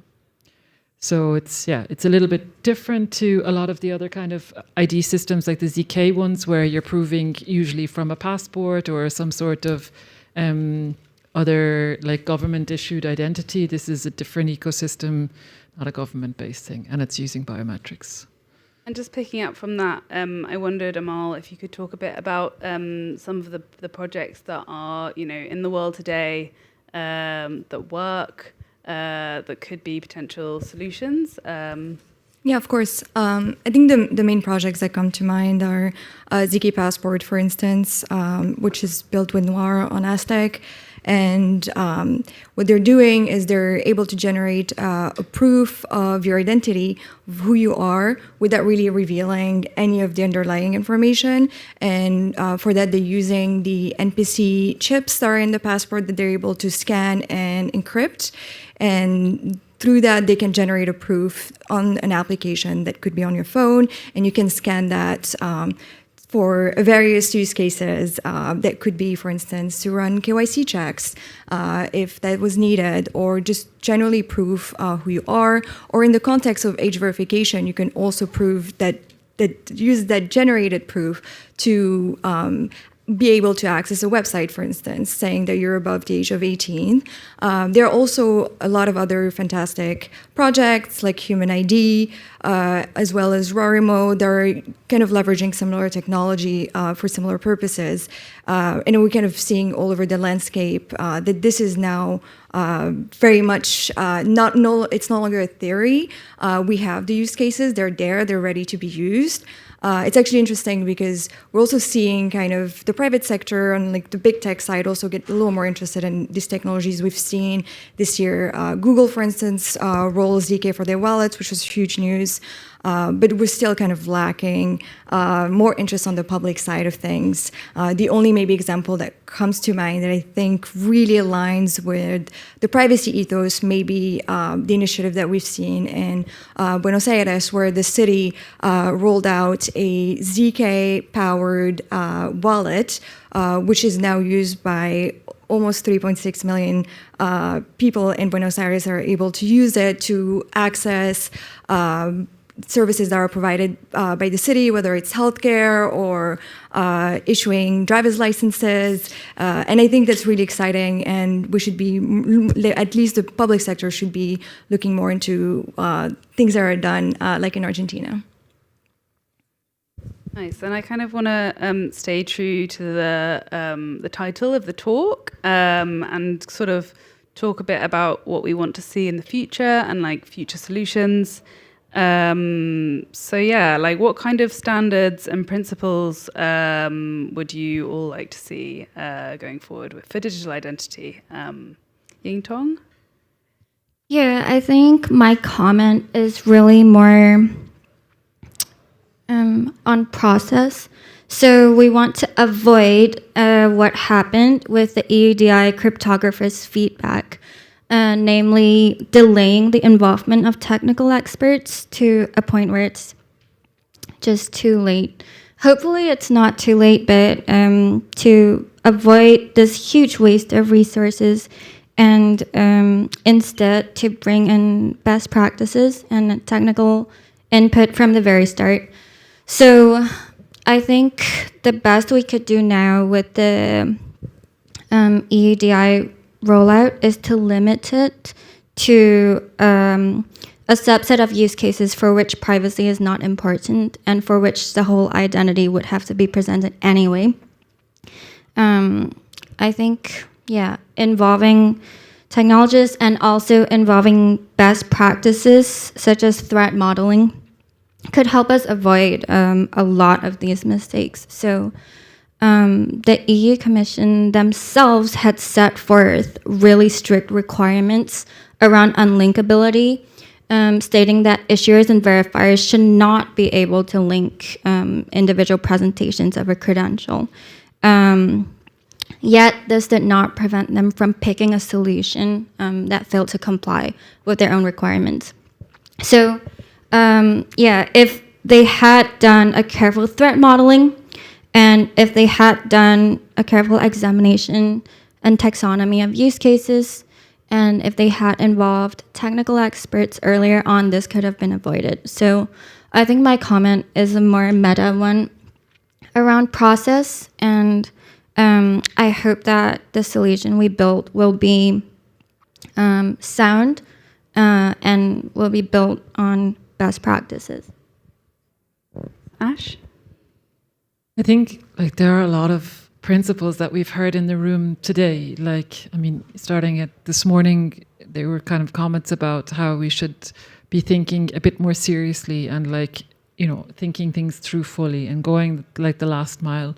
I think this is super important. And I think one thing that, especially as technologists, I don't like to say this because there's a lot of us in the room and I don't want to like call us all out because I think we're all a bit guilty of it. I think we don't take enough responsibility for the systems that we build.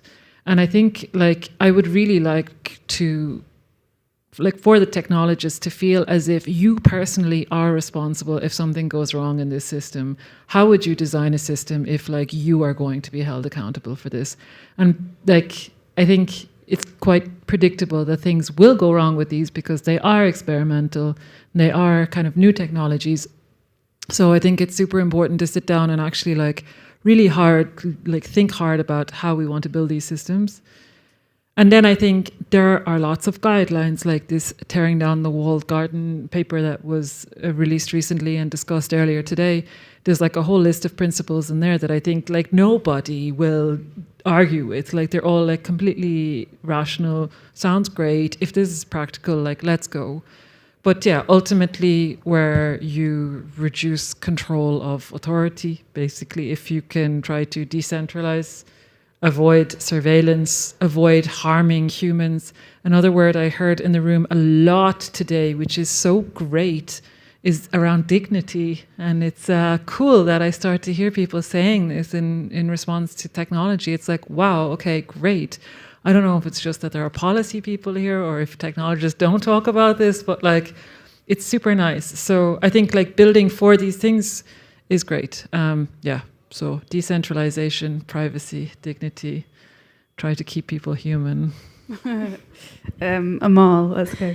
Yeah, I couldn't agree more. I think as well, I mean, knowing that anything that relates to digital ID will be processing extremely sensitive data, I have to put my privacy attorney hat here for a second.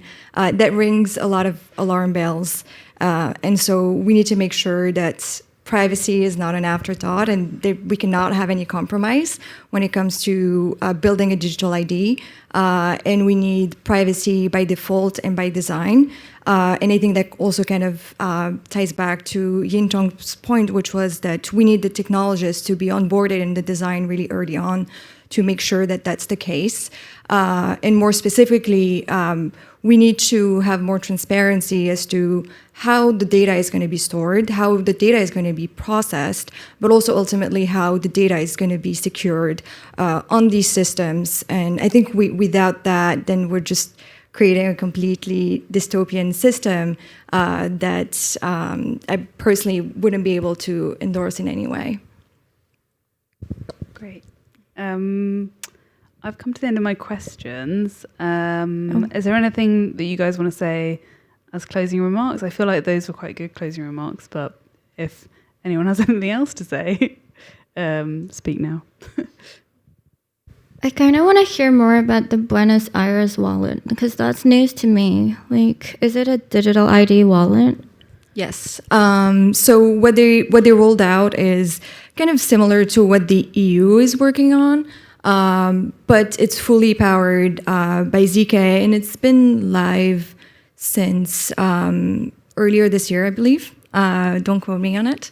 Yeah, and basically pretty much similar services are offered through this wallet as what the EU is looking at offering, which would be access to health services, any kind of service that the city offers to the people of Buenos Aires, and yeah, all of that powered through to zero knowledge proof and just making sure that there are no audit trails that are embedded in what people do or how they request services through the app. I know that was a key point there when they were developing it. But then to kind of build up on Lucy's question as well, I think in terms of closing remarks, from my point and also working for a privacy-preserving technology protocol, I think what's really key and what we really need is safe harbors as well for technologists to build this tool and experiment safely. And for that, we need more regulatory clarity as well. So that would be my personal call to action as a closing remark. Ash? Sounds great. Should we take some questions from the audience, if anyone has any? Right here. I got you. I have a question for Ash. You were talking about adding human dignity back and just how, developers are responsible. I love that. And I notice a lot of developers will find themselves in compromising positions where a government agent or a company might say, can you build this tool? And the developer knows that if they don't build it, someone else is going to build it. So in that kind of a situation, how would you recommend a developer or a team should behave? Is it a matter of principle and we all just walk away from these deals, or do you work in the project and just find all of the ways to mitigate any sort of damage to reduce the risk as much as possible? This is literally the worst question you could ask. There's no good answer to this. Of course you can stick to your principles, fight, whatever. But if you talk to 90% of cypherpunks, they're working on government projects. They're getting paid by whatever, either companies or government funding, whatever. Not very, and on the not very cypherpunk projects. And so, and it's true, there is this dilemma that if I at least I have some moral something somewhere that maybe if I build it, okay, it's not that bad. But yeah, it's an impossible question. And I think people who do stick to their principles and who do actually build the tools that they really strongly believe in, that maybe have these cypherpunk values or whatever. I don't want to say cypherpunk too much because it's maybe too idealistic or whatever, but that stick to these core principles that everybody agrees are good at whatever, they really suffer. They suffer a lot, and they get marginalized and they get arrested and they get whatever, and it's not really a good way to live. And then you have to choose am I okay, like, sacrificing some serious part of my life to do this? Some people are okay, and that's great, and like we should work to support them, but like it's a super difficult decision that like really the mass majority of people will not make. So yeah, my advice is like try to make those people comfortable and happy and like make them not suffer that much. But yeah, it's an impossible question.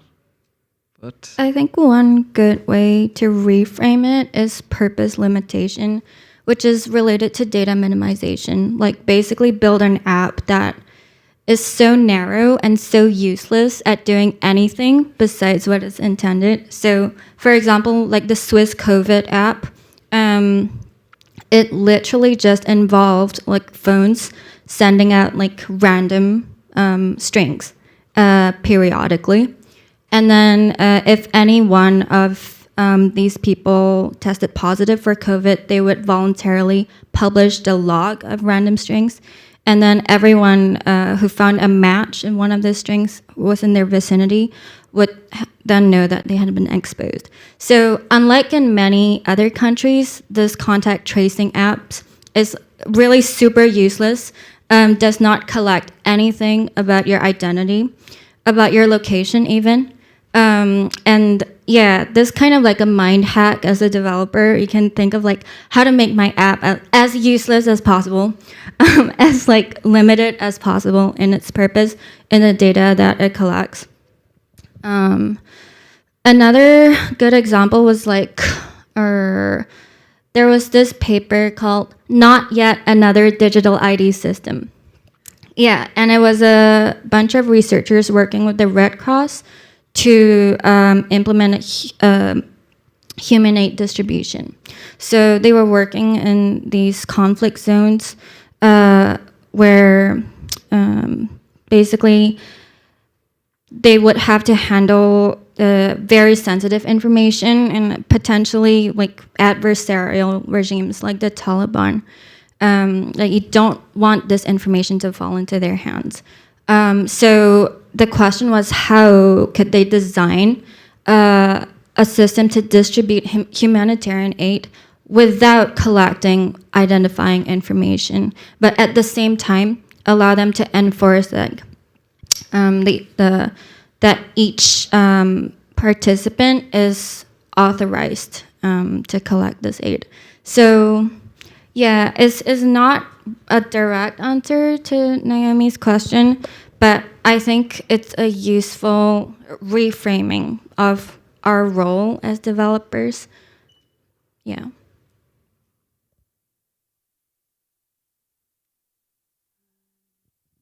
I don't see any more hands unless, oh, there's one there. I got you. I'll get there. It's my speed noise. Don't hurt yourself. Thank you. Thank you. So I'm wondering how important you think it might be to actually have a really competitive, robust wallet marketplace. It seems like the last few presentations we've heard about how important a wallet will be. It's obviously going to make things faster. It'll allow people to transact faster, move about the world, move around the country, transportation faster, interact more safely online. So it seems like that's the way it's going. The problem in the title of this keynote, this panel, is the dystopian part. If we only have one company that's the wallet provider, they now get all the information. So do you think this is a big solution that we should be marching in this direction to have regulation work with the private sector to create a safe kind of competitive landscape, but also maybe reduce regulation so that you have a really competitive wallet marketplace where they're all using ZK, for example, and it's approved, certified, whatever, SOC 2, Type 2, insert the thing here, but at least there's hundreds of them and they work globally. Does that seem like a kind of a really big solution? I want to say something to defend Google, which is that their core ZK protocol is called Longfellow ZK, is fully open source. So if you want to implement a wallet and integrate their ZK solution, you can. That being said, they obviously have an in-house product, Google Wallet, and they can integrate it, and it's like just widespread adoption for free. And I think, yeah, it is absolutely essential to have a marketplace of wallets, to have alternatives to Google Wallet, so that we don't become locked into one wallet provider. And furthermore, I think it's important to understand how exactly this wallet is managing our data. I think the presentation of credentials could absolutely fully be done offline without talking to Google servers. So it could, like, if implemented right, which I think they will do, we don't have to worry about that. But yeah, I think any wallet that is adopted at scale must be fully open source and auditable. And as you said, there should be a marketplace, there should be alternatives and competition. I would also add that it should be decentralized, because otherwise we risk to falling back into the conversation around dystopian kind of risks that are associated with it. Because if we have a centralized provider or centralized wallets, I think we're still far away from the solution that we're looking for. I think this wall garden paper again had like a nice approach to this, with the that the John Hancock project would come up with like the list of principles, or they would agree on like what they feel is like a good, like how a wallet, I don't know if they mentioned wallet specifically, but like how a good credential would look, or how a good wallet would look. And if then like welcoming many different entities to come and say, okay, look, yeah, we reach all these standards that you want, then they can like somehow give it some badge of honor. I don't know. But like, yeah, I think definitely having variety is great, and having like somehow monitoring that these things like reach some sort of like level of security principles, whatever, like decentralization, privacy, whatever, then I think the more the merrier. I think the walled garden paper mentioned open standards and like the open creation of standards as like one of the most important sort of foundations for like true diversity. So yeah, basically allowing different wallet providers to interoperate and basically to compete on a level playing ground. Nice. I think we're out of time. Thank you guys so much. Thank you. All right, thanks so much. We're going to take a quick break, get some coffee, stretch your legs, bask in the sunshine for a minute. We'll be back here at 3:10 to close this out strong. Thank you so much.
We're going to start in a matter of seconds. Grab a seat. It's going to be great.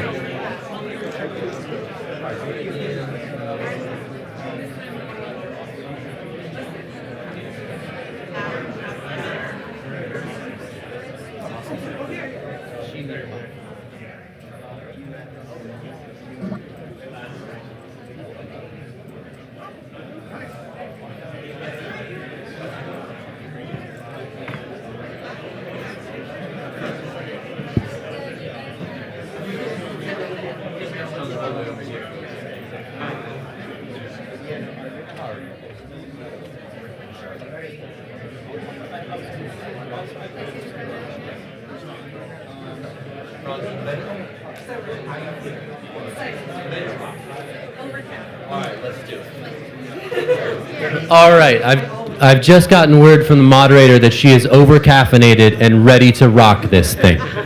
So I hope you are similarly over-caffeinated. This session should be a good one. We're going to talk about what the Genius Act could mean for privacy and anti-money laundering regulations. We have a superstar panel on this one. We have Laz Piper, we have Ian Myers, and we have Ross Schulman. They're going to be in conversation with Veronica Irwin. Let's get a big round of applause, get people excited to return to their seats. Thank you so much.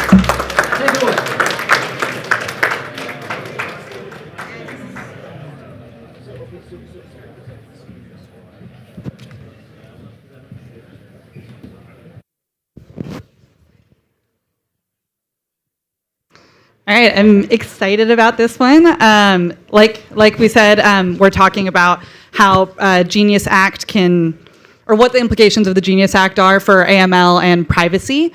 And I'm up here with three people much smarter than me. So just to start off, I'm wondering if you guys can each introduce yourselves and in brief, maybe like 2-3 minutes, just kind of explain the work that you're currently doing on this topic to kind of get everybody up to speed. Sure. So good afternoon. My name is Ross Schulman. I'm with Spruce ID, which is a company that develops identity solutions mainly right now for state governments, so including California, Colorado, and Utah.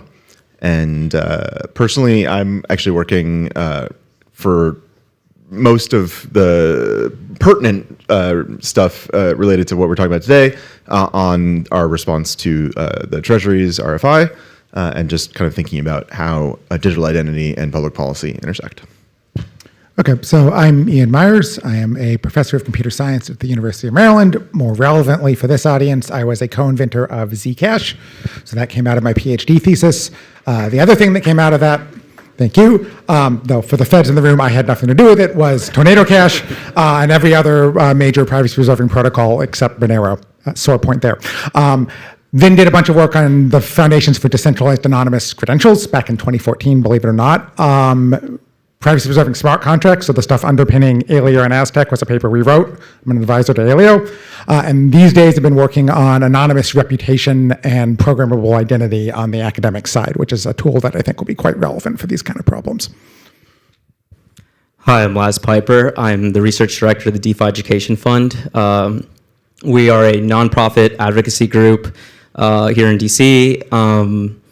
Basically, what we're working on in regarding the digital identity topic under the Genius Act is digital identity verification in smart contracts, and so we'll be submitting a comment letter tomorrow. Pursuant to that.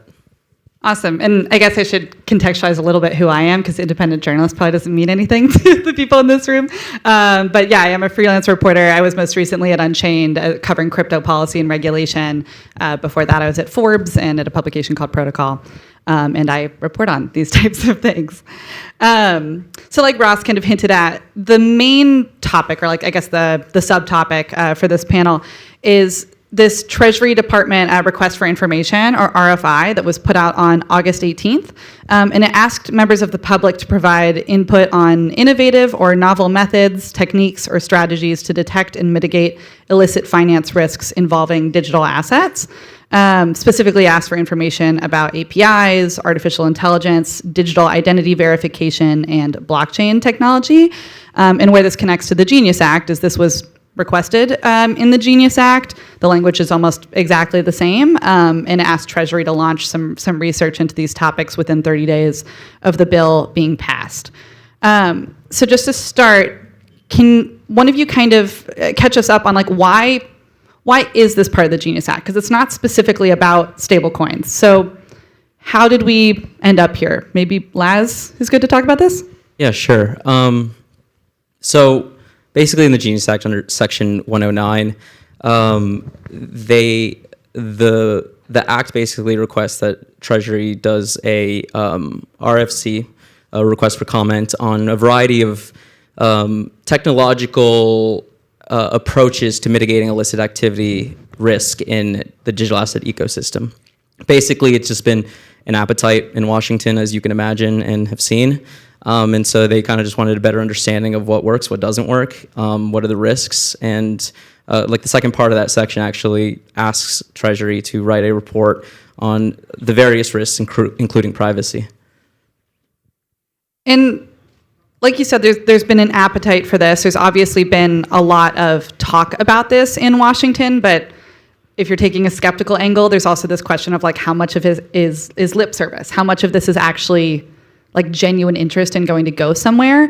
Maybe we can just go down the line. Like how much potential do you actually think there is here to get the government to change how it considers digital identity, how it thinks about AML, KYC?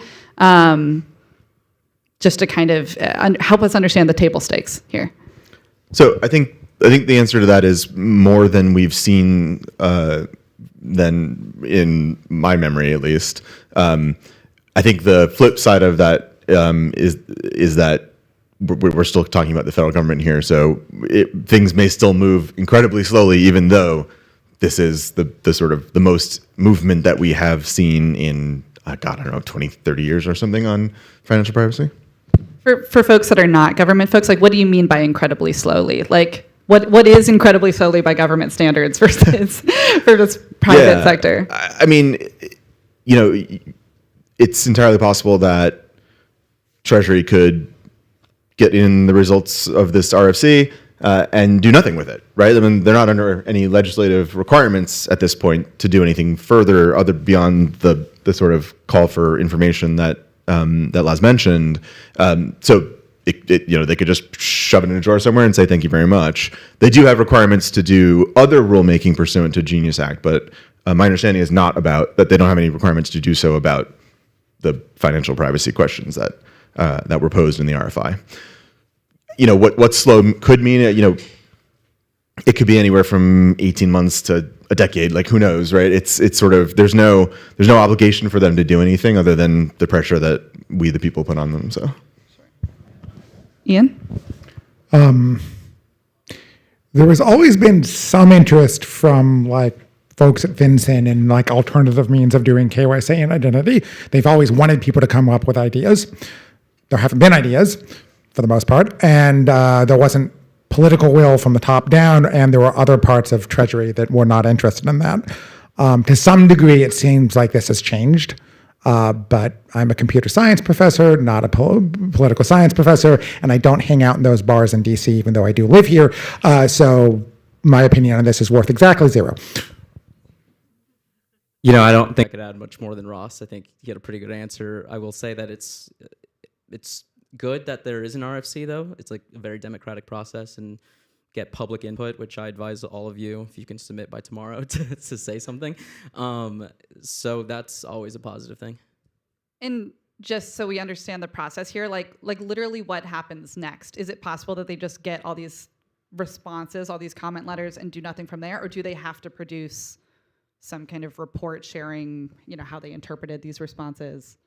Sounds like you want to. So they do have to produce a report for Congress under the same part of the Genius Act that told them to do the RFC. I don't believe the bill goes into any more detail about what needs to be in that report. But what usually happens, inside of an agency, kind of in response to this, is that staffers will take each submission sent in by the public.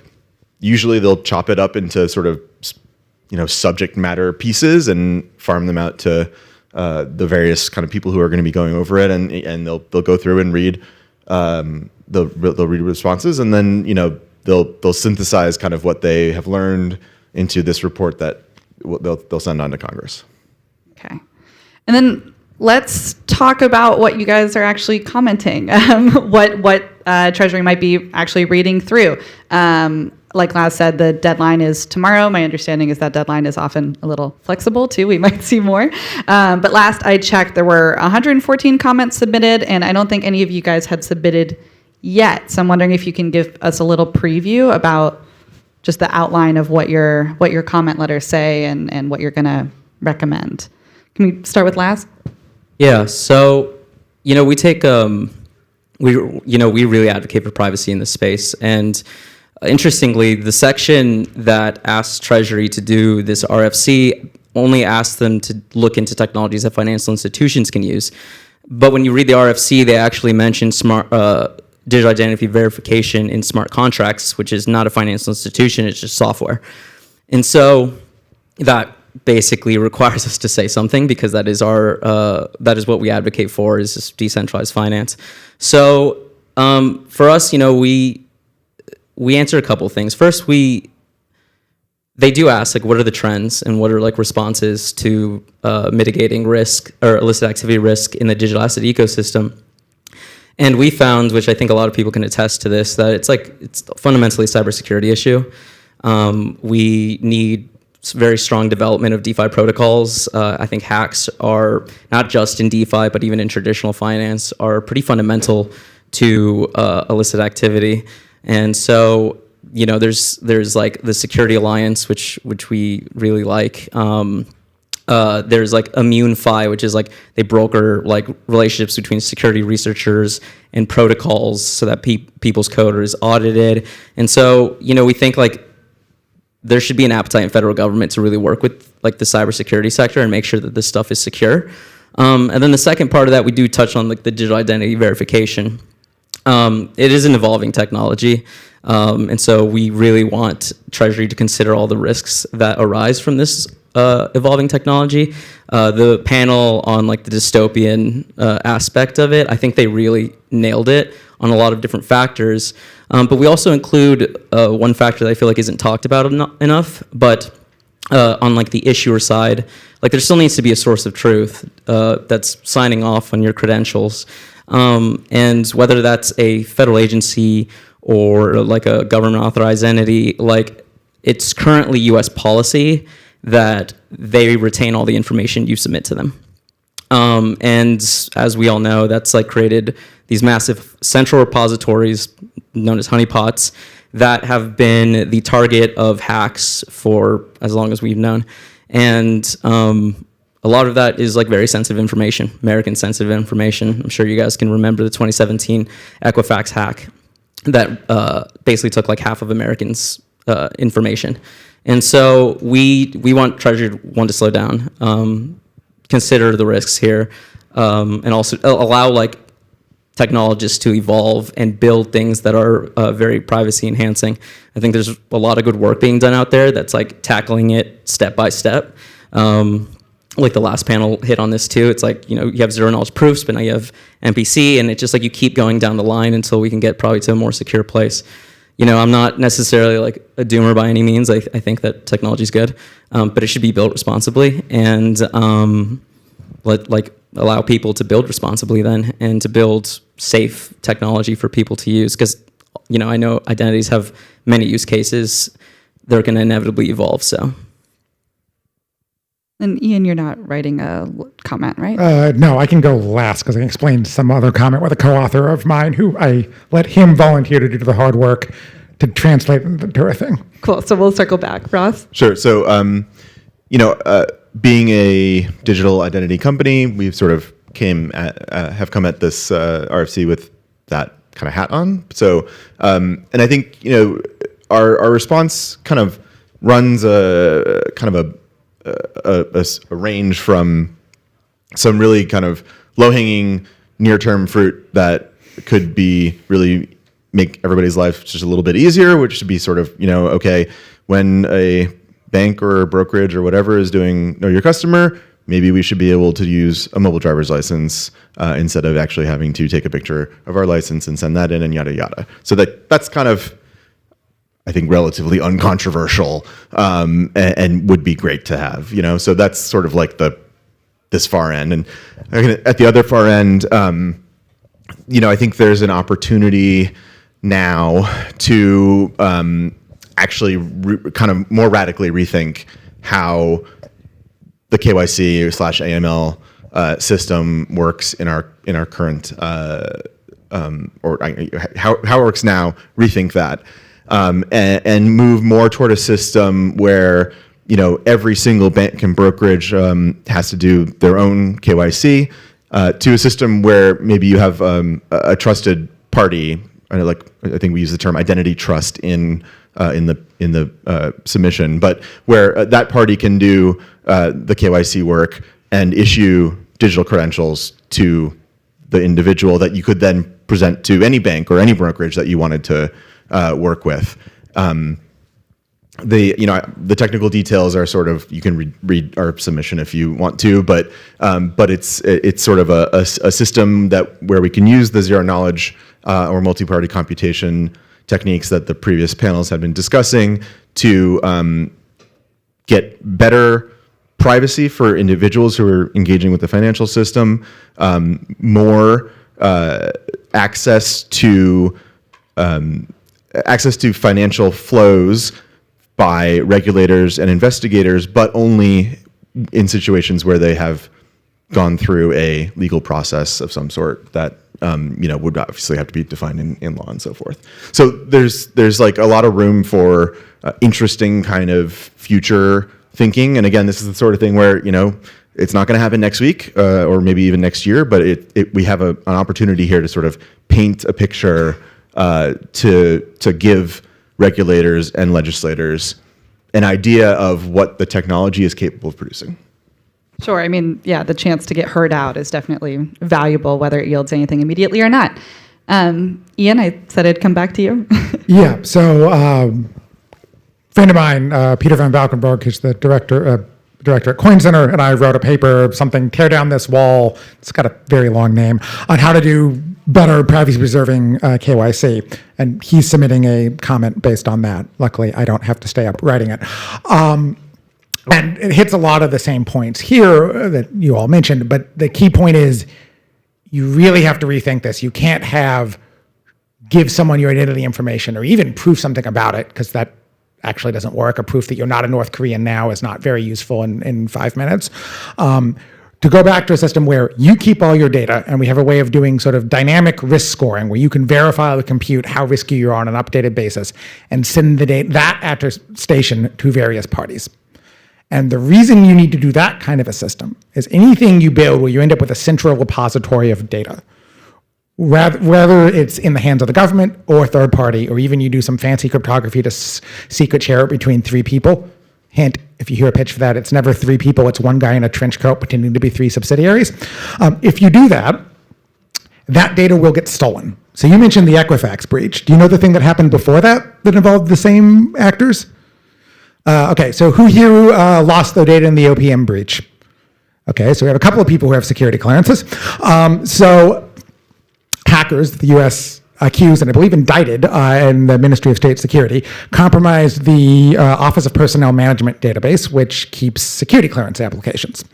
Then a couple of years later, they went and stole the Equifax database. So now you have a list of people with sensitive TSSCI clearances and people who are not good with their money. By the way, security clearances at least were only renewed every 5 years, so there's a nice gap between when you got it and when you could get into debt. So this kind of data is a massive national security problem, and you don't want to put it in one place. So you need to design systems that don't do that. Other than that, same points everyone else said. I want to go back to you because I'm going to use you as kind of like chief skeptic on the panel. Are there any proposals that have been made either formally in response to this RFI or informally, on Twitter, in white papers or blogs, or even earlier today that you think are like not actually feasible in practice, like technologically? Not I think actually the problem is that people miss the game we're playing. So a lot of the suggestions I've heard are static things. Prove at this time I am not a North Korean. Prove I have a US passport. Prove whatever. None of the history of computer attack and defense or anti-money laundering is a static system. You have to be able to react and adapt, because any given tactic you pick, they're going to adapt their tactics, techniques, and procedures to get around it. That's reality. It's a cat and mouse game. That's the game that FinCEN plays. That's how they go to banks and say, look, your AML flags aren't up to date. You need to update them. And that dynamic, from what I've seen, and I will caveat this with, I was not here this morning. I have deliberately not read anyone else's proposals to Treasury because I don't care. Miss that. So apologies if I'm throwing someone's work under the bus that I didn't read, but nobody seems to realize you need this. And that, I think, makes a lot of these moot. I think the thing you'll likely get out of this rulemaking, sort of no doubt, is banks can take verifiable credentials. But what they would do is they would take a verifiable version of your driver's license, and they would save that verifiable copy. So when it gets breached, instead of photocopies of it, we have verifiable photocopies of it. It's great for onboarding. It actually is useful. It does increase security, but it does not get rid of this honeypot, right? So for those of you who have your data in whatever succeeded the OPM system, DISA something, I don't remember. Congrats, that data plus the finance data will be now verifiable when it gets stolen. Sure. And Ross, Laz, are there any other proposals other than your own that you feel like are worth recognizing, or also, same question, find problematic in any way? We've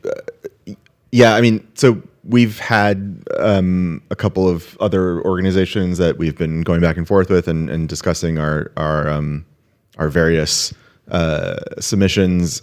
If I'm completely honest, I have been focusing on ours, and so I haven't gone into deep detail on others' submissions. But I do know that the Decentralization Research Council is planning on submitting one, and I think it's in good shape. I know Andreessen Horowitz Crypto, I believe, is also submitting one too. So things to look out for.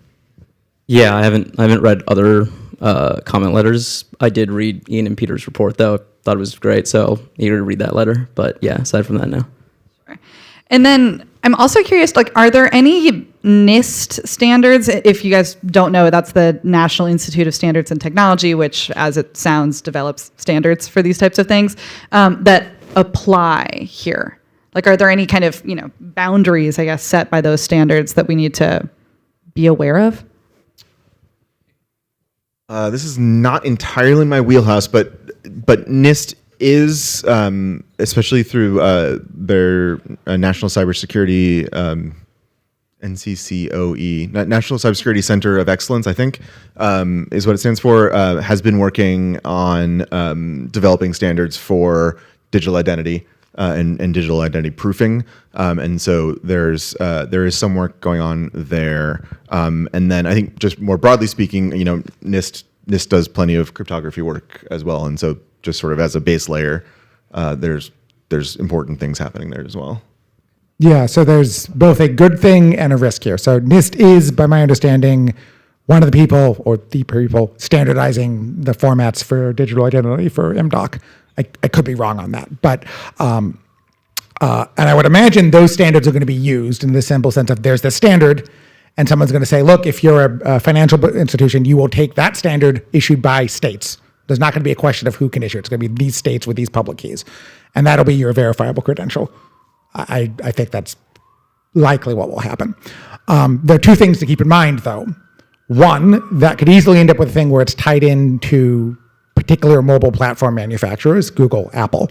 So if you're one of the more decentralization, Ethereum, Bitcoin, Zcash people in the room, you maybe want something a bit more open than that. If you're on the TradFi side of the world, you probably are fine with that, but I'll just flag that as a thing. The other side of this, though, what's going to get interesting is if people start demanding more standardized cryptography for, say, privacy-preserving smart contracts, right? Aztec, Aleo, Maiden, all these people are designing compliance mechanisms. And standardizing that in any reasonable time is going to be very tricky because the technology is moving too quickly. So I think you get standards for identity. They will probably be used, but that's not the privacy side of it. That's the verifiable, the thing in the honeypot that gets leaked is a verifiable credential, not a photocopy of your passport. For the people who don't know, can you just define like verifiable credential as well? I don't know who all in the audience is up to speed. Sure. So a verifiable digital credential is basically a set of claims about an entity. So, my name is Ross Schulman. I was born on such and such a date. Yada yada yada. Signed cryptographically by some entity that is known as an issuer. That can be your friend Bob, or it can be the state of California. It doesn't matter. It matters for whoever's going to rely on the credential when the time comes. But and I think the other salient kind of data point about them is that through fun cryptography, we are able to present only part of the credential to someone who's relying on it, and usually the quintessential sort of example here is your mobile driver's license will have a field in it that says is over 21 check mark or not, and you can again using in such a way that the relier can cryptographically prove that the state of wherever says I'm over 21 can get that piece of information and only that piece of information, doesn't have to have my name, my address, or anything else in it. So it's called selective disclosure. And yeah, that's the short version.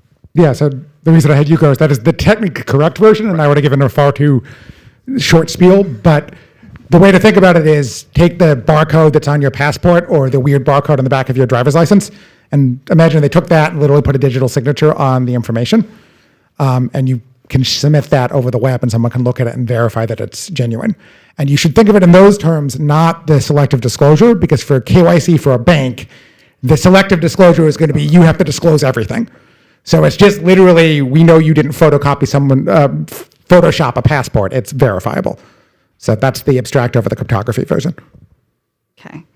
And then just kind of for the last section, I guess, of this panel, I want to kind of address like developers. I don't know how many are in the room. I'm sure there's some also watching on the live stream right now. And obviously like they are the people kind of building a lot of the technology that we're talking about at the end of the day.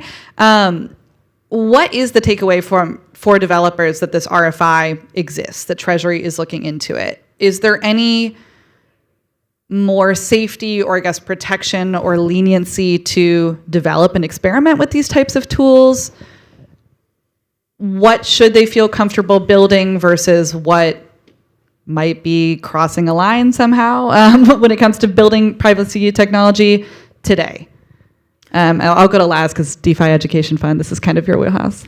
Yeah, I mean, that's like our core mission is protecting developers and their ability to publish software.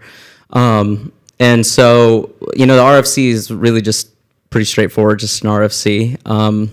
I think for developers, it's like this is an ongoing battle that's happening in Washington, is just like ensuring that there are developer protections.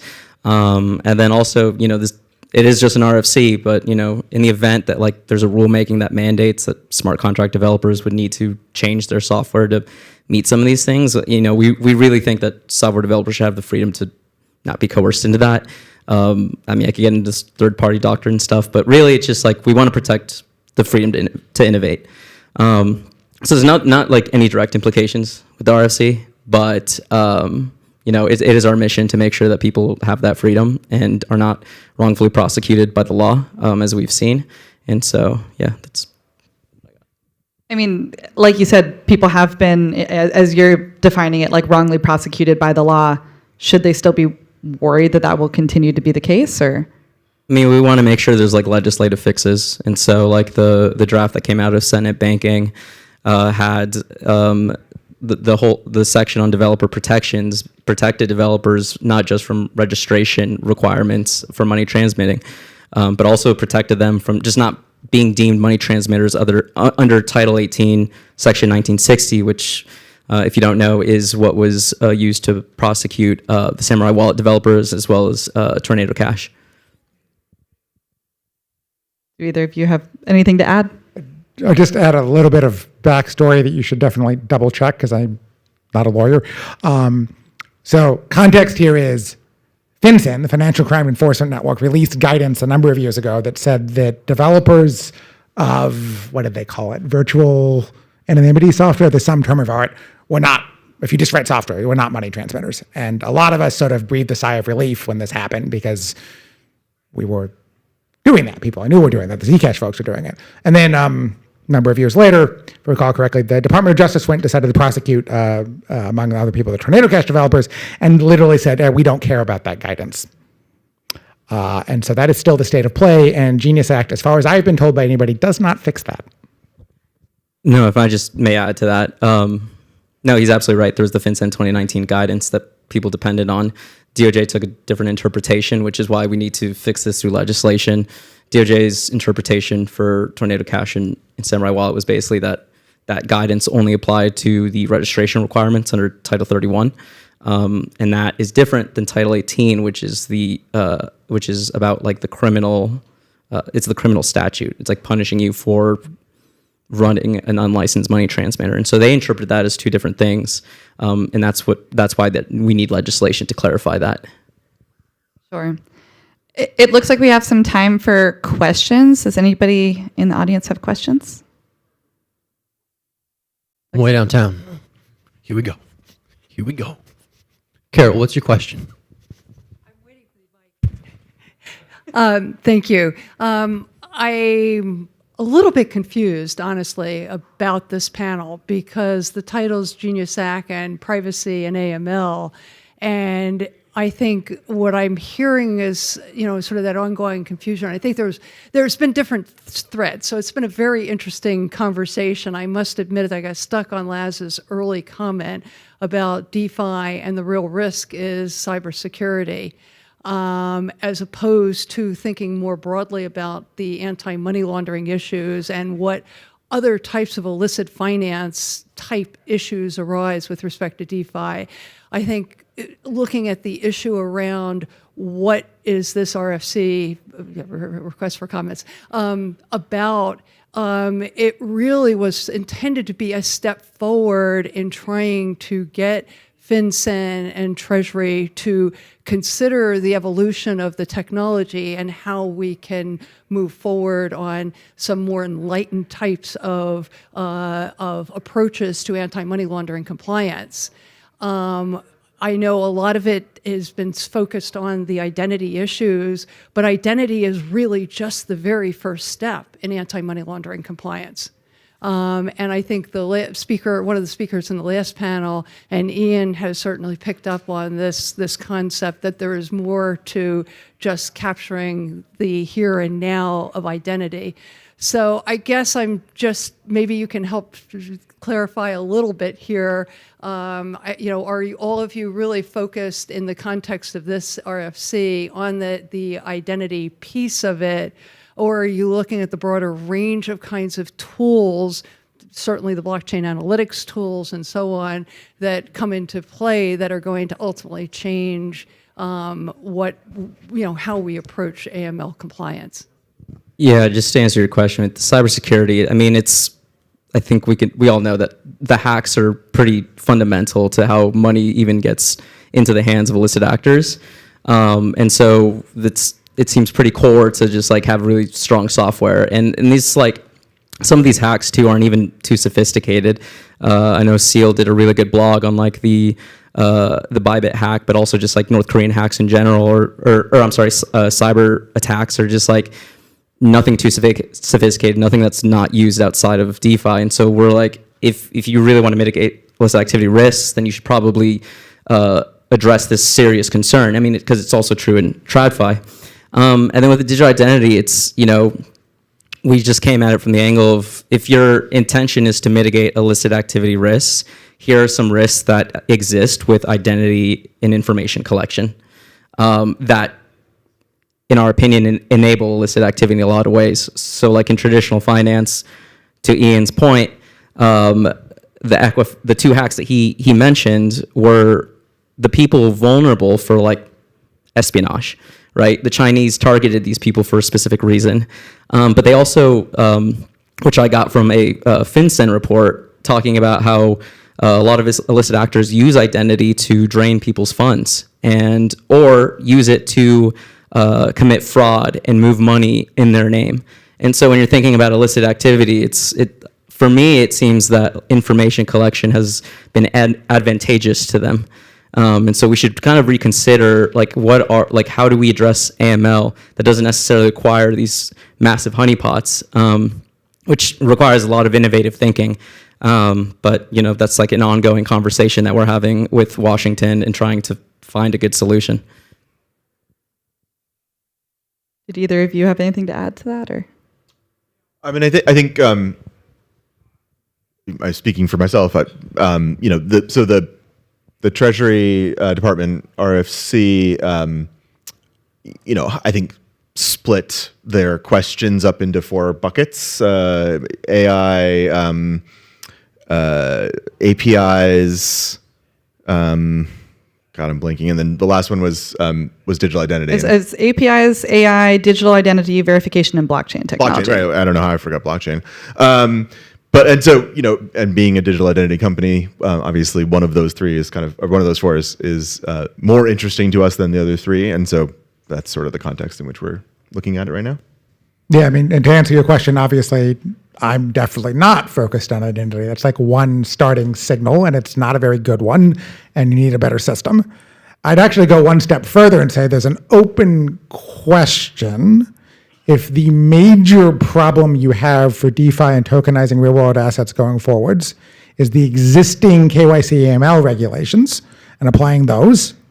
They're, according to the UN, like 1% effective. So that's not that hard to maybe get something that's 1% effective on a blockchain.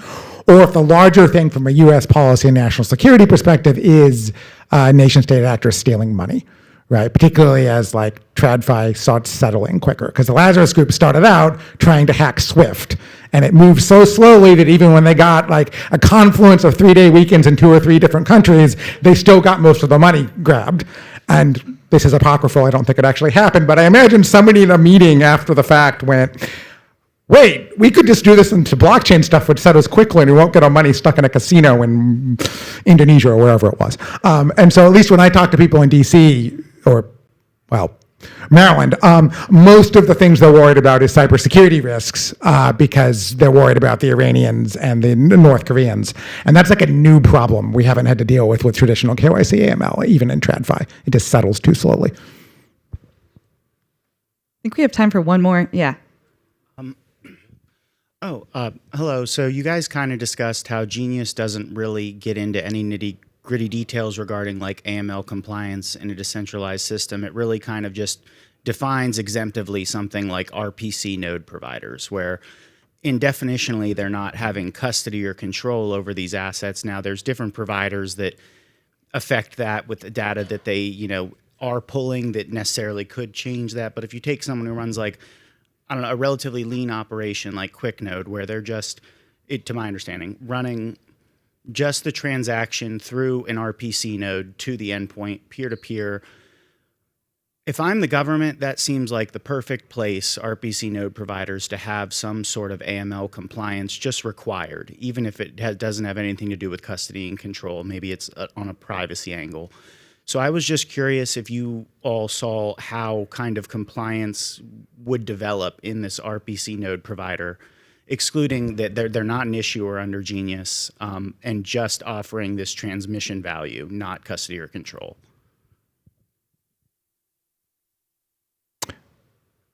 So again, not a lawyer, you definitely should talk to one. Genius, from my understanding, just says issuers have to KYC who they're giving the stablecoins to. It doesn't say anything after that about peer-to-peer transactions. And so that leaves you in this interesting mode where you can do a bunch of stuff to try to prevent bad actors or not care. And Genius doesn't care. That doesn't mean you're not legally responsible under something else. Opinions between DOJ and FinCEN evidently differ on that one. But I would imagine, the reason I want to point this out is I think that's actually where the innovation is likely to be here. It's not going to be in the KYC for issuers to the original people who get a stablecoin when they withdraw it. That's going to look like traditional banking KYC with verifiable credentials. That's my guess. It's the stuff that happens after that to do dynamic fraud prevention and reputation and such, so that you don't get enough bad actors with P2P stablecoins, that at some point later, somebody either passes laws to stop that and put requirements on, or goes and reinterprets stuff so they can prosecute people even though they said they were exempt, right? Just to make a larger point, everyone here seen Die Hard? The original Die Hard, like good Christmas movie, right? The premise of the original bit of it is they're stealing bearer bonds. Those went away. Effectively speaking, they're coming back in a certain sense, and this is the actual problem you have, right? It's Hans Gruber trying to get in and steal stuff, except he's doing it with a laptop, and that's the problem you really have to deal with. Awesome. Let's leave it there. I think we're out of time. Perfect place to end it. Thanks so much.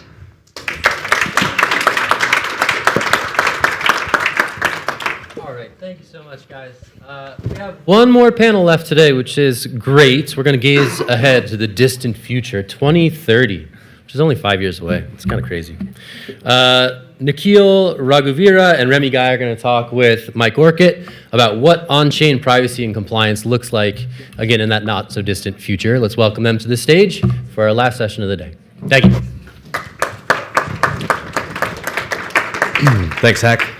Thanks, everyone, for sticking around. We've made it to the end.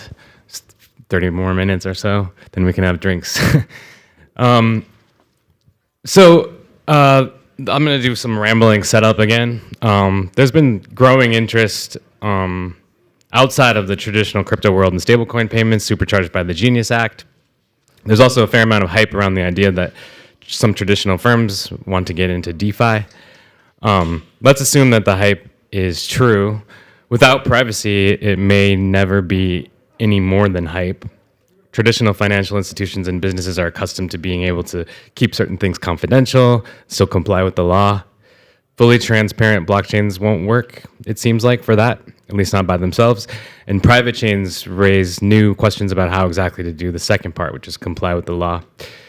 There's been a burst of ideas lately about how to build new risk management systems from scratch, using various cryptographic tools and smart contracts. And so for this panel, we're going to imagine the future. It's 2030. Sometime around 2025, the crypto industry convinced regulators and national security officials and policymakers that a new mindset regarding anti-money laundering and illicit finance risk management could produce better outcomes in DeFi than the traditional AML approach. What are the potential components of that system and how do they work together? Our two panelists spent their professional lives thinking about this, maybe their personal lives as well, a lot. And so what I'm going to do is have them introduce themselves first and tell us a little bit about what they do in their work and what their companies do. Let's start with Remy. Hi, everyone. My name is Remy. I'm the founder of Inco. So what we're building is essentially a private compute layer for existing blockchains. So think of Ethereum, Solana, Polygon, Base, etc. The reason why we exist is today all the blockchains are completely transparent, and we see ourselves kind of like a SSL TLS layer, not for the internet, but for blockchains. And so if you think about the early internet, nothing was encrypted. You could only do academic research. It was really until SSL came out that you can do things like credit card payments, you can encrypt information, etc. And so Inco basically enables encryption on top of existing blockchains, and from there you can do things like private payments, governance, etc. So previously I was a founder fellow at South Commons. I was a software engineer at Google and Microsoft, and also worked as a crypto VC. Nikhil? All right, so I'm the co-founder and CEO of Predicate. What we build is on-chain policy infrastructure. We allow any developer or organization to be able to set within their on-chain infrastructure and their on-chain application programmatic rules for what transaction can go into that system. And so these rules can be, based off of any type of data, whether that is zero knowledge-based data, on-chain publicly available data, off-chain data. But the idea is, how do you enforce any type of rule before a transaction gets executed? Very relevant for privacy projects. Also, not only privacy, like stablecoins, RWAs, traditional more like DeFi-based, like vault lending types of things, DEX pools. Basically able to setting like any type of rule that you want before it gets executed. Pretty heavy use around AML, CFT. Thanks for that. Remy and Nikhil are doing some research together at the moment. they might not be able to share everything about that. But I'm curious this is a question for Remy. Can you explain the impetus for the work you're doing there and the ultimate goal? Yeah, definitely. So for context, we've been looking into previous privacy protocols and also existing ones, how they've been thinking about compliance. And obviously we're doing this for ourselves as a privacy project. But also I think generally speaking, privacy is a very niche topic and it's getting more and more relevant. So what we're trying to come up with is a framework to think about, privacy and compliance and how to think about, programming some of these compliance rules or disclosure rules. And also, what are the different types of privacy, right? So, I think a lot of people actually don't know this, but privacy is kind of a spectrum.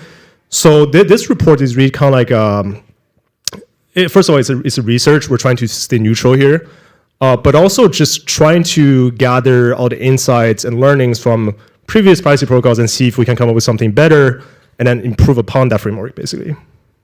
Nikhil, anything to add to that? Yeah, I think that's right. I think there's been a lot of development in privacy. And so ideally there's archetypes, right, for people to say, wait, so how do I compare these different things? And both from a privacy standpoint, but then also when you go into a world of compliance, if I'm an institution or if I'm an organization saying, I'm going to use a privacy system, what are my different options or what are different ways to do it? I think folks in the previous panel were talking about it, right? Especially in the case of a Genius compliance. There's not explicit statements on what one should do. Most of this is going to be principles based from a regulator. The result is organizations really have to figure out, wait, what should we do? What is the best way we should do something? And really between us and Inco, it was, okay, great. So one way to do this and make that process and journey a little bit easier is at least articulate the different types of, the different archetypes. I just want to add to that is also we're moving towards a blockchain system. So there could be new ways you can enforce compliance, right? It could be on-chain or maybe a combination of off-chain and on-chain, which ultimately could be also a better system as we go. Yeah. You spent some time. I had the privilege to take a look at the paper that you guys are working on. Appreciate that. You spent some time in the paper talking about the different kinds of privacy, anonymity, confidentiality, privacy. These are words that I think the underlying argument is that we need to be more precise about what we're talking about, so then that can educate how we talk about systems. But yeah, can you just run through Remy, can you run through the different types of privacy that you guys talk about and sort of why is that so important? Yeah, definitely. So who here in the audience holds crypto today? By show of hands. Okay, the majority of people here. So by default, what you get is pseudonymity. So what I mean by this is I don't necessarily know who you are, right? On chain, you just have an address. But if I send you some money or you send me some money, suddenly I know your address and I know who you are, right?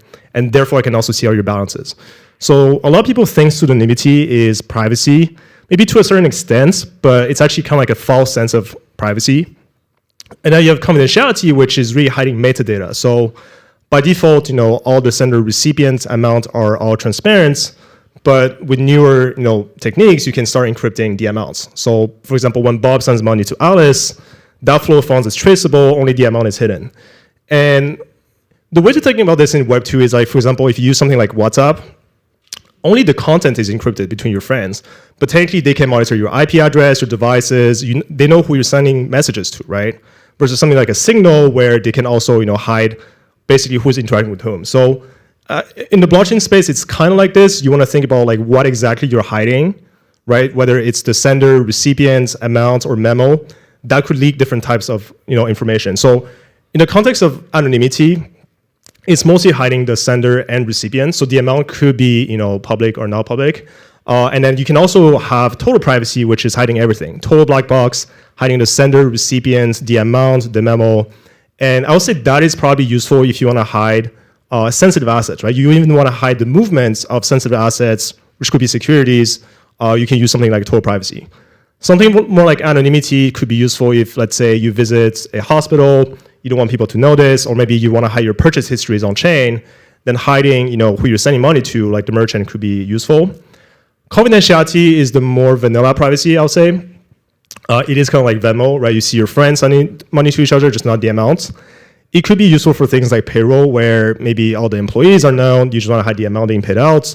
Or if you want to do supply chain payments, where the typical example is Coca-Cola, right? We all know the suppliers, you just want to hide the amount paid out to each of these suppliers.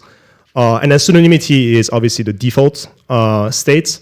And so it's really depending on what use case you wanna have for your product or business, and then from there think about what degree of privacy do you actually need. And obviously with the different degrees of privacy, there's a lot more compliance considerations you need to have now, right? The more private the system is, the more risk you occur as a builder or even as a merchant, right? Are you receiving money from illicit folks? Are you so basically, yeah, it's kind of a spectrum, and the degree of risk and the way to think about compliance also increases as you go more private. Thanks. Nikhil, what do these distinctions mean for how systems should be designed? These distinctions between the different kinds of privacy in the context of compliance? All right, so there's a lot of distinctions one could have when it comes to how you want to think about it from a compliance standpoint. Because it really comes down to what is the use case as well as what type of privacy really is it. So the tools that you have available, right, are a few that we can think of are verifiable credentials and zero knowledge based identity solutions, right? Those are ones that sit more on chain. Then you have off-chain identity solutions. So take your traditional KYC, KYB solutions that have off-chain data. So that's one tool. Another tool is take a kind of like what we do at Predicate, which is programmatic, like cryptographic attestations for every single transaction, where we're validating according to, let's say, off-chain data, not necessarily identity-based, but it could be other markers, such as blockchain analytics risk scores or geolocation. That's another approach. Then you have another one, which is taking something like, I don't know if Amin is still here. If he's around, you should definitely go and talk to him, but around privacy pools with association sets. So then you're assuming, you're taking a look and saying who all is within a specific pool, and have they been involved in certain activities or not? So there are different models to how you might want to solve for it. So that's your tools. Then it's a question of, okay, great, so what type of privacy is it? If it's a fully private system, really the only thing you can do is check before a transaction enters into the privacy layer. After that, it's gone. There is literally nothing you can do if it's truly private. If it's not truly private, then you can account for different things, right? So if it's a confidential system, who are you sending it to within transactions if it's a confidential layer? If it is something within liquidity pools, how do you segment out different liquidity pools? So it's really a question then of an implementation approach. So to make this more tangible with one example is take Alio. Alio is a fully private chain, right? So once transactions are essentially private on there, there's not much you can do. What they have there is any transaction that is being bridged to the Alio blockchain.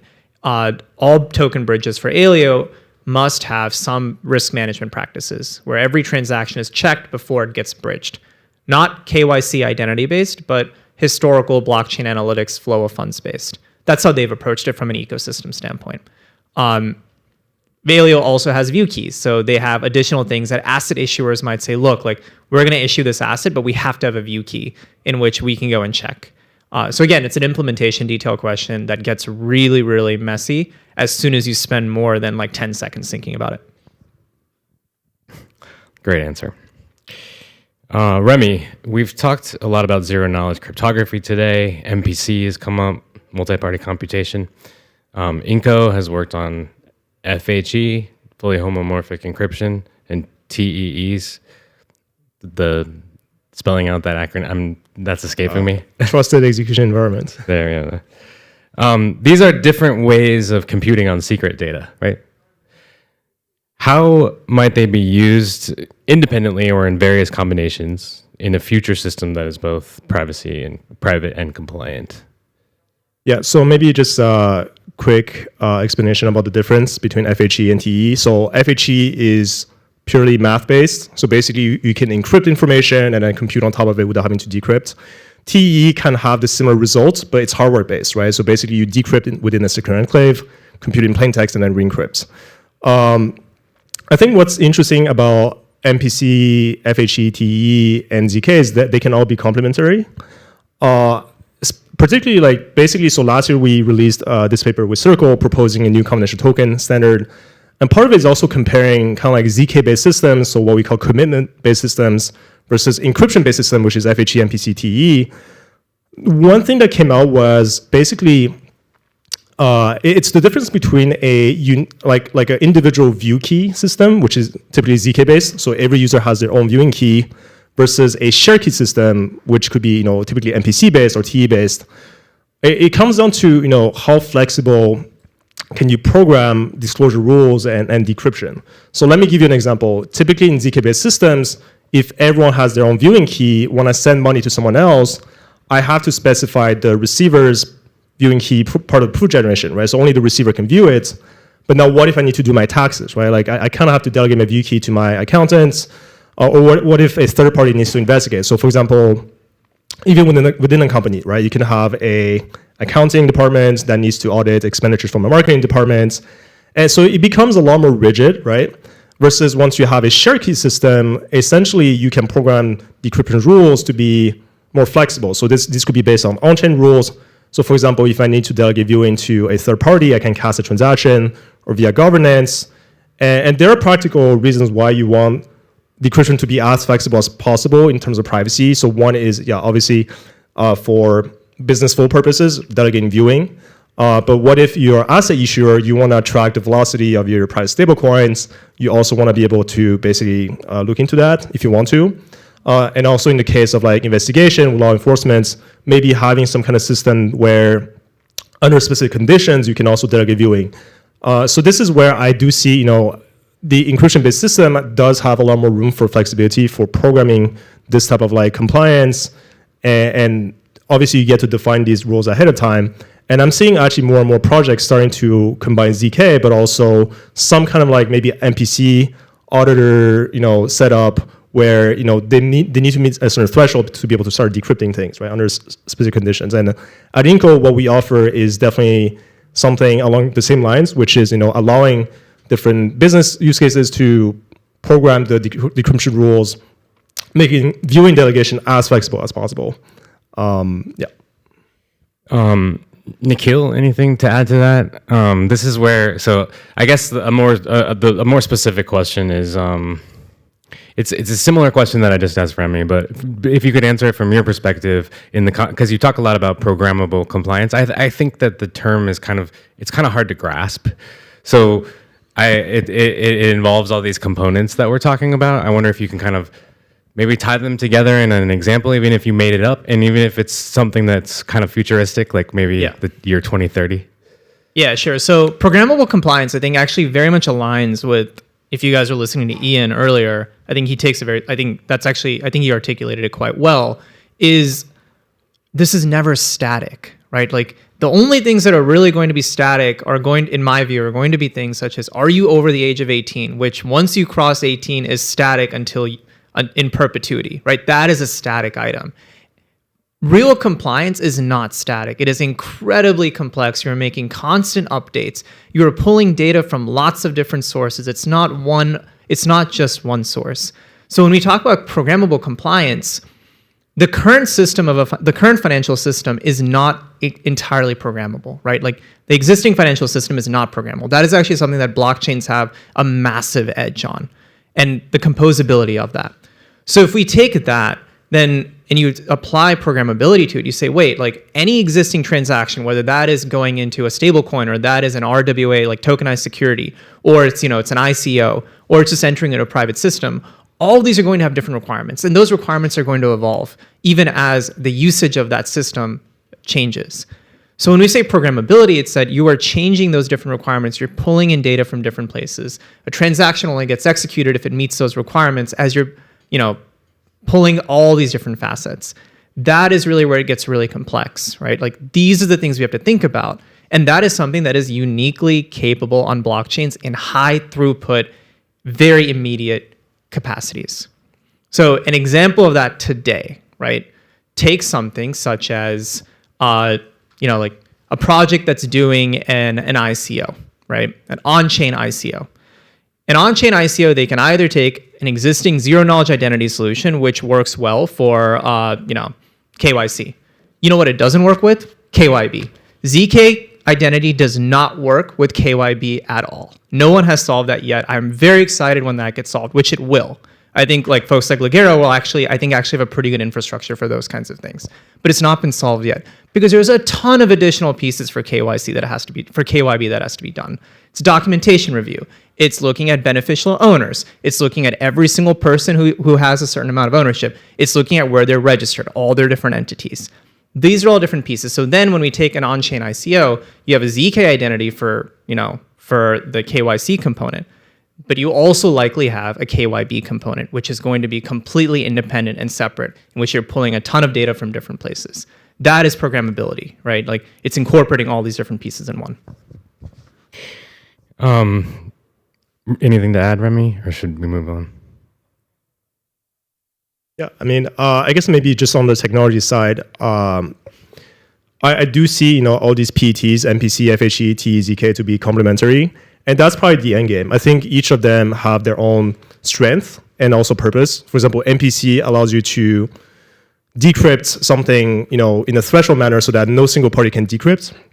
TEs can also help enforce making sure that key shares are secure and people are not selling these key shares on the black market, for example, right? And as ZK can enable enable integrity of all the computes, and then FHE, compute on top of encrypted data. So I do think the end game, at least from a technology perspective, is probably a combination of all of these. And there are obviously, short-term, long-term trade-offs that we have to deal with in the meantime here. But yeah, I just wanted to just tie back to the original question. Yeah. Cool.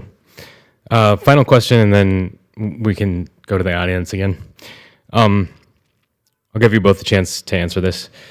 There's clearly a lot of legal uncertainty in this area. Would you say that's the biggest impediment to progress towards the future you each have started to describe, or is the challenge more technical, combination of the two, something else?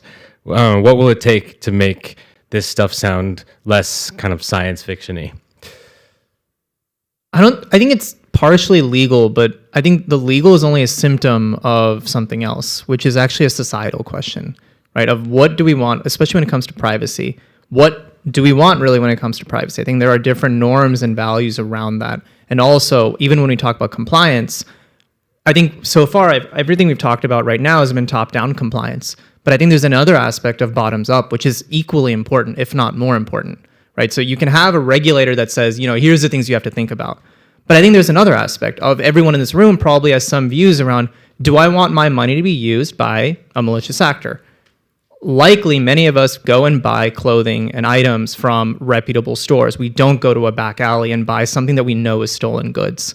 And so these are the questions that we have to actually answer when it comes to questions of privacy is really, what type of system do we want? And then, of course, that reflects what happens from a legal standpoint. But if we don't have a shared understanding, a shared view of that, it becomes incredibly difficult. So yeah, it's legal. I think legal is a symptom. Technology can solve it. I think I'm less concerned around the ways of how technology can solve it. It's more, it's a deeper question of what do we want as a society.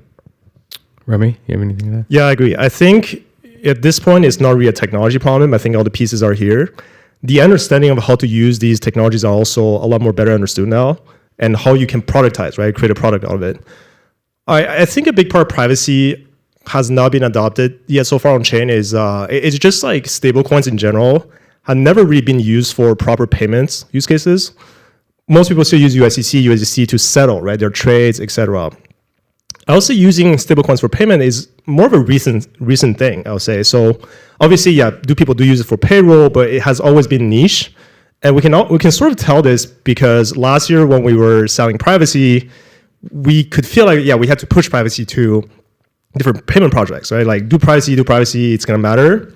And this year, I think things started to flip, right? They're actually coming to us, be like, hey, we have a client that needs privacy.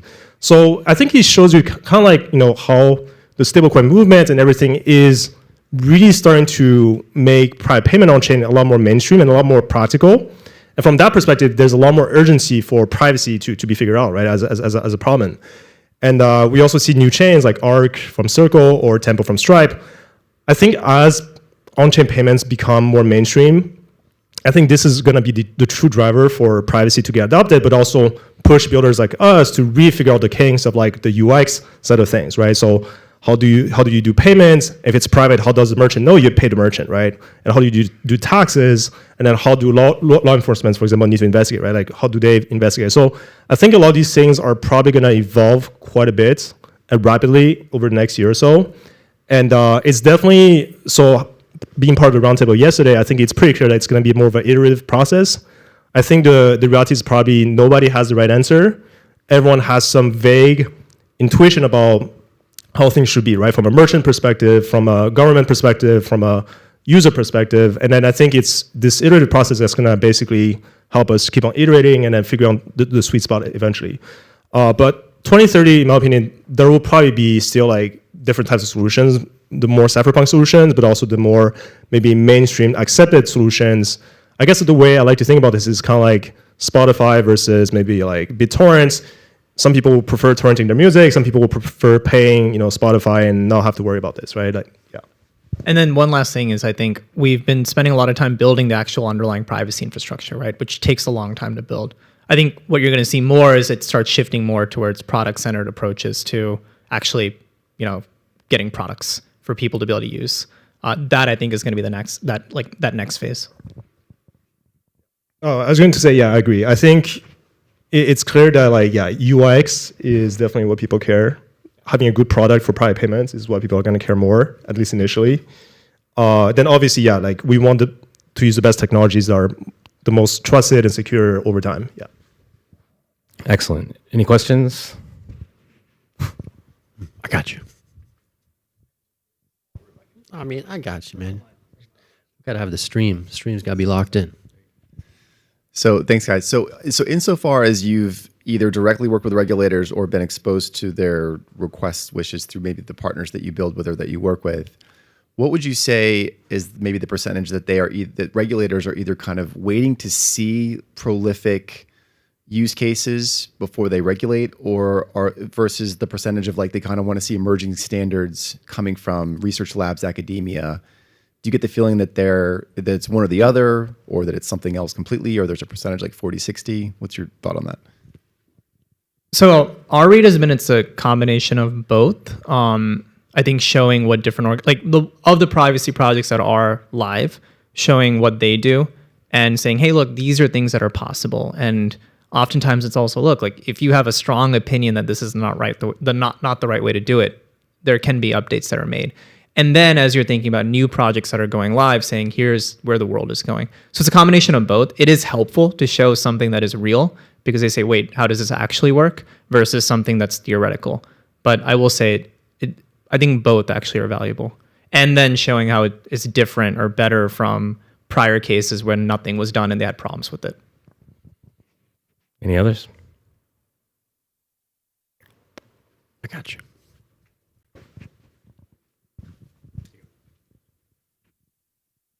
I was just curious from a product perspective, how you guys handle dealing with privacy and AML across jurisdictions. The way Europe handles data privacy, very different from the United States and different from the UK. So I was just curious, in building your products, is it 3 separate silos, or is there some sort of uniting narrative between different jurisdictions for a protocol or who's ever using your services?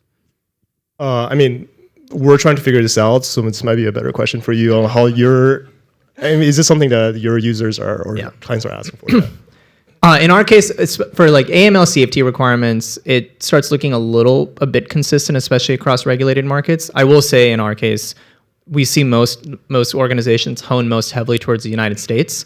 Then you have the data storage question. The great part is we don't store data, and so we don't have to worry about that. But yeah, then you get into a whole world of GDPR, CCPA, all of those things. We leave that up to, again, external data vendors who are responsible for being the data processors. But in our case, for the actual requirements of what happens within an on-chain contract, it's oftentimes leaning pretty heavily towards United States perspectives.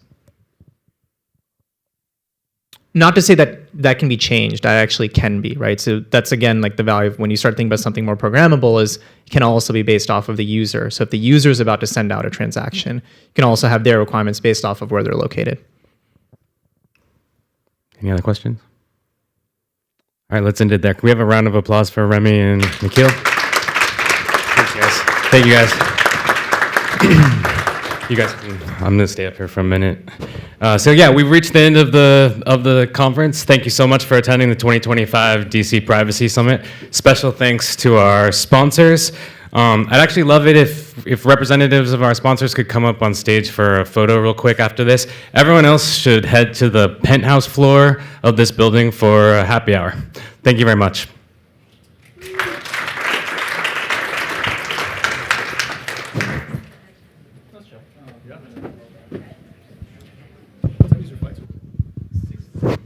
In the AV room, if you don't mind putting up our main screen, the main logo screen, I appreciate that.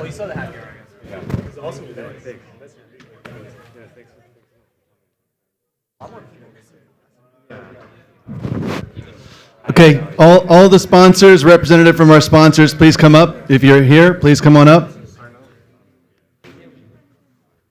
Okay, how long do you think that's going to